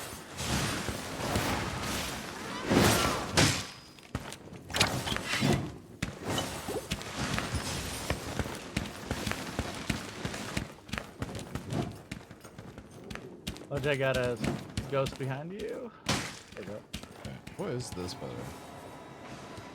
I just want to take this.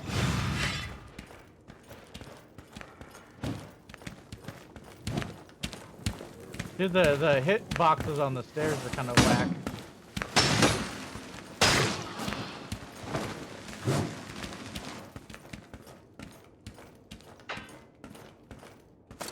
I get someone defending.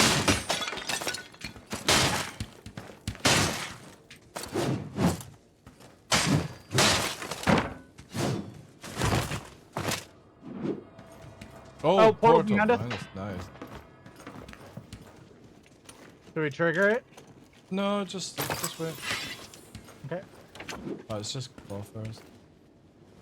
Oh no! Wait. Bad.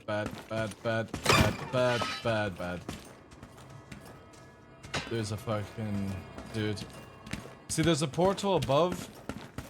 I think there's a portal in here as well. Oh yeah, it looks like it. I don't know how you get in there though.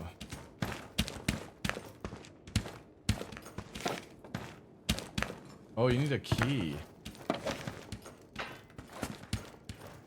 Alright, let's clean. Since we know this way is cleared to that portal, let's clean this way. First time we find a portal, we'll just run back.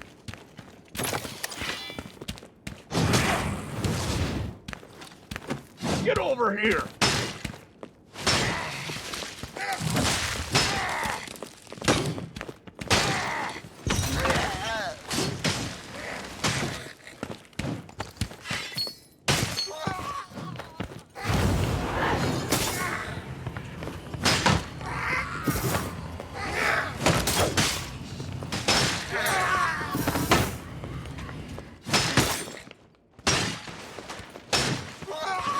Wait, is that you making that noise?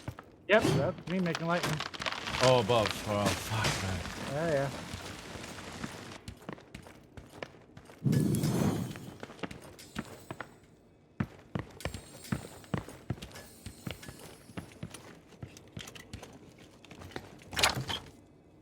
What can I loot here? What can I loot here? Let's, was there a doorway up there? There is, yeah. Yeah, you loot. I'm gonna keep pushing just so we can get a second portal.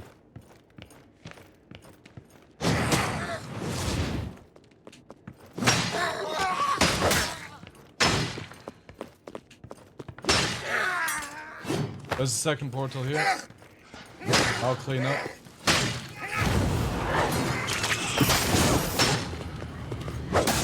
Oh, I can't.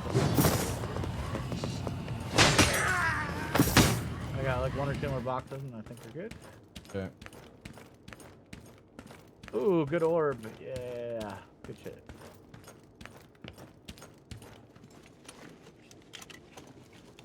Perfect.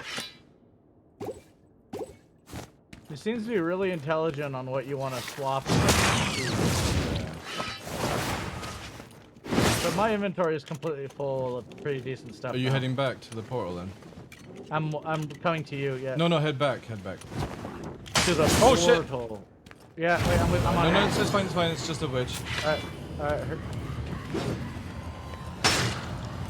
Okay. Yep. Yeah, I'm gonna head back to the portal then. Yeah. Hey, that door's open with the chain. Is it? Oh, nice. Just use that then. Yep. I'm gone. Okay. Oh yeah, that door opened for some reason. That's cool.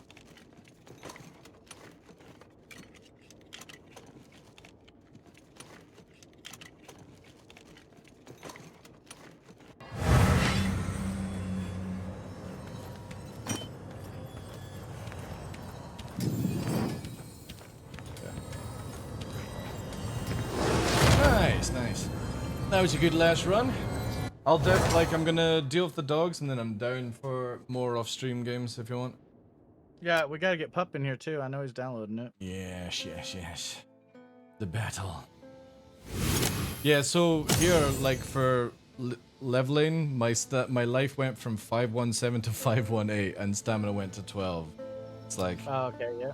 It kind of makes it worth it, but also... I think it's just a full sell for me. Reach level 10 with one character. Oh my god.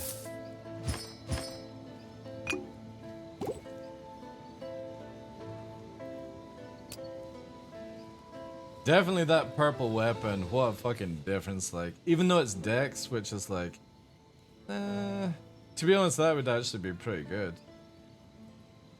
I can see why like full purple gear is gonna be fucking sick, you know. Mm-hmm. Made level 3 so far. Nice, Drago. Yeah,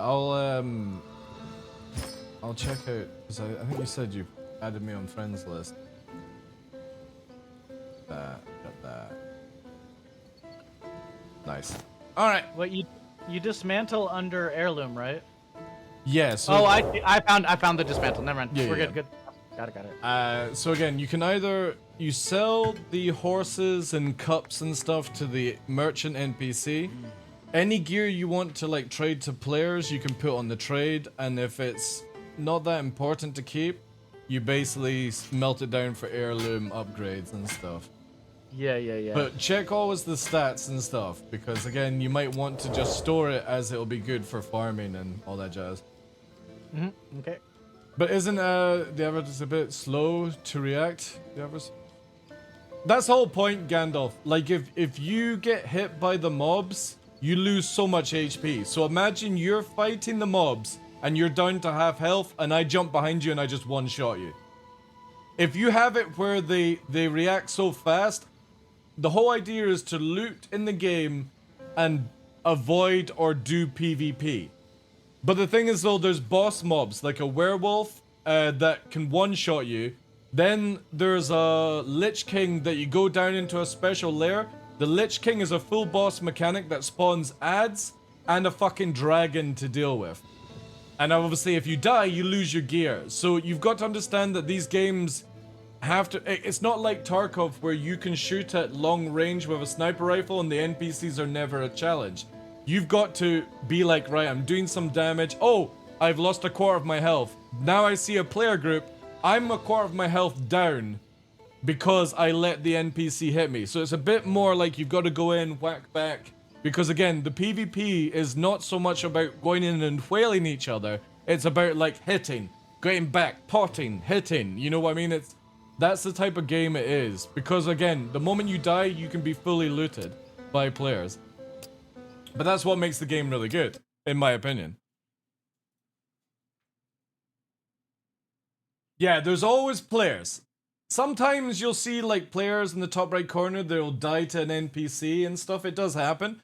The session before, the match beforehand, Sofa got one shot by something he didn't know about, you know? Alright, let's stop the giveaway. It's Presley today who won. Also, I'm going to give you guys who stayed on longer a little bit of extra as well. Obviously, I'll give it to everyone who's been a part of the day, but there you go. You guys get a little bit of fucking extra goop. Appreciate it. What do you mean, I don't know what class to make. Just look over them. So, I've already closed the game down, but when you have a class, you have skills that you can use. In some classes, you can actually choose. But the passives are at the bottom. They can only be unlocked by certain gear that you're wearing. So, for example, right now, I've got heavy willpower gear on because when I'm gaining back souls, it gives me HP. And if I can get more stamina, it means that when I have a high stamina, I get a shield when I pop my stuff. So not only am I getting HP, and you can start doing HP stats. It's very cool where gear can be very gear dependent, but getting the crits is also very important. Like getting a headshot on a melee weapon is really important. Instead of just wailing around doing basic damage, one jab. So you wail to make them step back, and as they push, you do the final combo and stab them in the head. So there's a lot of things you can do, but when you're dealing with the NPCs, you just sort of don't give a shit, right? As you get more geared, you just fly through the NPCs and stuff, and then we're only on the casual area. We go into the next part, it's even crazier. It's not little goblins running around, it's fucking knights and everywhere. It's crazy stuff. And then you can go into the mode where it creates a circle, like in any like Fortnite Warzone game where the circle starts closing and confining all the players together. So sometimes you can be versing like I was with Detox last night. We're fighting one group and then another 2 groups turned up at the same time and everyone just got fucking melted away and shit. It just happens, you know, sadly. But that's what makes the game really good fun and all that stuff. Sel, don't worry about it. Appreciate you popping in. Yeah, we're like, hopefully once the internet gets more stable and stuff, I do kind of feel like I might move more into evening streaming anyway, just so like I can basically do the dog stuff and then come on like 6 o'clock or something like that. But we'll see. Again, I'm doing short streams just purely because I can get more stuff done. And yeah, it's completely free to play, Pagan. You know, it's really good, Cell. If you play Dark and Darker and you're into PvP, it's really good fun. It's like, I just feel like the flow is much better than Dark and Darker. Dark and Darker is a really good game. I just personally like the flow of Dungeonborn more. It's more fast paced, which is what I like. But it also means that the PvP is faster and all that jazz. Just remember that whenever you're playing it, it's full PvP. So you can be ganked by players and all that good stuff. Right, Tom's playing Dark and Darker, sorry, Dungeonborn. We're gonna send you over there, guys. Oh, wow. Appreciate it. Enjoy Tom's stream. Awesome, dude. And yeah, I will see you back tomorrow. Star Citizen and probably Dungeonborn, maybe more. Something like that. So yeah. Legendary. I will catch you guys there. So far, I'll be back on in maybe an hour, dude, if you're around. Appreciate it. Have a good one, guys. Take care. As always, thank you very much for the support you guys do. And remember, next Wednesday is merch day. Lots of stuff. Appreciate it, guys. Have a good one. Enjoy the colourful Scotland. I removed the filter because people said it was much better in colour. Have a good night, guys. Appreciate it, Jess. If I don't see you tomorrow, have a good weekend. Thanks for being here, Cell, Drago, Presley, Pagan, Ailmbo. Thanks, guys. Glitch. Have a good evening. Gandalf, Mr. Beast. Take care.